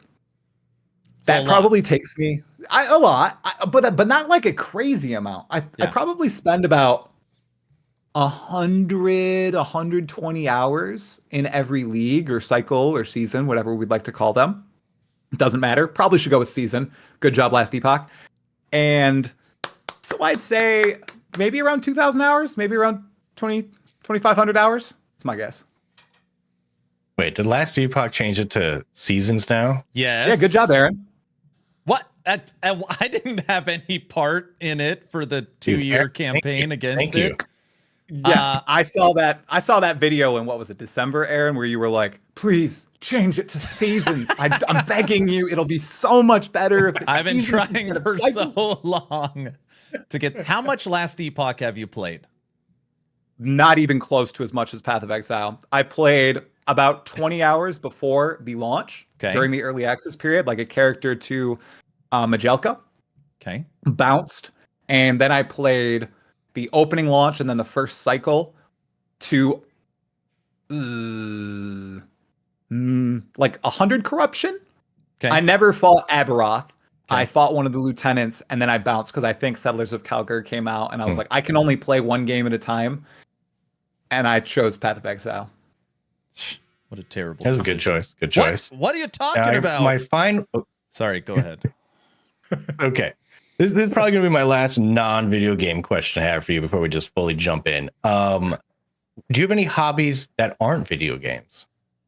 Yeah, so although I haven't during the early access launch period, I usually run like 3.5 miles every single day. My health has faded and I just don't eat as much as I was before to kind of counteract me not running.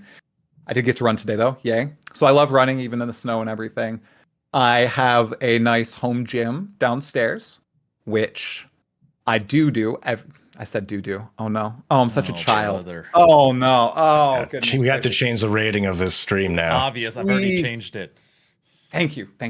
Mature audiences only. So I work out, and I mean, besides that, my wife and I like to play not competitive board games, so not collaborative board games. Screw those. There always needs to be a winner, no matter what. And we watch a few different TV shows like Survivor. I don't know if anybody in the U.S. or Australia, Survivor's pretty big still. Oh, yeah.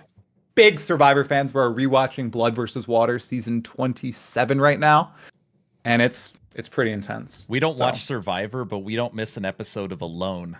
Do you ever watch Alone? Have not watched it. My parents watch it. It's so and good. they love it. It's so good. Yep. Like a bunch of people in the woods randomly, like person standing wins. Yes, we really like Alone.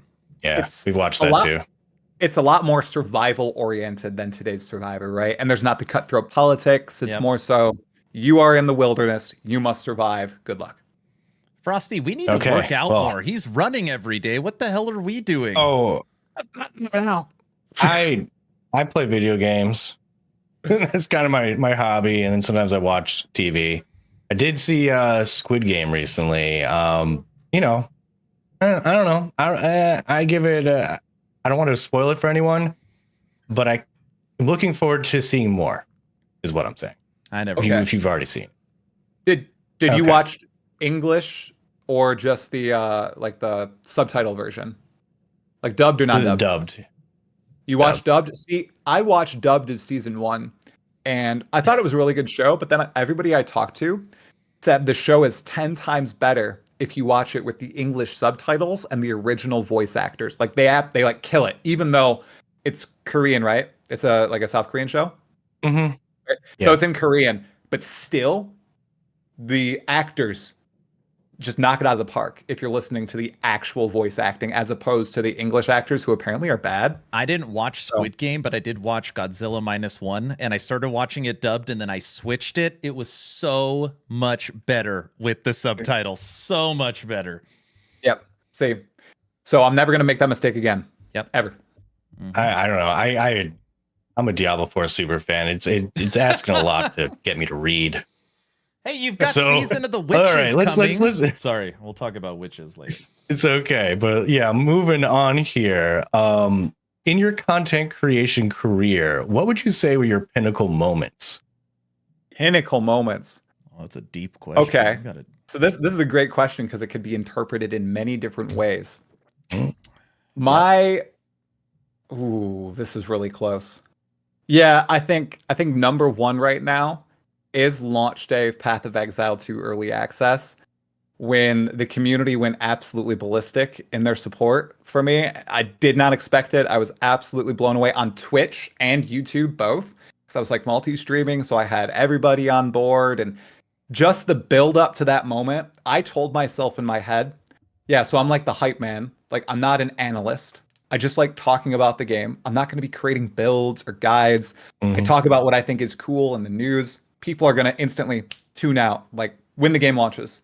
All the top tier build creators and guide makers, those are the people who are really going to get to shine and be exposed to the wider community. So I was like preparing myself for basically this, just the graphs to go like this after going like this all the way to launch. And on launch day, that was the single largest day ever for my channel on YouTube, on Twitch, whatever. That entire week after launch, biggest week on my channel ever, which was just shocking. We got like 3,500 gifted or subs and gifted subs on Twitch, and of course there was that pet thing going on. But we also got 700 YouTube memberships. Like, it was just like everybody was like, "Hey, thanks for all the good times beforehand, and we want to support you in the future." And I did not cry. I probably would have cried if I wasn't just so shocked in what was happening in the moment. Yeah. But that was like the pinnacle moment for me, above talking to Jonathan or going to like LA or experiencing anything else. That day was just incredible. How does that compare to coming on this podcast? Is it like pretty close in comparison? Like, this podcast has been pretty fun so far. It's a lot more fun, I think, being interviewed than interviewing. Right. So I'd actually put this in the upper echelon of like my time in the past month. You know, this is above Endgame Path of Exile 2, I'll tell you that. What? You're not allowed to say that. I'm told you're not allowed to say that. There's no glaze in there, guys. Like, I don't know what people are saying about me not allowed to criticize PoE 2, but I've been playing the end game alongside a lot of other people, and I have some words, okay? And anybody who watches my channel or my streams would know I have words about the end game. So let me ask you this. We're 100% getting there. Let me ask you this. I guess we could jump into it because you brought it up. Why do you think people think that about you? Because when I was telling people the last couple of days you were coming on the podcast, there were people that were like, "Oh yeah, like he won't say anything bad about PoE 2 or something like that." That's still a common sentiment on my videos where I'm criticizing Path of Exile 2. I think it's a combination of 3 factors, okay? Like the 3 horns of a triceratops. So 1, in the lead up to Path of Exile 2, almost no one else was making Path of Exile 2 stuff. Okay. I was mostly saying like, "This looks so good. This is incredible." Yeah. I was hyping it up because I was excited, and I was like, nobody's talking about this. You know, the last time we got an update on Path of Exile 2 was 5 years ago. No one remembers what they were trying to do with this system and that system. So before ExileCon last year, and then after it as well, I was sweeping up every single bit of PoE 2 news, and everything that the devs revealed was good, right? They're not going to reveal any bad stuff. So I was like, yeah, this is awesome. This is exciting. I'm really excited about this. And obviously that oozed through in my content. So that's the content leading up to release. You were breaking down interviews and everything. I was doing like interview summaries because some of them were like 3 hours. So I would take the highlights, talk about them in 20 minutes, talk about all the things that I thought was cool in them, and try to bring them to the masses. Jonathan Rogers, game director on PoE 2, co-founder of GGG, was posting on Reddit for a few months as well. So there were a whole bunch of really interesting developer threads on the Path of Exile 2 subreddit before it blew up. And I was going in there and I was showcasing them to a brand new audience who never would have seen them. A lot of the GGG developers are very active on Discord and open with the community. I was showcasing their thought process on my channel. I was exposing all this information that nobody would ever know about the development of this game that everybody was very excited about to the masses. And I was very, very positive about it, because I was excited about it. And I think that's the first reason. Everyone was excited about it. Yeah. Right. Well, then the second reason is closer to launch, more and more people started talking about PoE 2 and searching for it, including like other bigger names in the community. And they started bad-mouthing me and essentially saying, yeah, this guy's just a shill. He's out here to make a buck. He's not genuine. He's not actually positive about the game. You should see through this fakery. That's it. I'm real. I'm authentic. He's not. And that was a message that was espoused by quite a few people I respect in the community. And they have big audiences and everything. Huh? A lot of gatekeeping. Right. Gatekeeping, or just like, I don't necessarily know what to call it because I would say gatekeeping, but man, was I welcomed in as someone who is not intelligent when it comes to build creation and who had no insiders. Like, I was posting lore videos, and I don't know if you guys know who Grimro is, but he's like one of the ultimate blasters in all of Path of Exile. You might recognize his intro as like, hey, what's up, guys? Grimro here. And then, he'd go into a blasting guide or whatever. And he was commenting on my lore videos and saying, hey, keep making content, man. This is really cool. Try to branch out into these areas. Very welcoming, everybody. It was just a few people who were very loud. And then those loud voices propagated to very vocal areas of the Path of Exile community, mainly like the Path of Exile subreddit. No matter what people say about it, it is the largest Path of Exile community out there. If a message takes hold there, it is going to show up everywhere in Path of Exile. So that kind of happened. That was unfortunate. And then the third thing was something that happened after the game launched. And that was me making a video after I really enjoyed my first 2 days. And I was like, social media blindness. And then I went on to like Twitter and Reddit. And I started reading some posts. And all the top posts were, this is the worst game ever. This game is horrible. The trial of the second must needs to be removed. This is all bad. The end game is blah, blah, blah. And they were right about the end game. But a lot of the other stuff, it was just like, the game is bad. And I made a video that went viral. It got like 180,000 views on my channel. Asmongold reacted to it, like 1.5 million views. All these people reacting to it on their streams of me basically saying, the hate is ridiculous. It's been out for 2 days. Let's chill. Let's give it like a week. And then we can criticize the game and really go in. And some people watched the first minute where I said a version of that and thought I was dismissive and believed, oh, this is a guy who's saying we can't critique GGG. Don't critique GGG. Even though early access is the time to critique, he's saying don't do it. And that kind of took hold too. So that was very unfortunate. I think that's where the most like recent wave of I can only praise GGG came from. I might be wrong, but I think that's the origin of it. Okay. That was a really long-winded answer. But all right, well, it was a great answer. Very good answer. It makes a lot of sense. Since you came out with that video, have you been noticing any shifts in opinion? I guess towards you. That shifts in opinion toward me. No, not really. And the people that were gatekeeping me before, as you guys said before, like were saying some unsavory things. I've actually talked to them, which is awesome. And I'm actually going to speak to them like on my pod too, which is really, really cool. And that happened after that video came out, which is great.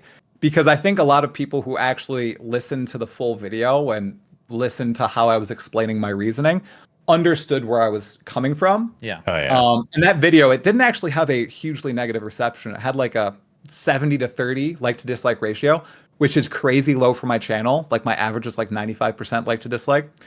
So even though there were some very vocal voices that were one on the video itself and then like on Reddit and everywhere, I think it was overall. Hog also got very upset at me. I know you're going to ask me about Hog later. I think you mentioned that. He got upset at me for my take in that video too. I think after a few days, Hog's questions are for later. Yeah, that's later. Yeah, that's later. So we don't need to talk about that now. But I think a lot of that has simmered down, even though there are still some people who are just like, I will say no bad about the game. Not true. Like, I'm just going to say what I think. Judging from, I've used you in a few of my videos, and the first one I used you in, I got some comments saying along the lines of, he's a shill, like, this guy's super positive. And the most recent one that you were in was like way more positive. It's like, oh yeah, of course we're going to use try to like explain something in a very neat, organized way. And it's not like a negative thing. So I'm seeing a little bit of a shift, even though I'm not looking at all your comments and everything. Yes. But something I wanted to touch on real quick before, and you can go on. I'm just going to tangent off. What are you going to say? I was just going to say, Frosty, yes, that's my psyop. It's working. I'm transitioning to the, very nice explainer, interviewer person instead of the big No, I'm just kidding. I'm not doing that. It's because he's so young. The world hasn't gotten to him yet, Frosty. That's what it is. He's positive. Oh, yeah. It'll break you. You'll get broken soon. He's a young father. He's, like that's what it is. He's Yeah. the nice guy. Why don't you 'cause- try making something like D4 or Last Epoch your main video? That'll really break you. Well, there's nothing. He would work well in Last Epoch because there's nothing bad to say. So there's nothing. He would fit Of course. perfectly in that crowd because the game Tons is of flawless. content updating Correct. monthly. That's Never exactly get bored. And now you're making. me upset. Okay, so Go back when we were making content prior to the PoE2 release, I was noticing you would come out with a video, maybe interviewing someone, and the PoE2 channel, the game's not out yet on Twitch. People are watching a reaction to someone watching you on YouTube on that channel. And I'd be watching that. And you, like you were saying, you were like one of the only people coming out with content prior. And I just thought that was remarkable that like every time you did an interview, the entire PoE2 Twitch channel, you'd see it would all be like you interviewing, watching, everybody's someone watching watching, it. that Yeah, person watching. That's it. Yeah. I just wanted to just have like a one-off comment there. I thought that was awesome. That's because No. for a week prior to release, like everybody was streaming. There was nothing. So they were just they were watching the review or even GGG's 2-hour stream over and over and over again. There was nothing. It's true. It's true that it was the calm before the storm, right? So it was very fun to get everybody's reactions to that big reveal stream and lead into the actual EA. Yep. And man, I fell right into my lap. The whole like Asmin interview, the night of Path of Exile 2's launch. Oh my gosh. What a it was perfect. I loved it. It was good. Did I he almost just went send to you a bed. message? How did he contact you? Oh, well, I contacted him, of course, because he's reacted to like 7 or 8 of my videos. So I sent him a message a few days before. I was like, hey, man. Or no, a few weeks before, because I was like, I want him in the circuit, right? I want to talk to him. It'd be so good to get his opinion on everything. And he responded like literally instantly. And I was like, oh crap. And he was up for it. And I was like, awesome, dude. So when? And then silence. And silence for a few more days. And a few more days. And then I reached out again, 3 days before early access. I was like, hey, man, I don't want to bother you. I know you're super busy. You want to still do this? And I gave him my Discord in case he wanted to send me a message on Discord instead of Twitter. And the night before PoE2 comes out, I end my stream at like 11 o'clock at night or something. And I'm turning off all of my windows and I'm going to close out of Discord, the last thing I always close out of. And I see a little friend request notification. And I'm like, oh my God. Oh, could this be it? That is crazy. Click it. And it's Asmin who's like, yo, you want to record this tonight? And I was like, oh my God, it's fate. It's fate. And then it became the second biggest video on my channel in like 2 days, which was crazy. Very cool. That is very cool. Awesome. That is cool. I have a million questions, Frosty. I don't know what what you've got. I got one more on your content creation, I guess, and then we can go actually just deep into PoE and PoE2. Yeah. And why whatever you Last think I should Epoch's do. better. Sorry, go on. Yeah, all that fun stuff. Okay, so I was just curious. Have you noticed? I mean, you've been in the PoE content creation for a bit now. You know the community. What shifts have you noticed in the community going from PoE to now that PoE2 is out? I know there's a lot of new players. What have you been noticing? Yeah. The biggest shift that I think is hilarious was 2 weeks before PoE2 came out.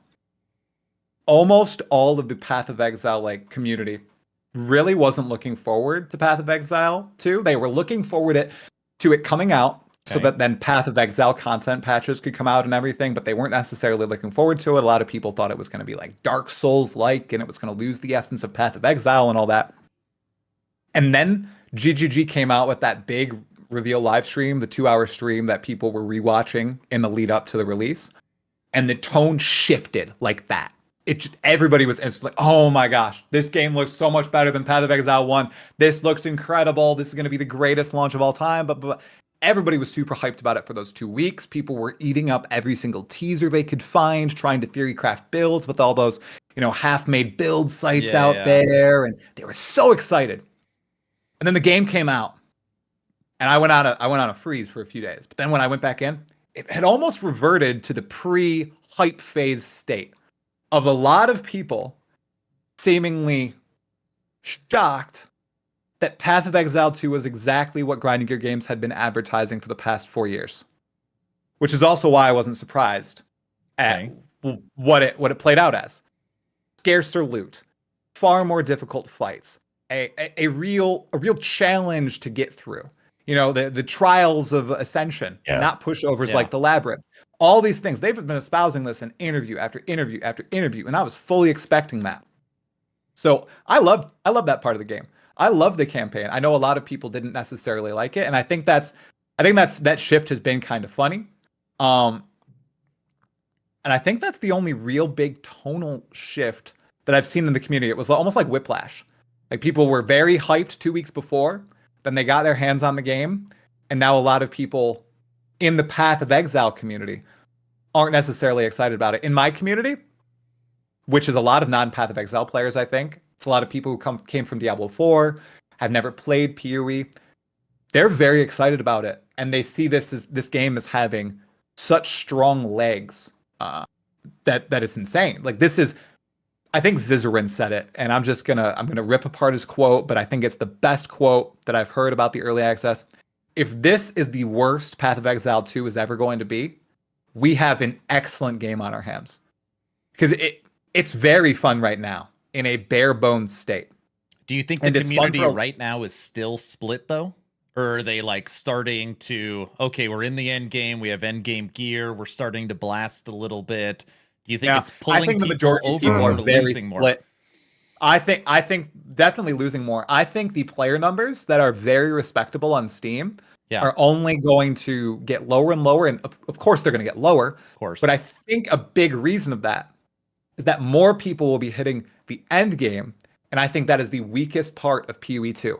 My dad, who has been playing since launch day, is one of the people who just reached endgame. He's been playing the campaign the past 3 weeks. I think he's probably played 110 hours.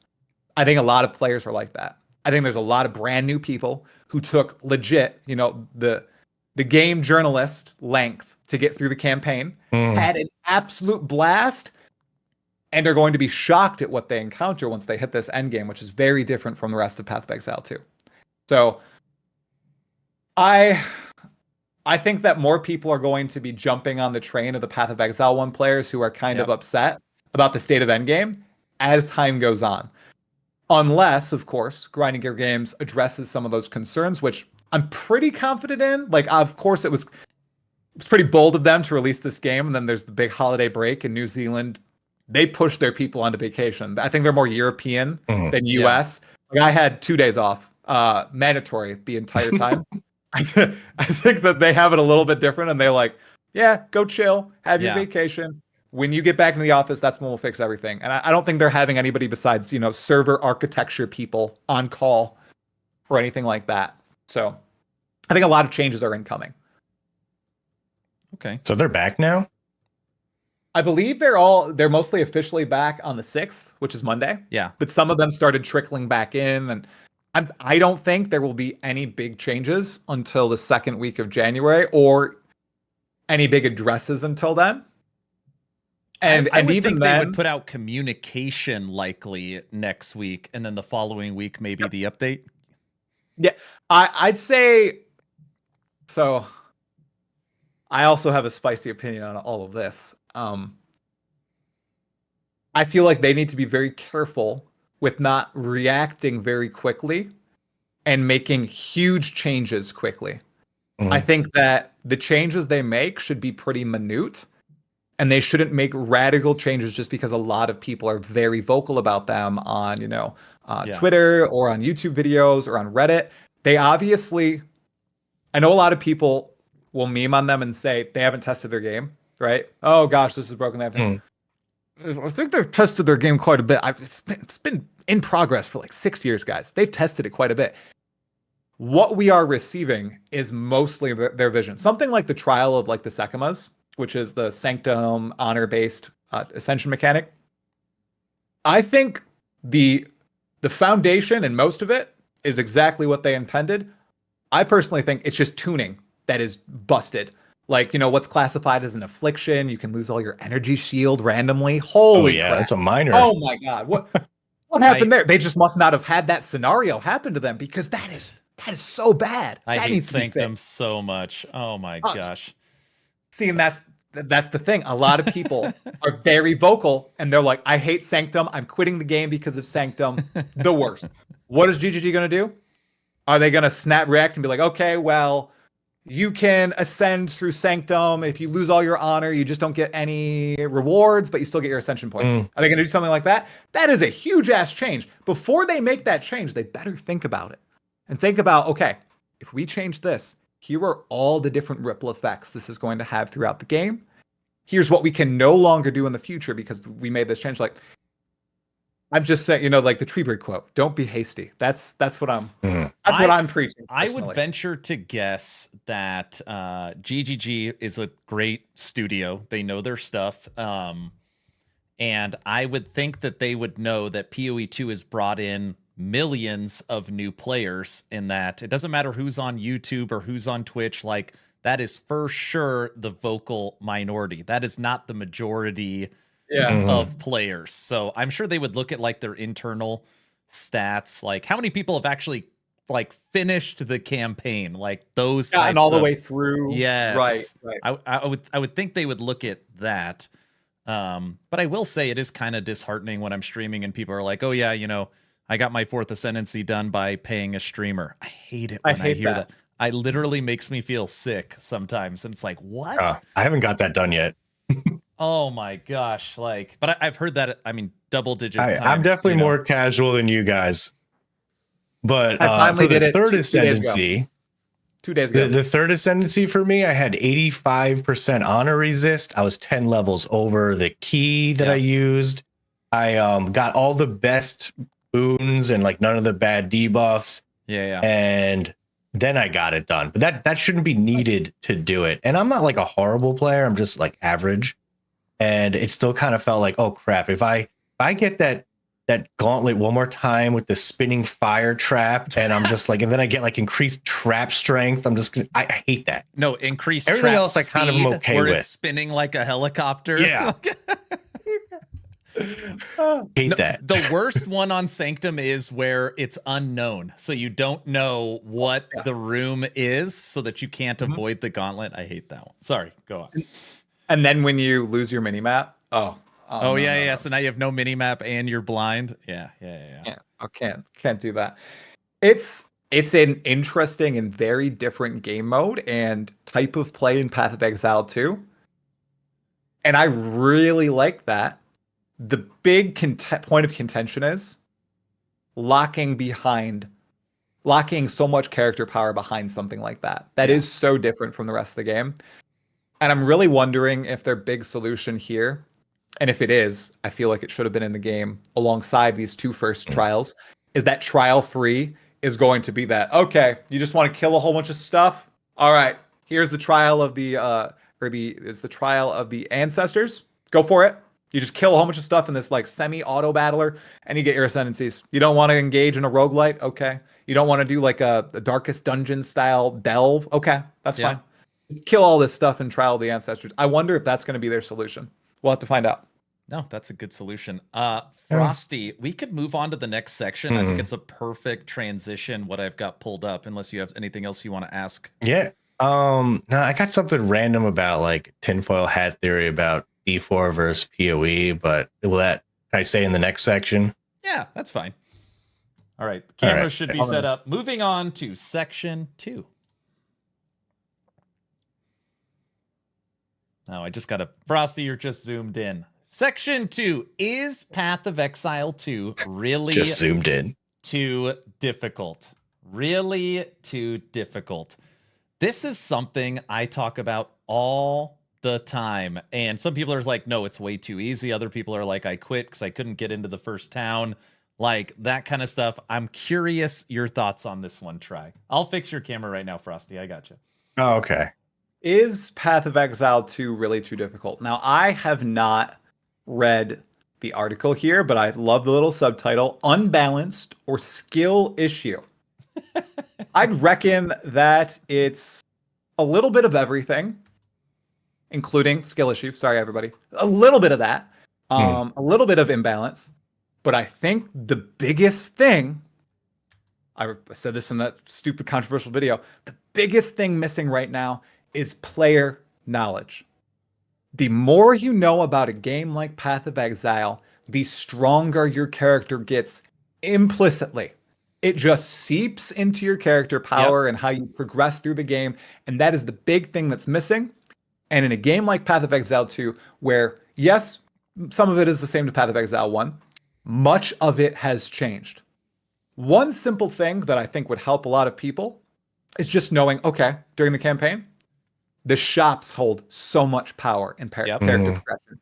There are rare items in there that are very well rolled. They're very powerful. And in the early game, those rare items will carry you through act bosses. I got a rare hammer on my warrior, and I just literally strolled my way all the way into Act 3 based on that well-rolled rare hammer. And of course, my case could be an anomaly, but something like that people did not realize, even the upper echelon of player, until a few days in. Like once players realize that, bam, the game becomes so much easier. And there's all these little things scattered throughout Path of Exile 2. So I really don't think it's unbalanced or skill issues here. I think it's just player knowledge, which is something we all started at zero on, including myself. A lot of people may have been plugged in to the news and all that.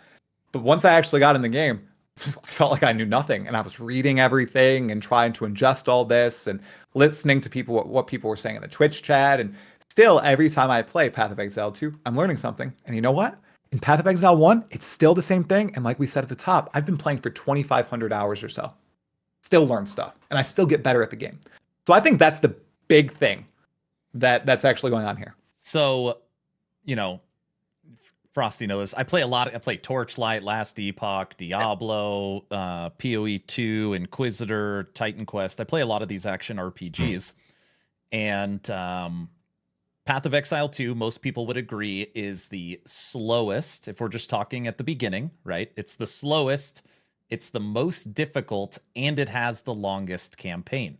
So most people would agree that if you look at just those three things, Path of Exile 2 early access launch is number one in all three of those. And with bringing in potentially millions of new players to the genre, I guess the question is, for the people that aren't on YouTube, the people that aren't on Twitch,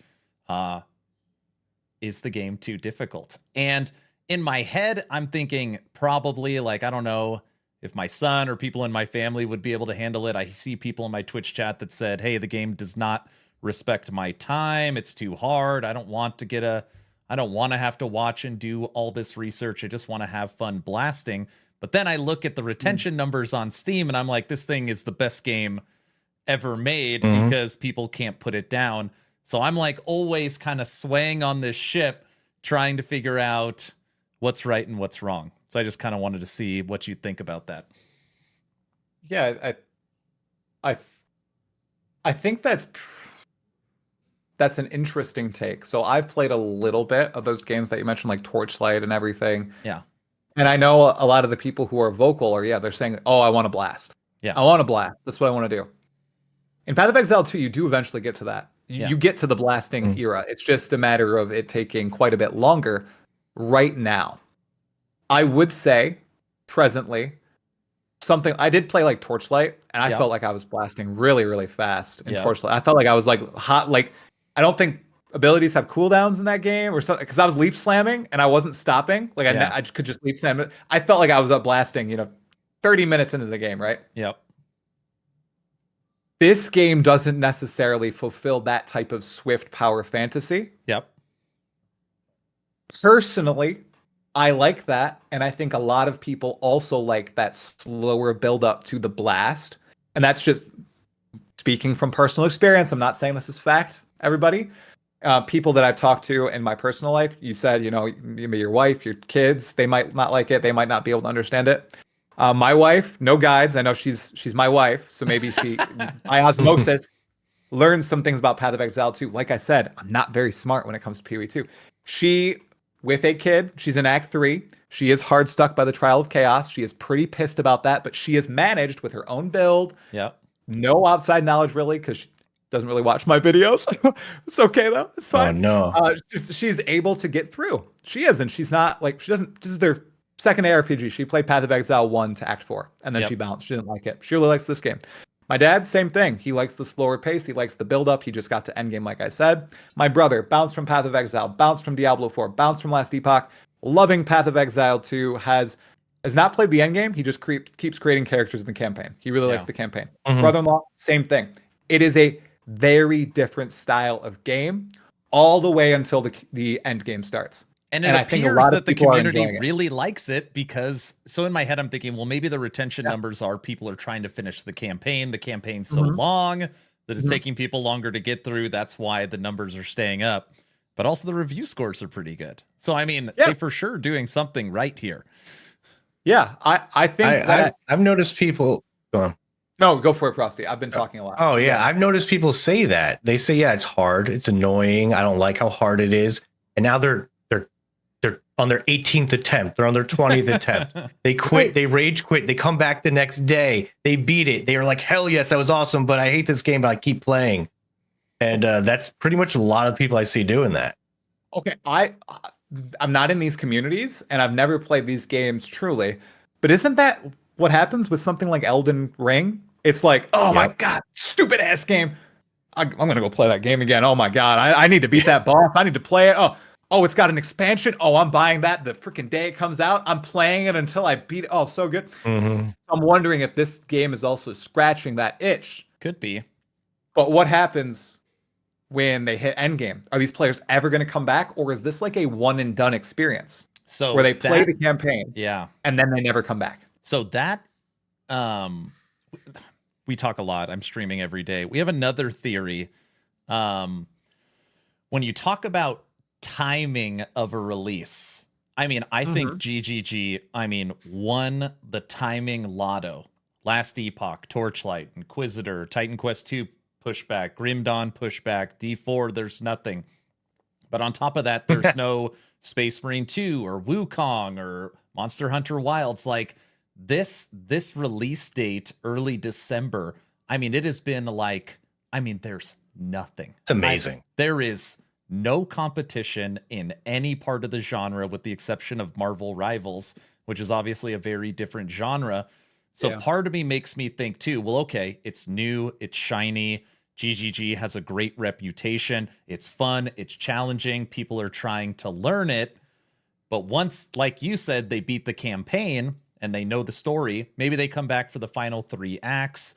But is this something that they play 4 times a year for 4 seasons, or is it a one and done? Like I think that's a great question.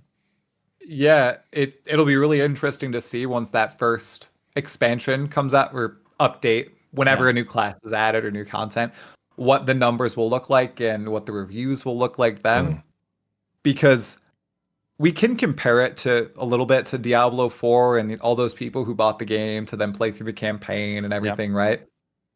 I think a big difference between the two is that drive to keep people coming back to the campaign. And what I mean by that is the game doesn't start once you hit end game, right? You feel the game fighting back as soon as, in my opinion, the second area.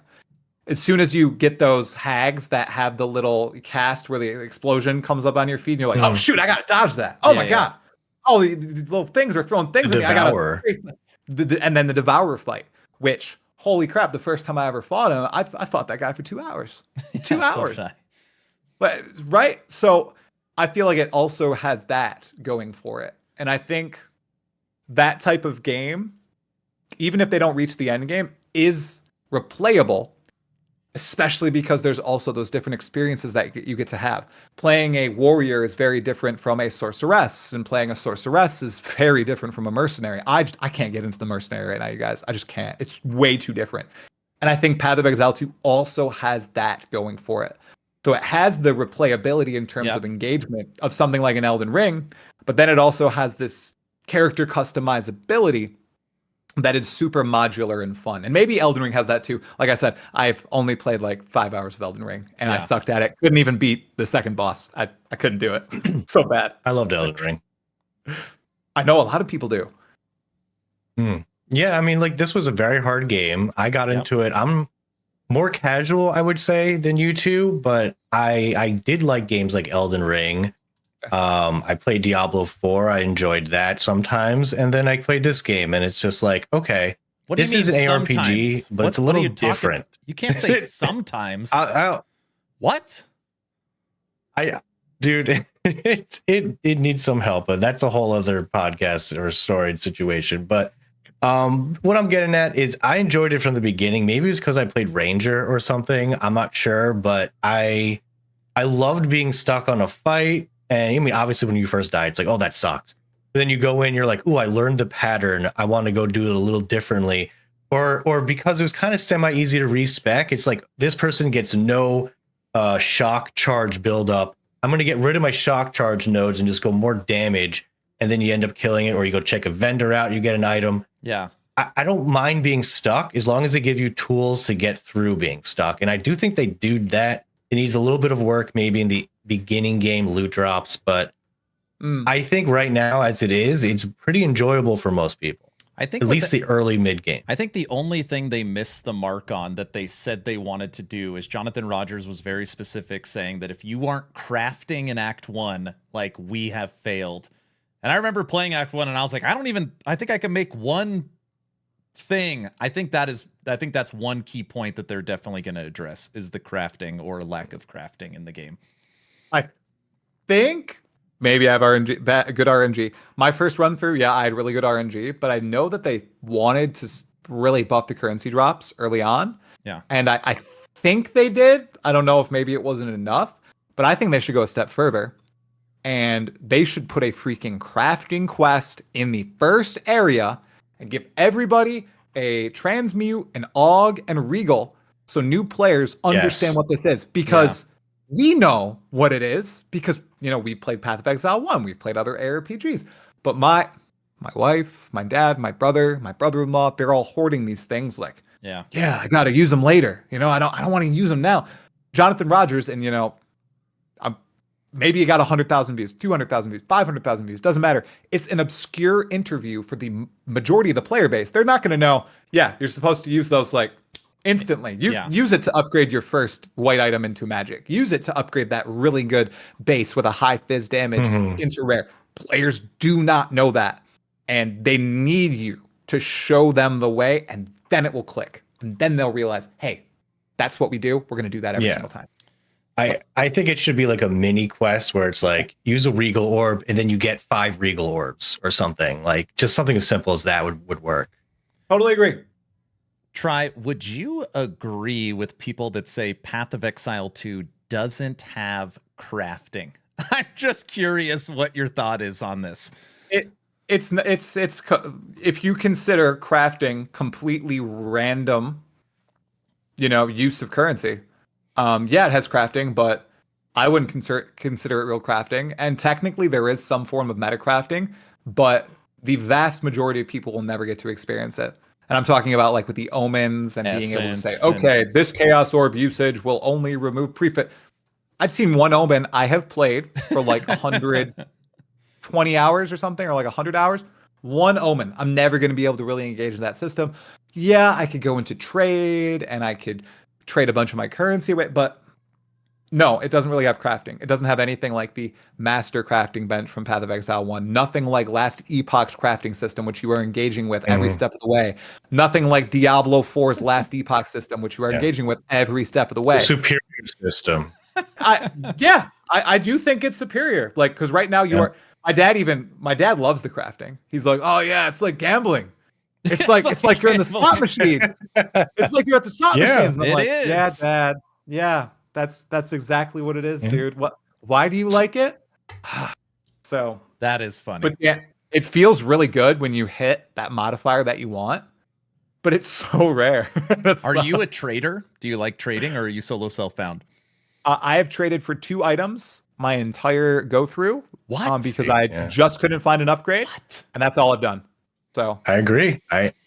Sorry, I don't like Aaron, trading. but not What? everyone likes trading. It feels icky sometimes. You just want to be able to do it your own. But sometimes you don't want to go into solo self-found because you want to give your alt stuff that you found. Like maybe you want to play with a friend. I don't know if that's a restriction there. I spent 11 divines this morning getting a new scepter with +5 to minion skill and a +3 to minion skill amulet with spirit. I love trading, but that's just. I'm on level 8 maps, and I've only found 3 divines my entire time playing. Whoa! What? Yeah. You too? I found 1 divine, and I've been in T15s for like a week, 2 weeks. Okay, well, I'm lucky. I got like 3 legendaries before they buff the drops. You know, but look, Dude, I will say this. I wasn't going trade. I was stuck at like, not really stuck, but I was dying randomly on like 5 maps. And then I was like, screw it. I'm going to go all in on trade. I'm going to get the really good gear because I found 3 divines. You know, I can trade for a lot of stuff with that. I got the magic find because I was like, if this gets nerfed, I want to do it now before it gets nerfed. And I got myself such good gear with that I am now blasting, like not even having an issue. And I've gone to 6s, 7s, 8s, 9s. I just did a 12 for the hell of it, even though I'm not up to it. And it's still no problem. So To be clear, it's awesome I'm not to trade using because you feel magic powerful. find either. I have 20% magic find. I just want to throw that out there. Have you traded up? Did you find random stuff? I've had 4 or 5 divines drop, and then I did a lot of trading in PoE 1. I was a big trader, but okay, that's it. You're own the market. No, I mean I'm not. I don't do that. But you know that prices always inflate. So like the second you get 10 exalts, trade it for a divine, and you just keep doing that. And soon the divine you got for 20 exalts that cost you, to cost you 20 is now worth. Were you the one who did the dupe glitch? No, I would never do a glitch. I never do anything with bugs. None of that stuff. But yeah. On camera. I'm also crafting and trying to sell stuff because you're also selling, you find a perfect jewelers, you can get 2 or 3 for it. So you're also using the currency exchange to build. Okay. I got one question for you, Aaron, here. Yeah. Are you going to play leagues when they come out, or are you going to stay on the Eternal Realm like you do in Last Epoch? Last Epoch, I now play cycles called seasons, and then I will play seasons in PoE. Leagues. They're leagues, Aaron. Come Whatever. They're all the same crap. Okay. All right. Good to know. Good to know. Okay. Random tangent here. For a try here. Okay. So everyone knows about the D4 PoE rivalry. Okay. The community of PoE comes into D4 and they're like, look, D3 is bad. Now they're saying D4 is bad. Come try out PoE. It's better. D4 bad, blah, blah, blah. And D4 people are just like oblivious because vast majority of them are casual. No, and they don't even read the best. comments on the guides that get like given to them randomly. But now I'm noticing possibly, and they've not admitted to this, but the companies themselves might be seeming like almost like a cold war of sorts, where they're coming out with major events like the Calgar Settlers League came out right after the Spiritborn announcement. Then when Season 7 Campfire, or the Campfire that said there was going to be a Season 7 Campfire, came out, and then the huge GGG announcement came out right the same day and wrecked them. Even Riker ads right on every PoE video you watch. Here we go. Is this they know what they're doing, right? Oh yeah, this is marketing genius, honestly, by Blizzard. Like that Riker ad, that is so smart. That is probably netting them a ridiculous number of players. I don't know if you've listened to the ad, but it is dunking on every system that people are currently complaining about in Path of Exile 2. Okay, and it has Riker saying, yeah, Diablo 4 has reached its ultimate form, a brand new end game, deep end game, all these things. Oh, it's so, guys, that is so smart. And I work in paid media, so I know like how this works on YouTube. They're literally just bidding, like you can tag video games on your videos. They've probably just said, okay, we want to run this ad on every video that is tagged Path of Exile 2. That's probably what's going on, which is genius. It's so smart. It's very smart. It's so smart. It is very smart, and getting like a community member that's very well known, like Riker, who has an excellent voice for this sort of thing, that was just across all the screens of all the Path of Exile players as they watched him talk about drones for like 10 minutes randomly, right? Like, it's such a good idea. I applaud them. And yeah, Blizzard knows what they're doing. They like to schedule releases and everything around other companies in their competition. I think they've always done this. Like, I can remember as a Guild Wars 2 player, they did this with World of Warcraft.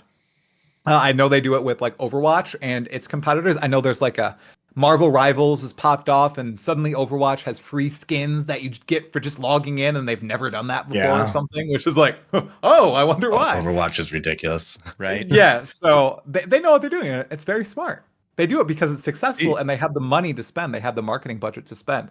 As for GGG, like throwing shade, oh yeah, they've done this as okay. When I started playing, literally the day before ExileCon in 2019, they threw shade at Blizzard and their whole Diablo Immortal thing with the mobile fall guy and all that, right? So they are unafraid of, poking the giant. They're totally fine with that. I wonder if they're going to come out with new classes just as Season 7 launches.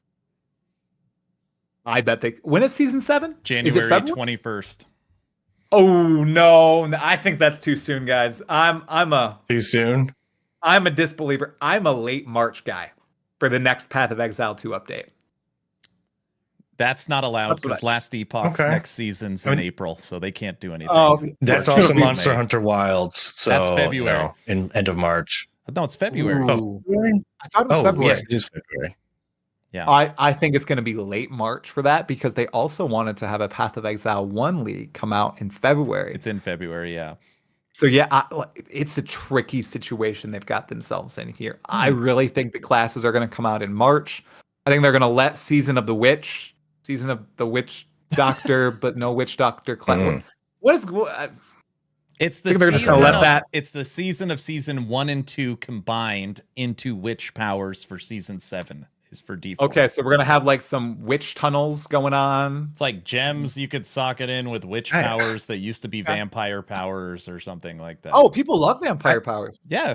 Right? Yeah, they're great. I mean, it's kind of the closest season to that, I believe. I just want the classes to be more balanced. Like, for once, just have that happen. I just want them to reel in the skill tree, how technical they are, so that I could understand them better. Frosty, that's what I want. The skill tree it's pretty complicated, I will say. And also, their economy is usually so flawless that not after 2 days every season they disable trade because of the massive dupes that happen.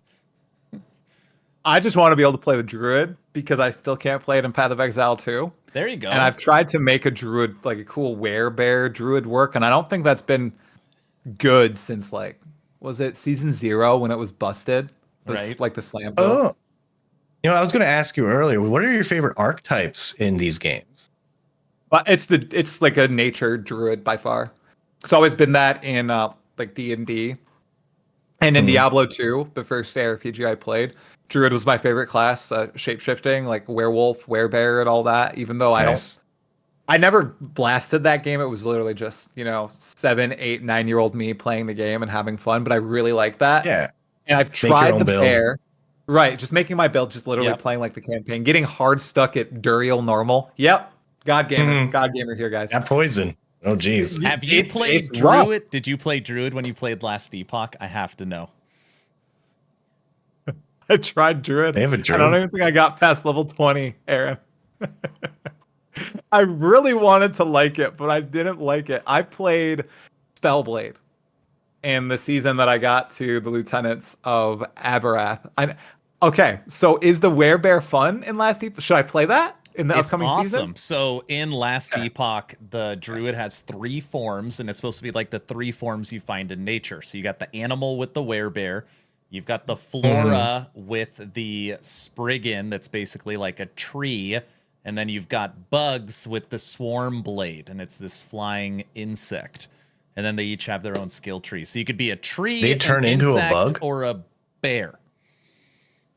Definitely would choose the bear. Right. I saw a build about it, like a lightning bear build by someone. I can't remember who it was. I don't know if it was you, Aaron, but I saw it. and you were just like running around, and lightning would just shoot down everywhere. It was pretty cool. Yep, Lightning Storm Yep. Werebear. It's a lot of fun. How about this? All right. April is the massive season for Last Epoch. If I said I play with you, would you try it in April? Try. Oh yes, I would. Done. I'm trying it in April. No, there's no way I'm not going to try it. I'm totally going to try Done. it. Okay, perfect. Oh yeah, I mean, We I'm can going end to the try Diablo podcast, 4 Frosty. season of the Witch. Yeah. Season 1, At this 2. point, it's Last Epoch, Diablo 4, PoE, every season, league, cycle, Yeah. whatever. I'm going to try it. Yeah, I'll give it a go. Like if I only last an hour, okay. Well, That counts. I gave it a go. That works. It's good. That works. What? Awesome. All right. So I got a few topics here, but we're going into the PoE 2 issues here. So I don't know if we want to start off with that, Aaron. You got any more? I've got good things you want to talk about? But we're already over an hour. Do we want to hit him with the hard questions during hot seat or now? I just want your opinion on rarity before we go there. Rarity Magic and Find and Rarity? Citadels. Oh, okay. Yep. Let's talk about Citadels first. Okay. All right. So how do we get I've there? found 2 Citadels so far in the Path of Exile 2 endgame. Succeeded one, failed the other, died in a quarter of a second. Totally my fault. Yep. Still sucked. Terrible. Sucks. One, there needs to be a deterministic way to find them. Even if there is one in the game right now and people just don't understand what it is, it needs to be clear. Even if this it is says the north. Even if it's I just you know went what north. I mean? I did that. I just went north and I've found 2. So maybe I think it's Maybe just, it works. I don't know. But there needs to be, like in Path of Exile 1, I'll go back to PoE 1. I'll go to anything. Last Epoch and Diablo 4. They all have deterministic ways of fighting the major pinnacle bosses that are in their starting endgame. I feel like it's an oversight from GGG. Maybe they thought people would find Citadels more often, but every time I stream or every time I do a video about them, I see people 300 hours in, 0 Citadels. That sucks. Maybe they're like going in a spiral around the starting location. Maybe they're going straight out and just aren't lucky. But the way it is right now sucks and should be changed. You want to know what feels bad? Finding 3 Citadels and then saying, I'm going to go fight the Pinnacle boss and then dying to the one-shot mechanic. I literally almost flipped my desk. I was so haven't got there upset. yet. I was like, I don't know how many neither. hundreds of hours I lost. Oh, Right. Me neither. The portals sucked. Now I'm thinking about it. Sorry, go on. No, the portals too. I feel like you should get. I don't know if it's 6 because I know they want to make these boss fights a lot more difficult and meaningful. Maybe 3 portals, but you still have to 100 to 0 them. Like you don't go in and it's like, okay, I did 50%. Okay, you're at 50%. I still like the idea of killing a boss in one go. Yeah, But I having agree. it, like you said, playing and working in your case, playing and working for hundreds of hours to fight the pinnacle for the first time. And did you go in blind too, or no? I watched one video before because I was like, okay, we're at 200 hours in. We have the boss fight. There's no way I'm going to go in blind. So we watched one video.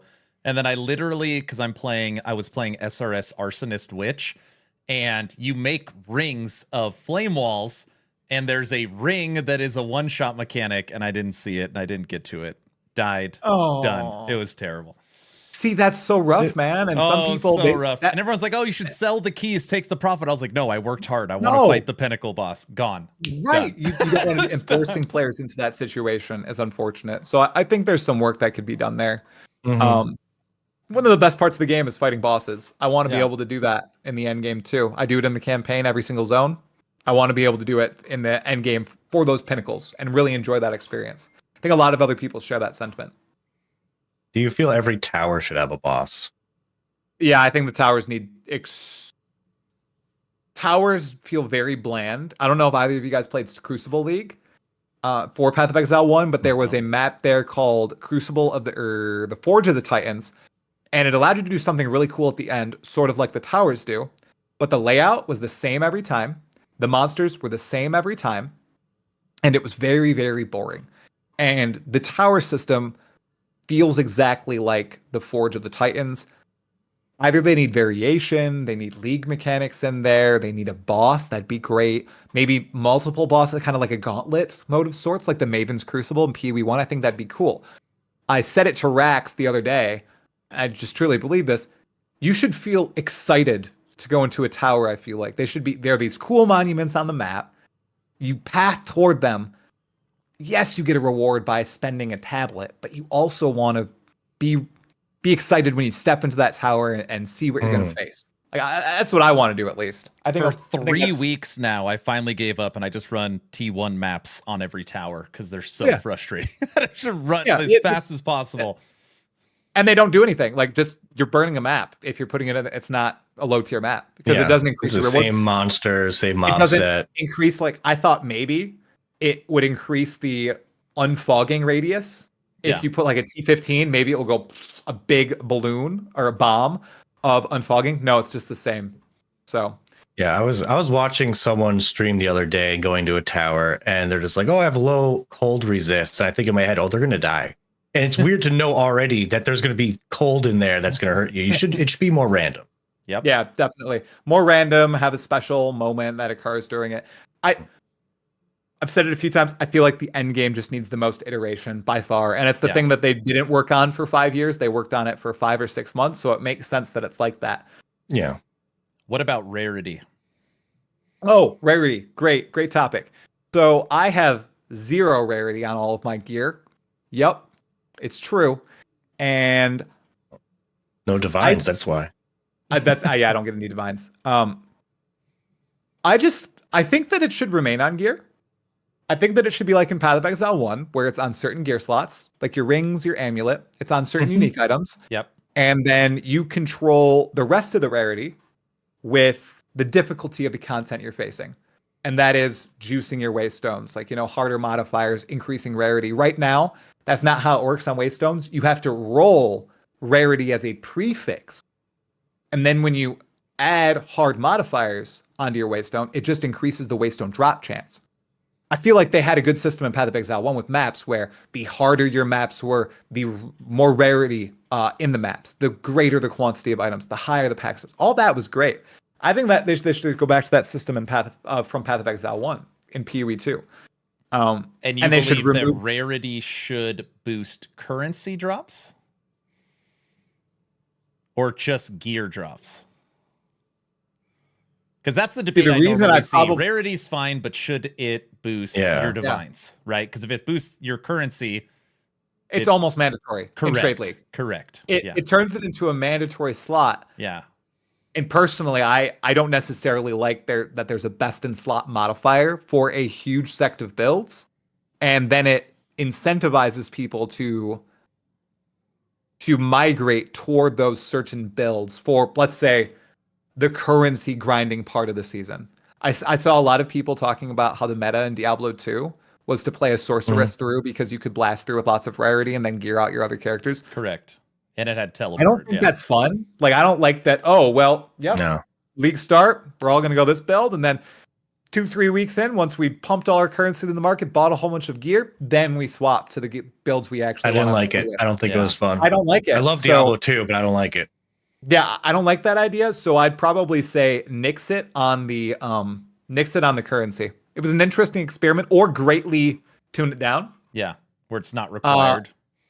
So it's not required. Like, I just personally, I don't like that. As you guys see, and I've shared, I don't have any rarity on gear. Like, I am focusing on making my character as powerful as possible through my gear, not optimizing what drops that I'm getting.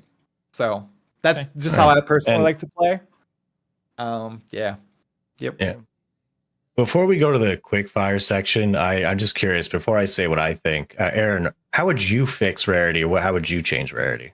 I would pull it off all of gear. When I think of my character, I want to build my gear as powerful as humanly possible. That's why in PoE right now, if you change one item, it feels like you have to change all of them. So it's either I'm going to put all gear on for rarity or just leave it how it is. And I had already invested a bunch of divines into it. So I was like, I'm not gonna redo it now. But I like being able to juice maps and juice the towers and move towards the Atlas places that have breach or bosses and things on it like that, or use your Atlas in ways to push rarity. I like thinking of all the ancillary systems to boost your rarity and you focus your gear like on that your too. character power. I think that would be a lot better. If you remove it from all gear, would you still want it to boost everything that it currently does? Currency, items, like rare items, uniques? Probably not, because I mean, No. I think the stat itself is fine, but the second it becomes this item makes you get better currency drops, it's mandatory. So I think they should remove it from items. They could put it on, again, Waystones. They could put it on the Atlas. They could put it in on the different trees, but I don't think it should boost currency drops. Or if it does boost currency drops, it just should be lower. All right. I think Aaron? they should. Yeah, go on. What? No, go and finish. Then I'll tell you what I think. If Grinding Gear Games removes rarity from all gear in Path of Exile 2, completely, maybe I'll do like a 24-hour Last Epoch live stream or something.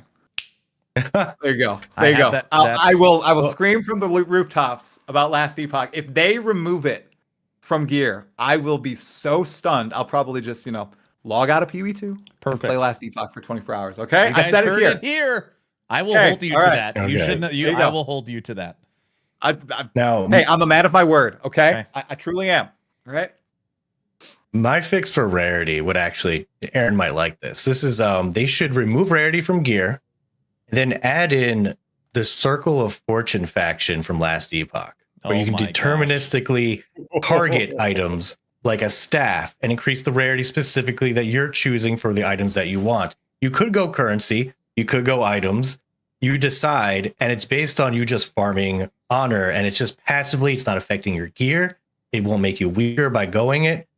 That's what I think they should do. But I don't know if they'll do it. It's going to be a complete ripoff. But why not rip them off? Blizzard does it. I was streaming Last Epoch all day. We watched the dev stream together before the podcast. And there was a lot of people, obviously a lot of people that watch me like Last Epoch, that said that, if you're into hardcore solo self-found, like Last Epoch literally designed a system for you with Circle of Fortune.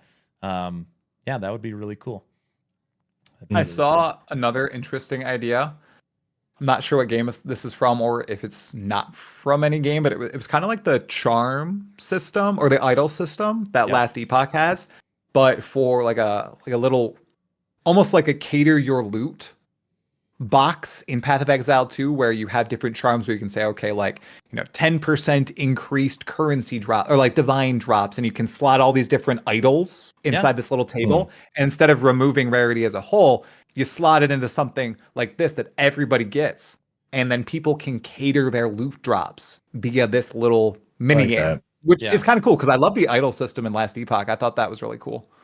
Yeah, as long as it doesn't have power, I would agree that system would work. You can't just decide between attack speed or currency. And to be clear, it's not a Last Epoch or Path of Exile thing. I am just not a fan of, okay, you reached end game, this stat is required. It doesn't matter if it's strength or, I just don't like that, period. So I agree with you. That's why I'm literally standing by my words, and I'm using 0 rarity. Nothing. Not happening. Okay. Frosty, hot seat? Yep.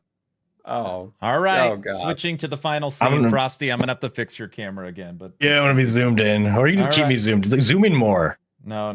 So then they can't see your background. All right. Hot seat time. Yeah, just like face. Yeah, it is. It's not that bad. No, it's not that bad. But you look good. Your head looks too big now, All right. Section 3. We are on the final part of our Town Portal podcast. Try again. Thanks for coming on. You are now between 2 portals. And Frosty, as I fix your camera, you could start shooting off questions. I'll start with like 2 of them. First one's real easy. What's your favorite food? Ooh. Right now, it's probably Thai food, and in particular, sweet and sour chicken. It's nice. Excellent. Yep. Awesome. What was the rarest item you found in Path of Exile? Dropped or just had in my possession? Dropped. Huh. I barely had anything rare drop for me, man. No mirrors? No mirrors. Well, then I think possession if you can't think of anything. No, I'm trying to. I think it was the Maven flask. What the heck is it called? Progenesis dropped for me once. So that's a unique flask from Path of Exile 1, the Maven fight. I don't think I've had anything else really rare drop for me in game before. No headhunters, no mage bloods, none of that. Okay. Yeah.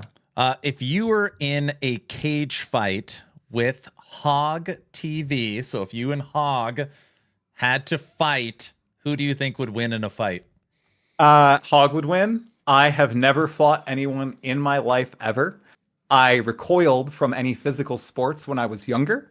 Like I somehow feigned injury in children's basketball, so I didn't have to play basketball with others because I was scared of getting elbows up with all the kids. And I was a complete homebody, so I'd never participated in any physical sports. And I'm pretty scrawny, so like I run, but I don't fight. So I think Hog would probably win. No, I think the beast would come out, and I don't think so. You're pretty young. We're pretty old. Yeah. I think you could take him. Truth I be think told. Hog's pretty young. I'd guess Hog's like 31.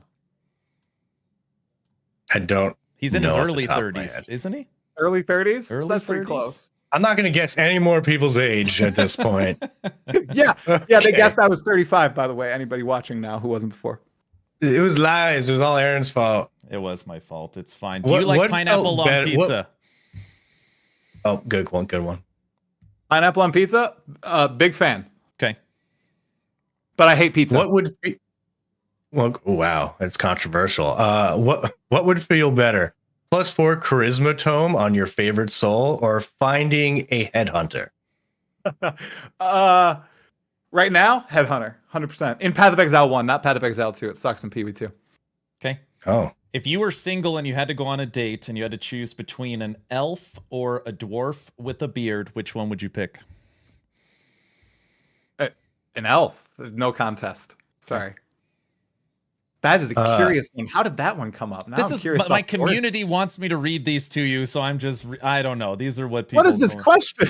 Oh, they get far worse. So yeah.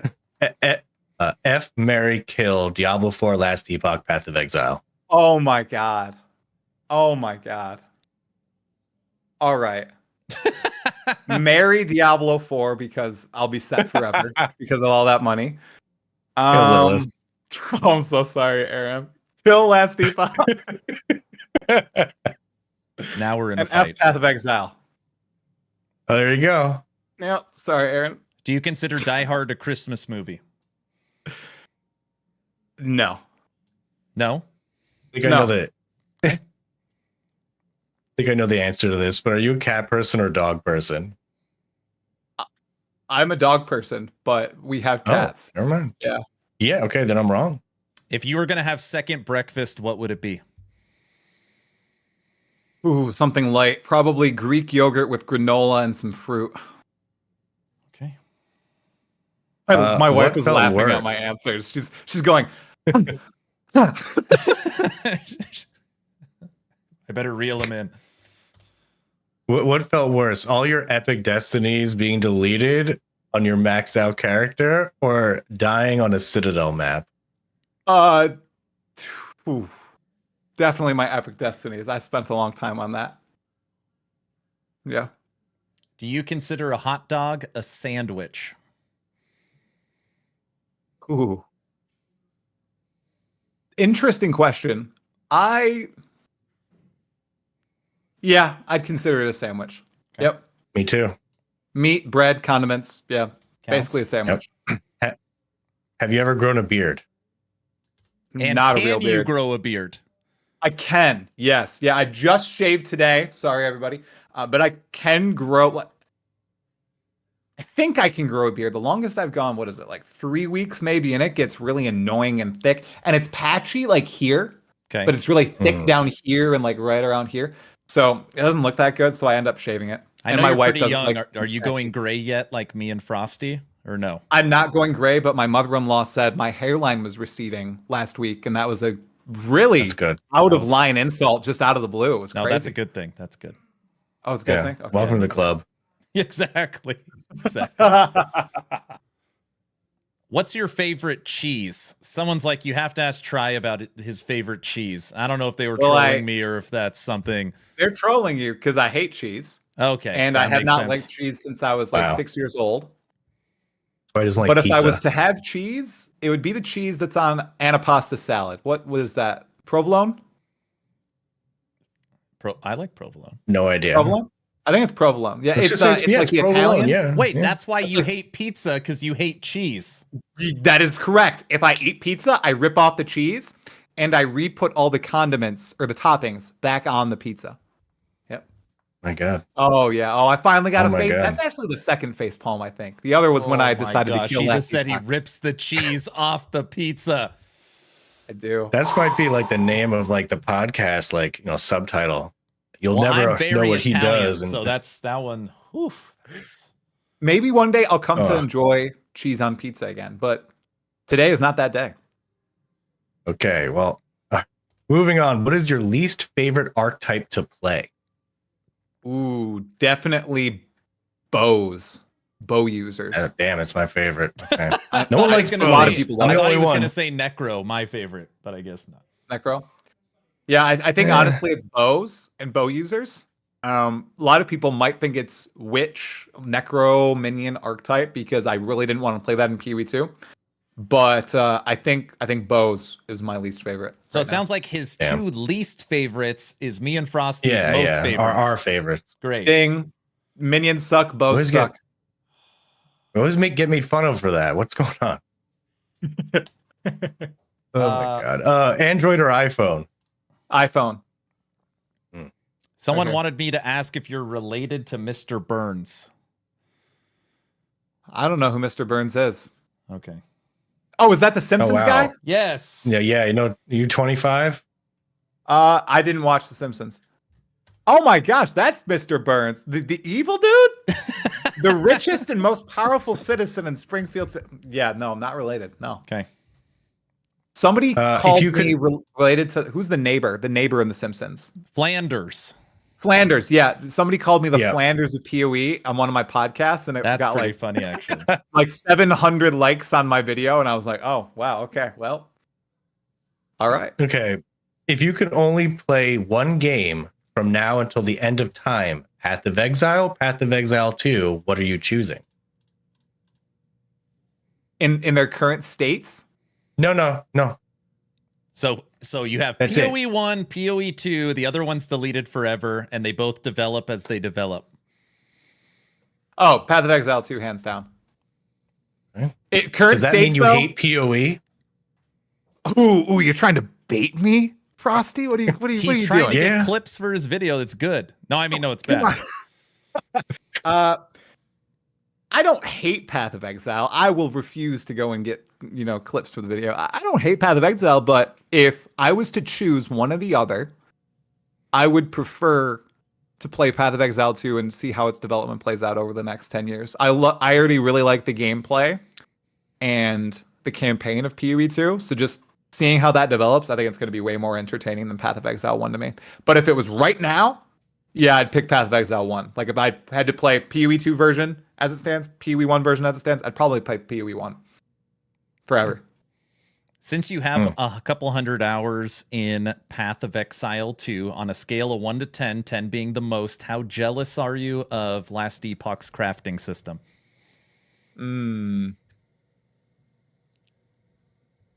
Probably an 8.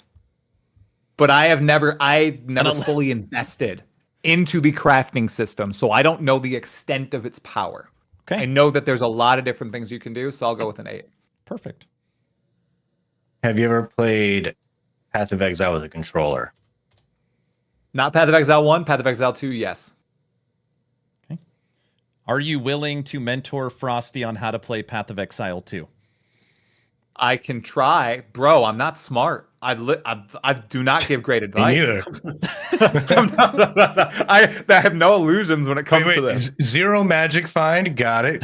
Die on Citadel maps. Okay, no check. ranger. Both just head north.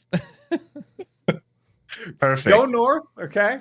No build, just randomly smash together gems. You know, you see crit on tree, you take crit on tree. Must be good. Okay. Of course. Stubbornly don't use energy shield for like 3 weeks and then swap to it and stop dying instantly. It's good. It's Perfect. Good. Broken. Yeah. Perfect.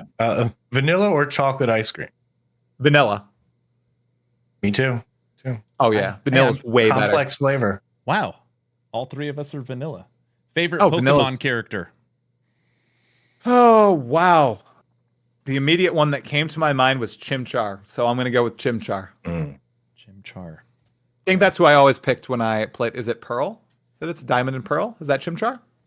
I don't know. I think. I My don't wife know said. where it's from, mhm. though. Yeah. So, yep. That's it. Yep. Okay. It's the last one I played. I've got one last question, Frosty. Are you done? I have one more too, Perfect. but real quick, Aaron, what's your favorite Pokemon? I don't know. I don't know any of that stuff. Oh, okay. I'm not a Top none of that. I don't do any of the anime or any of the Pokemon stuff. But you're 35, Aaron. I'm You didn't play 39. Pokemon? I'm so old. Oh, you're 39. Oh, my God. I He was was too cool 35. for I forgot. Pokemon. Yeah. I have a wife 30, and 36. 4 children. I'm ahead of you. I got Okay. 4. You're doubling up on me. And I'm going to be 39 forever. So it's nice. Oh, true. When- he was when 39 is- last year. Right? When is the big 40? Is it like March 19th March 19th? It's 3 days Of away last from my year. daughter's birthday. See? Nice. of last year. No. Okay. All right. My last question. Other than you, who's the best at PoE in your family? Wow. Yeah, it's probably my wife. Okay. Good answer. Other than you, who is your favorite streamer? Ooh, streamer? Yep. Like watching on Twitch? Sure. Yeah, it's Zach Rar. I can't lie. He's the Nice. guy I listen to on Twitch the most. It's like a news station.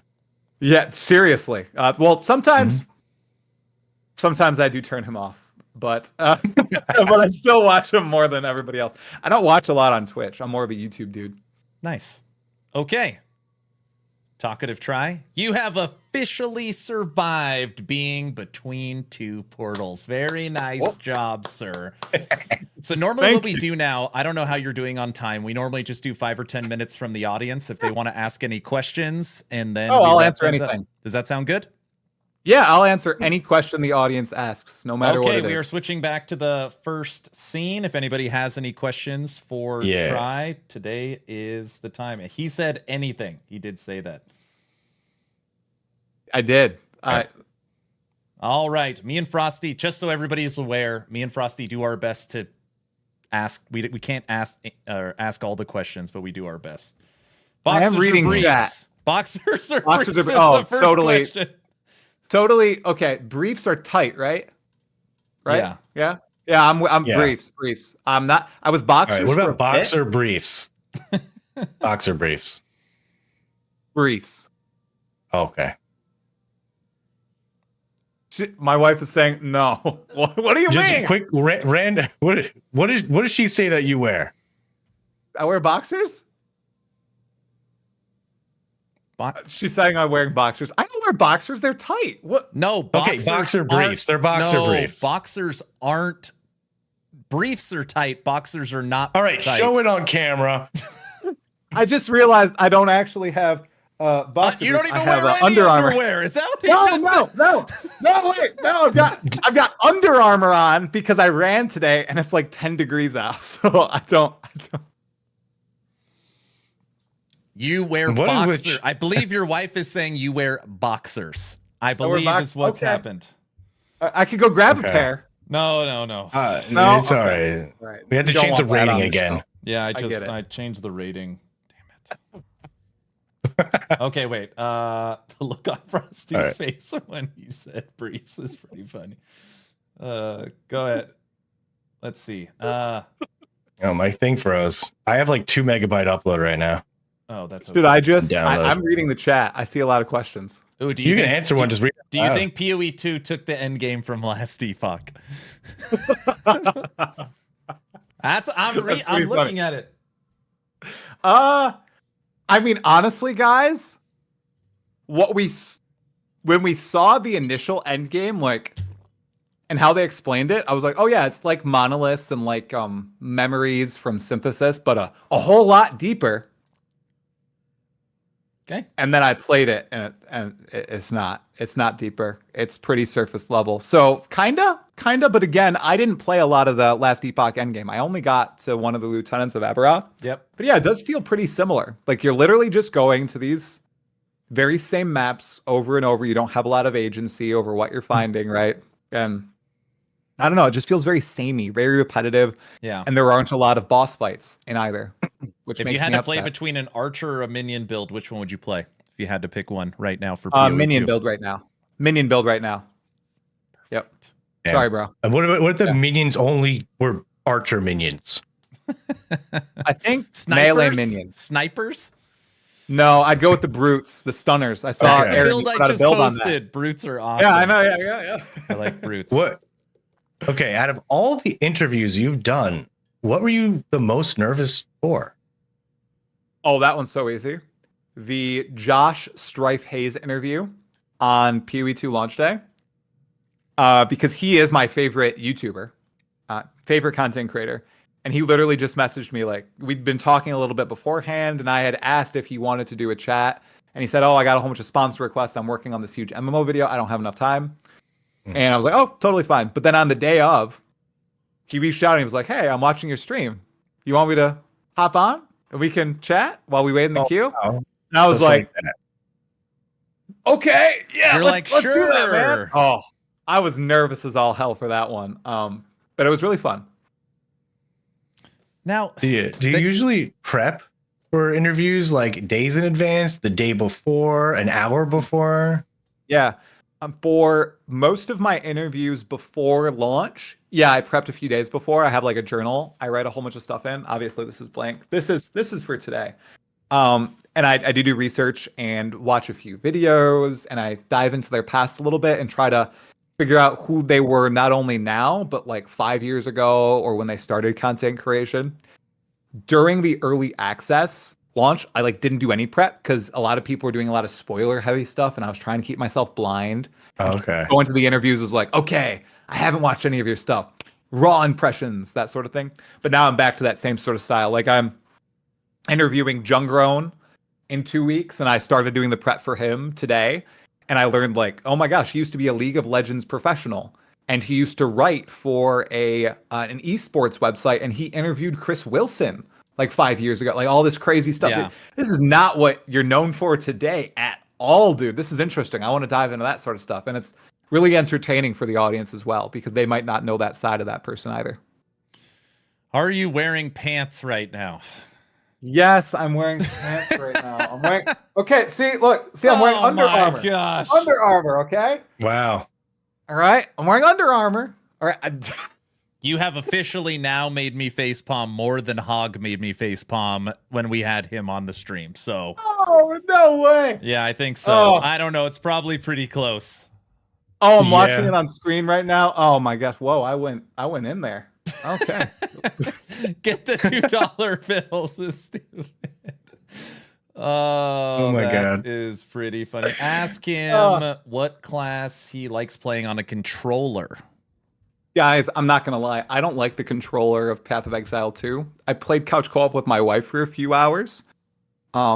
Here, and it felt I played a ranger, so maybe that's what it was.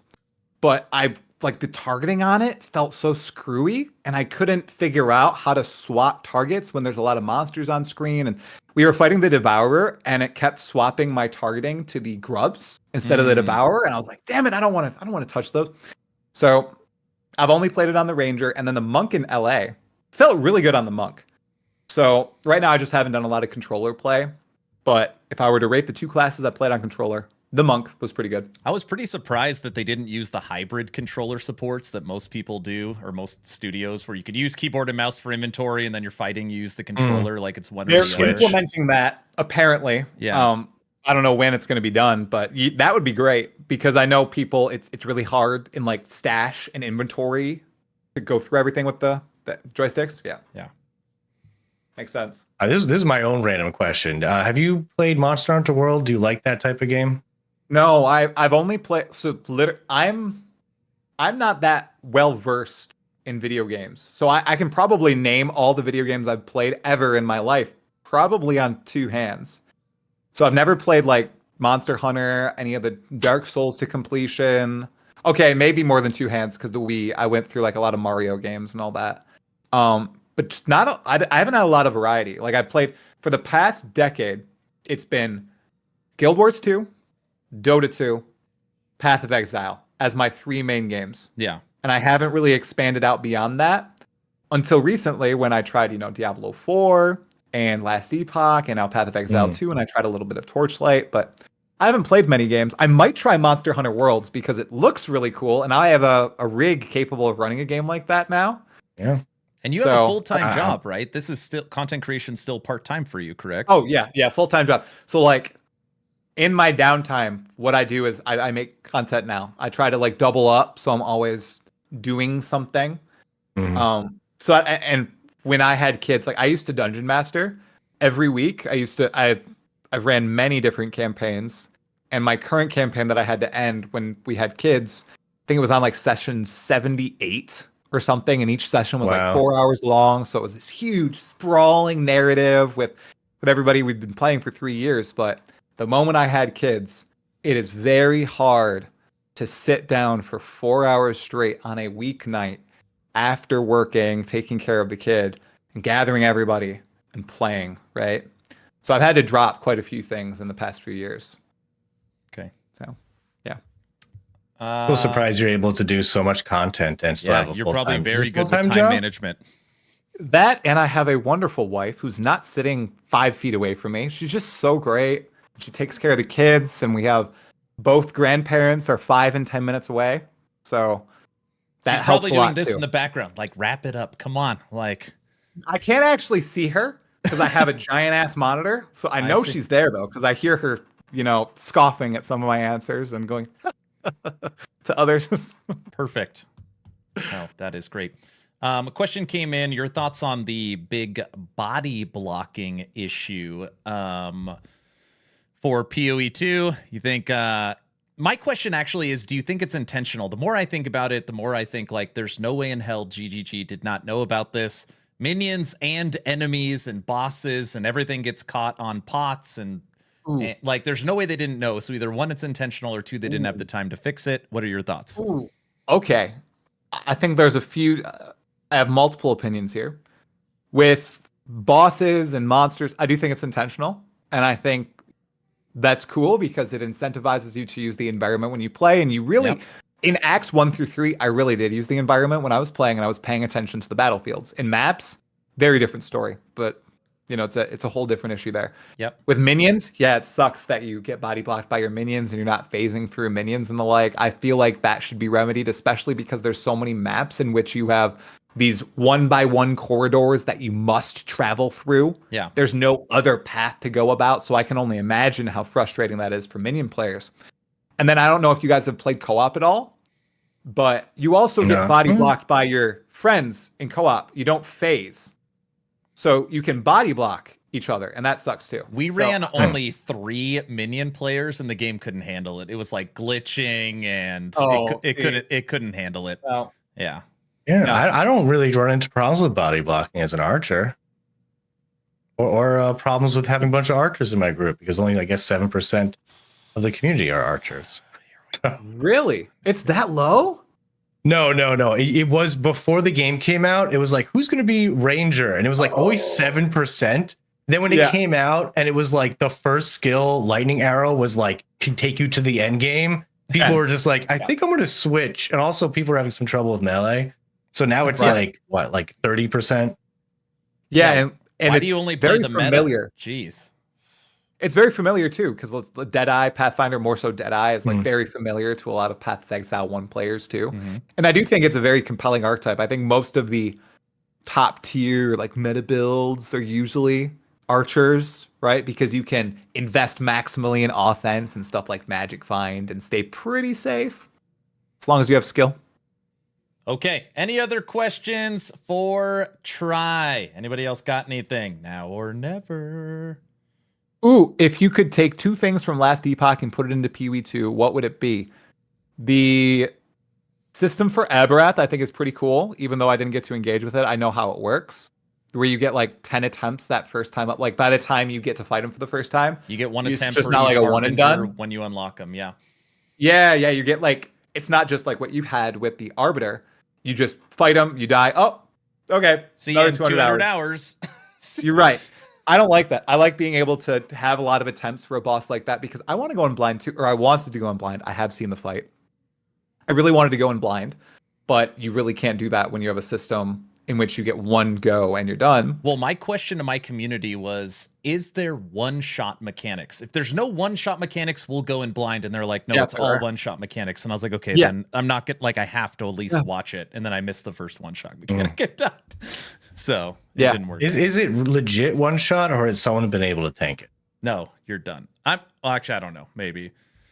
There might be some, very powerful cases in which you don't get one shot. But yeah, all the ones I've seen, it's a one shot if you fail the mechanic. And it tricks you too, because early in the fight, you're supposed to like dodge something, and then later in the fight, you're supposed to go in. Okay, I don't want to spoil it like too much, but it's very counterintuitive. There is a ring that is put on the boss at melee range. So it's like, you know how normally you're trying to keep your distance?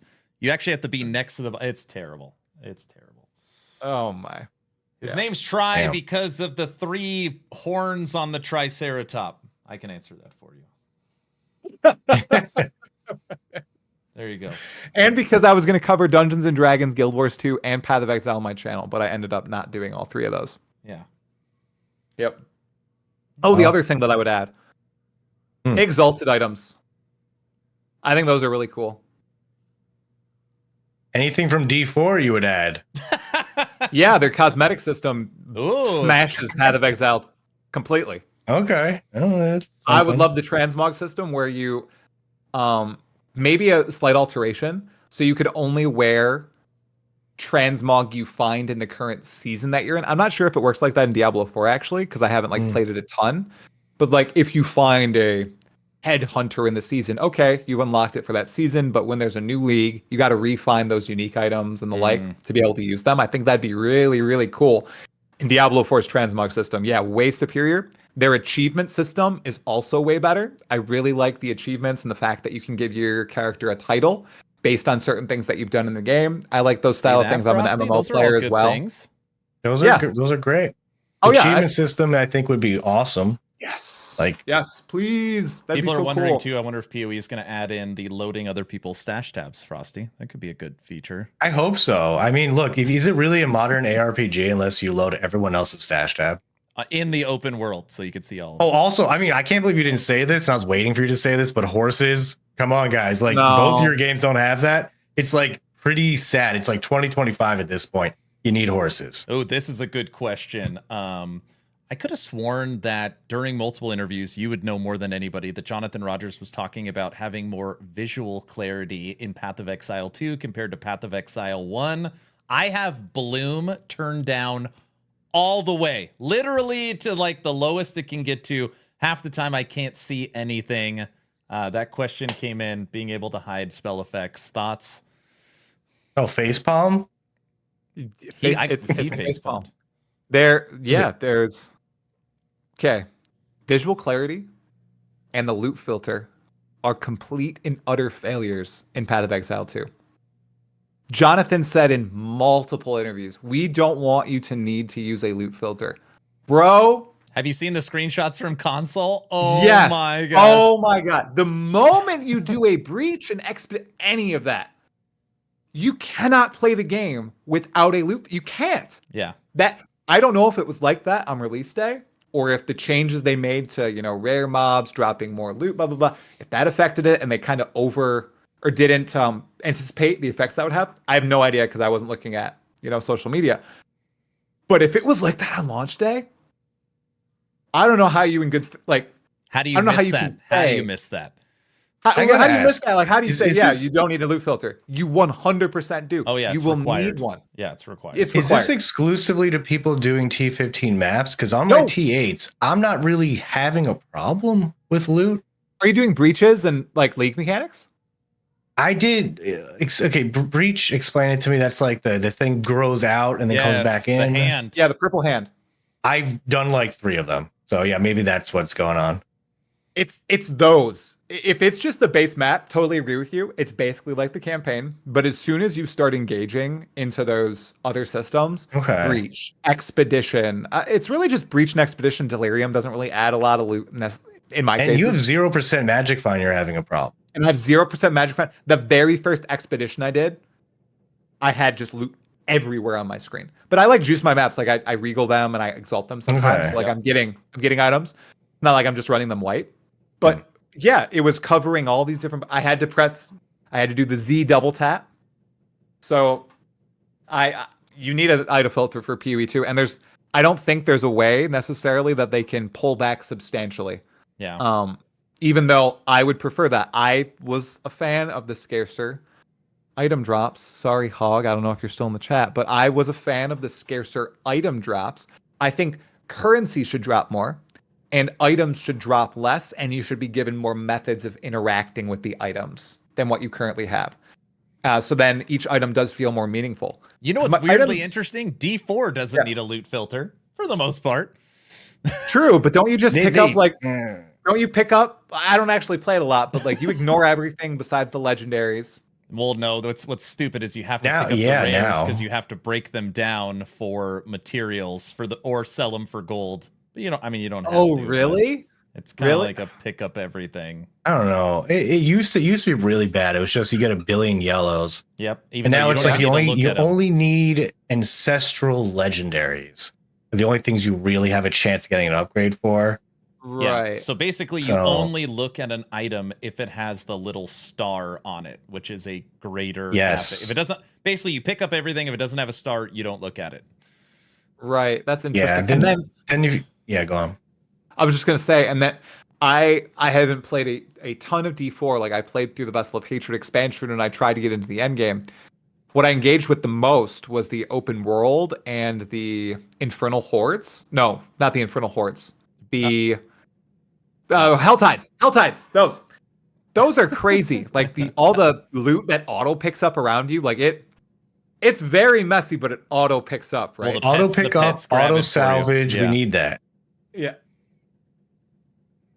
I would like the salvage within my own bag option, not auto salvage, like what they do in Torchlight, where it's like you can do it without going to the disenchanter or I played or something like during that. my last subathon. The community got me to play Undecember. I don't know if you guys have heard of this game, but the pet will pick up the loot, and then you can set the pet to auto destroy whatever you want, and it'll auto destroy it and put it into your inventory. So you literally your pet does everything. It's actually like very convenient. It's actually very good. I've played a little bit of that game, and it actually played really well. Yeah, it's for the time I did. Unreal Engine 4. It's a beautiful game. It's done done all right. It's just pay to win stuff. Mm-hmm. Okay. So I think that's it. I'm going to have just a quick announcement before we wrap up. Okay. I just want everyone to know that in a few months I'm going to be joining I have a daughter club. So I'll be having my first kid in a few months, and I'm very excited for that, guys. Woo! Dude, congrats! Congratulations, Thank you. Mr. LaRue. Oh boy. It's life-changing, man. It's going to be exciting. So I've got boy, girl, girl, girl. Try's got girl, girl, and you're having a girl. Yes. I love that. Very cool. Have you already convinced your significant other to name her after Lilith? Of course. D4. Thought about it, but I don't know. I don't think so. Thinking Rod Ferguson. Ooh. Rod, Malignant Tunnel, Ferguson. That's not a bad one. Yep. That's good. First game will be Diablo Immortal. What's the girl that gets ripped apart in the expansion? What's her name? Narelle? Narelle? Yes. Yeah, Narelle. Yeah, no, I don't like her. Narelle. I'm not a big fan. No. Decker Kane's pretty cool, though. That's a good one. I jest about the Lilith thing, but my wife and I took our daughter to an Easter egg hunt. I think it was a year and a half. Was it a year and a half ago? There was a year and a half ago. Yeah, we met a little girl named Lilith, And I don't think D4 had released. It was the year of D4's release. That's April. Interesting. Yeah, Lilith is it like I mean it's a name. It's what is it? Isn't that really known to be the daughter of the devil though? Like yeah, it's a prior to religious Diablo? name. In the Bible, it's an interesting she basically choice. brought evil into the. Yeah, she's not good. Theorized to be the first wife of Adam. Yeah. Ooh. All right. Well, I think that's a good way to wrap it up. That's perfect tangent to wrap this up. Sounds like you didn't. Congrats, man. That's awesome. Did you guys hear my joke? You guys. Talkative Try, thank you for coming on episode 8 of the Town Portal podcast. Absolutely awesome. And just so you know, feel free to use any content or anything you want. We don't care. So, Frosty, you can get the final word. Actually, wait, Talkative, go ahead and give all your socials and tell everybody where to find you. Oh, if you're plugging anything, when's the hog interview? All go that ahead. Stuff. Oh, yeah. So thank you all so much for watching. Thank you guys for having me. This was an absolute blast. I will be interviewing the man, the myth, the legend himself, Hog, on January 21st? I don't know, guys. Dates. 21st, 22nd, one of those days. We're going to talk about Path of Exile 2. Interviewing a ton of other people. Interviewing Aaron on February 6th. So that's going to be very A couple of people were like, damn. are you going to pay me back? I was like, I didn't think I did anything. Yeah, you didn't do anything. But this was great, guys. I enjoyed it. You know, if I had problems, I would have just logged off the Discord call, right? Yeah. Just you got a face palm for Aaron now. Have him say some ridiculous stuff. Mm-hmm.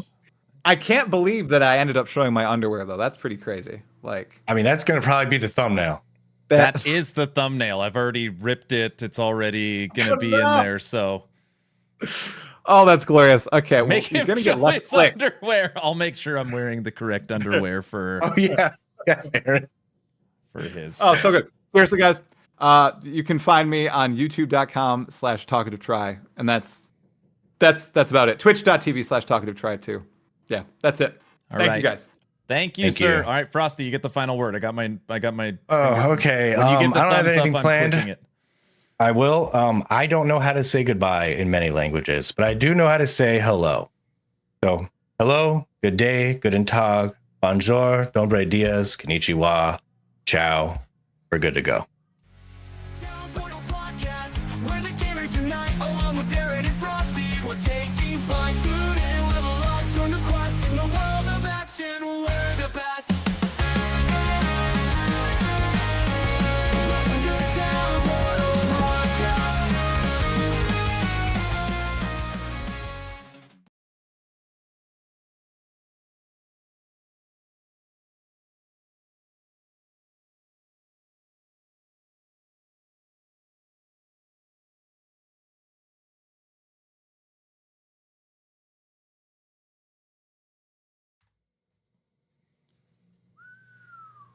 Why, hello, everyone.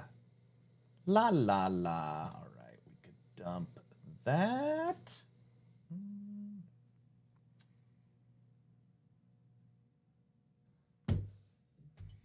Hope you all enjoyed the podcast. Try. Thanks for coming on, man. It was a lot of fun. We had so much other stuff planned, but it's just like always goes long. We had the Reddit post, me running every elite kill to avoid the after death effects. This game, you have died.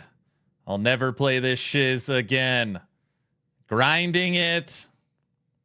Me looking at all the light radius I'm about to have. We had all this stuff prepped. Looking at the guides online for how to find a citadel. Get that thing out of my face. PoE 2 players, zoom builds. Chomp. Falling in love with it. Right? I know. I like the light radius. I called it. I have a short that I'm going to be posting. I was like, watch this. We're going to get light radius on this awesome item. Exalt, light radius. Unbelievable. Okay. Everybody that is still here, we are going to draw a giveaway today. It'll be fairly soon. As long as you're following the channel on Twitch or subbed on YouTube, type in !giveaway. We're going to give away a free copy of Path of Exile 2 Early Access. So, I clipped him saying the 24-hour LE stream. Oh my gosh, could you guys imagine if next week, GGG comes out and says, hey, we heard the rarity stuff. We've run the internal numbers. We want you guys to juice your maps. We want you guys to be able to build your power. We've made the decision to go a different direction than Path of Exile 1, and we're going to be actually removing rarity on items. That would be awesome. That would be absolutely awesome. Damn it, Light Radius. Try, why the hell is this affix in the game? There were some people that told me there's some items or on the passive tree that you could boost your damage through Light Radius. Has there ever been a build, ever, like meta build that uses Light Radius? Has that ever happened? Ever? No. It's literally a dead affix. PoE 1, there was an item, but they all suck. No. It's meant to nerf exalts. There's some really dark areas in the game. They said they want those to be in the game. No, they just need junk stats to have for items. That makes sense. That makes sense. By the way, since we've been in endgame for like 30 days, I do feel like this. Every time there's a new strategy for how to find citadels. This one really hits home. And I love Charlie. This is a good show you could watch with the wife, Talkative, if you don't watch Always Sunny. Junk stats like plus to minion skills. Oh my gosh. I'd rather have damage on Tuesdays than Light Radius. You know, I gotta say, and I'm not trying to throw shade on anybody that's been on the podcast previously, I felt like the jive of me, Frosty, and Try was really, really good. Felt natural, felt like it was some really good conversations. I really enjoyed that podcast. I thought it was awesome. I really enjoyed it. Junk stats like item rarity. I agree. Great podcast. Thanks, Autobot. I have no idea what Light Radius actually does. I'll come back whenever. Just let me know. Sounds good, sir. Me too. Thanks for watching, everyone. Time to watch some mindless TV. Frostylaroo is having a baby. A baby girl. He's going to be a dad. Frosty, you're not allowed to be a deadbeat dad either. You got to be present. Okay. I'm going to hold you to that. A mini LaRue. A mini LaRue. Aaron, do you know that EHG and GGG are partially owned by Tencent? Yes. I believe Tencent actually owns all of GGG. They own 20% of 11th Hour Games. All right. Well, let me just quickly... We could do that pretty quick. We could do that. Let me show you guys what I got. We have played Last Epoch all day. We did the podcast. Let me just show what I was able to... we're going to call it grind for. Because I had to grind for the currency to then be able to... be a driver of the economy through Path of Exile 2. So I just thought, you know, let me show you what we got. I know it doesn't look like much when you look at this scepter. 56% to spirit, max mana, life per second, plus 5 to level of minion skills and 56% mana regen. Yes, that says plus 5. Thanks for your contribution to our economy. Yes, okay. Okay, that is pretty good. And then I snagged this. Max mana, mana regen, 40 spirit, plus 3 to level of minion skills, regen, and 16% damage taken recouped as mana. These two items cost me 60 exalts and 11 divines.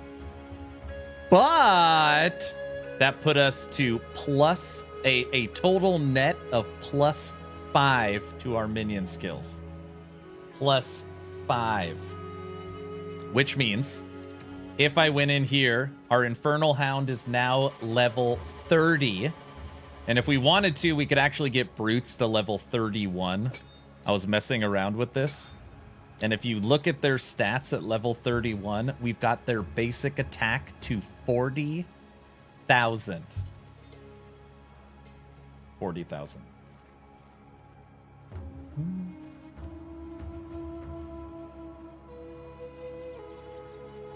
$40,000. Look how happy you are, like buying a good item in the market and cross out. I don't know what you're talking about. I don't know what you're talking about.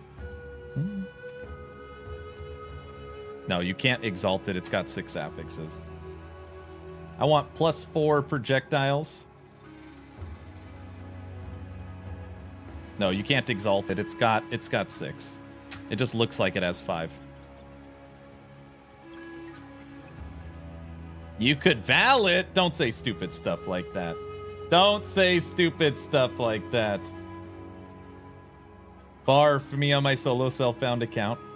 I don't think you guys realize how much a +5 minion skills scepter is that has spirit on it.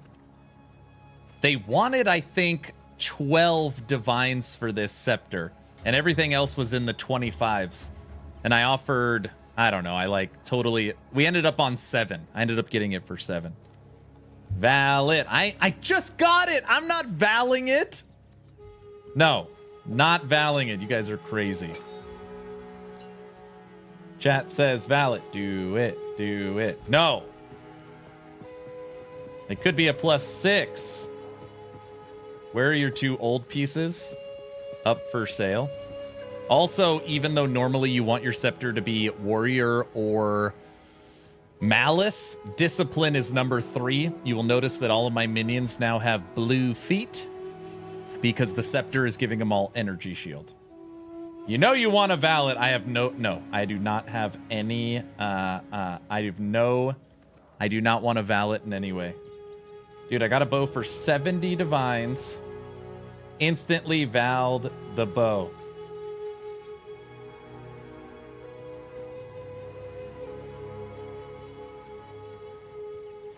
Blue foot fetish. No, this isn't like Avatar. But anyways, I rebuilt the Brute build so that on Sunday's stream, we could hit this Citadel we found, Iron Citadel, and this Citadel we found, Stone Citadel. So that'll be our 9th. We have currently found 7. This is 8, and this is 9. So 9 Citadels. 1 Pinnacle boss attempt, 2 deaths, and then we'll have 4 keys. Then die to the Pinnacle boss? No, because we're going to have... we will have 2 of the Ancient and 2 of the Weathered. We don't have the 3rd key for the Act 2. We can't find that Citadel. Last Epoch has sure changed a lot. Oh, yeah, it says we're playing Last Epoch. All right, let's draw today's giveaway. Let's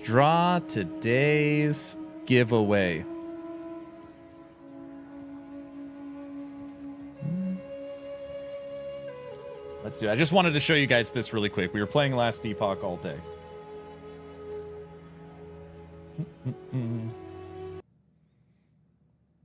All right.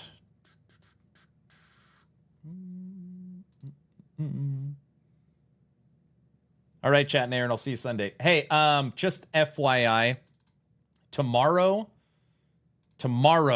maybe, tomorrow I might do a 2 or 3 hour stream. Saturdays are normally my day off, but tomorrow we have the live stream for Torchlight Infinite's brand new season, Arcane, I don't know, something like that. So tomorrow they're doing their 2-hour stream breaking down the new Torchlight season coming January 9th. So I might be live tomorrow to watch that, but it would be a much shorter stream. Just FYI. I haven't played Last Epoch in a while. They aren't doing updates with too long a gap. This last one is a long gap. They're doing a double season. We're getting season 2 on in April. And it's going to be great. It's going to be great. All right. As long as you are following this channel on Twitch or YouTube, costs you nothing, type in !giveaway. We're going to draw a free copy of Path of Exile 2 Early Access.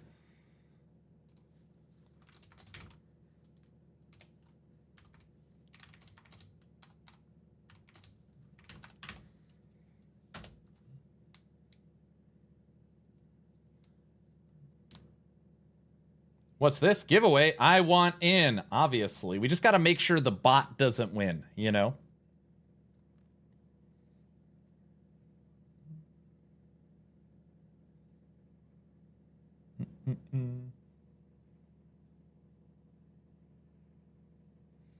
The Arsonist build was awesome, was game-changing. Brute build sucked.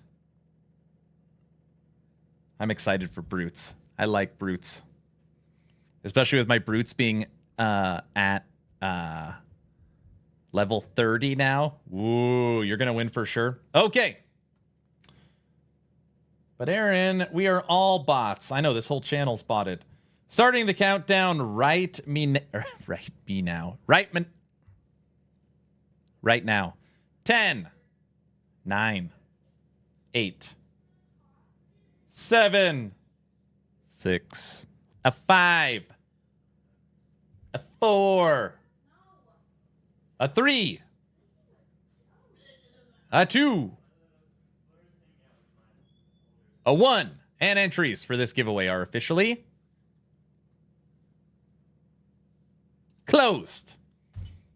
And the winner of a free copy of Path of Exile 2 Early Access is the player Mark R.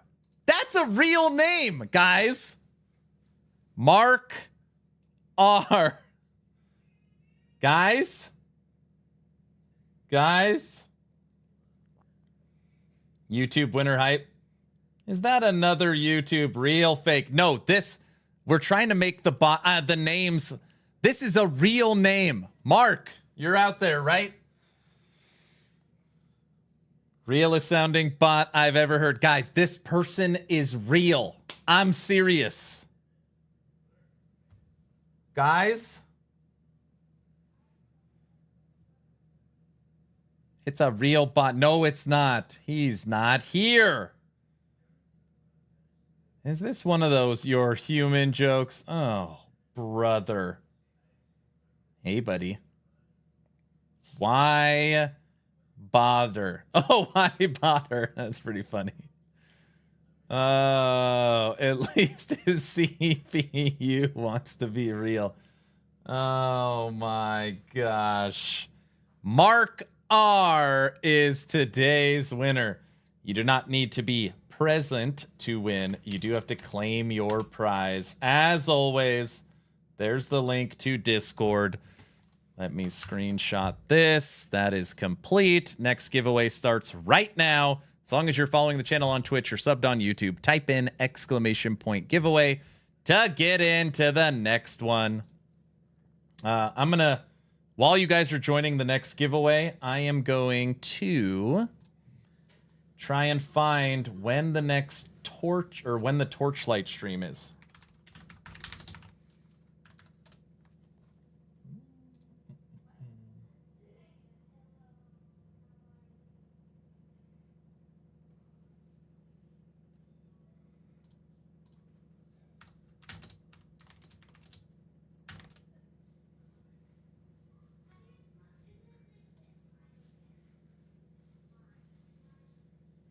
Oh, wow.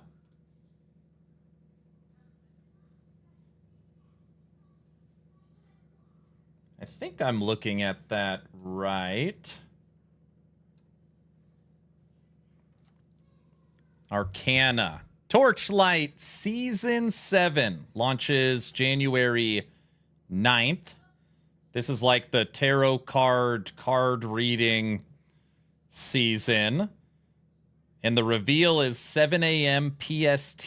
7 a.m. to Mountain Time is 8 a.m. Tomorrow at 8 a.m. Right? Did I say Torchlight 3? This is Torchlight Infinite. 7 a.m. PST is 8, right? 8 Mountain Time. Which is better? I just took my nightly drugs. Oh my gosh, feeling good. You meant like, it was like a nice like hug, right? Like that. Yep, 8 a.m. for you. Well, I don't know. I will try to wake up for this stream. Who's not sharing drugs? Oh my gosh. You're actually going to get up at 8 in the morning, or are you going to watch a VOD? No, we would watch the live stream. I think. You're right. I guess we could watch the VOD together and then I could pause it. I don't know. I'm undecided. We'll see. Why does it look like it's a crossover of League of Legends? I don't know. Do you think the monk is a lot easier to build the way it is right now compared to other classes? Monk's very strong. And it kind of gives you some range. I like that idea better. Thought about trying TLI. I just have reservations. Let me just tell you all this, okay? I truly believe this after playing every single season. Torchlight Infinite does not get enough credit. Why do people get so scared? One, it has a mobile port. The second it has a mobile port, people think it's garbage. Think of Diablo Immortal. Two, people think it's fully pay to win because it has a mobile port. This game is a really, really good, fun, blasting, isometric action RPG where you do not need to pay a cent. Normally what I tell people is just try it. If you try it and hate it, then hey, at least you gave it a go. It's completely free, and I think it's a lot. I think it's a lot of fun. I think it's a lot of fun. That was a non-sponsored response. Okay, that's going to do it for me. We got to watch the last Epoch dev stream. I'll put out that video tomorrow.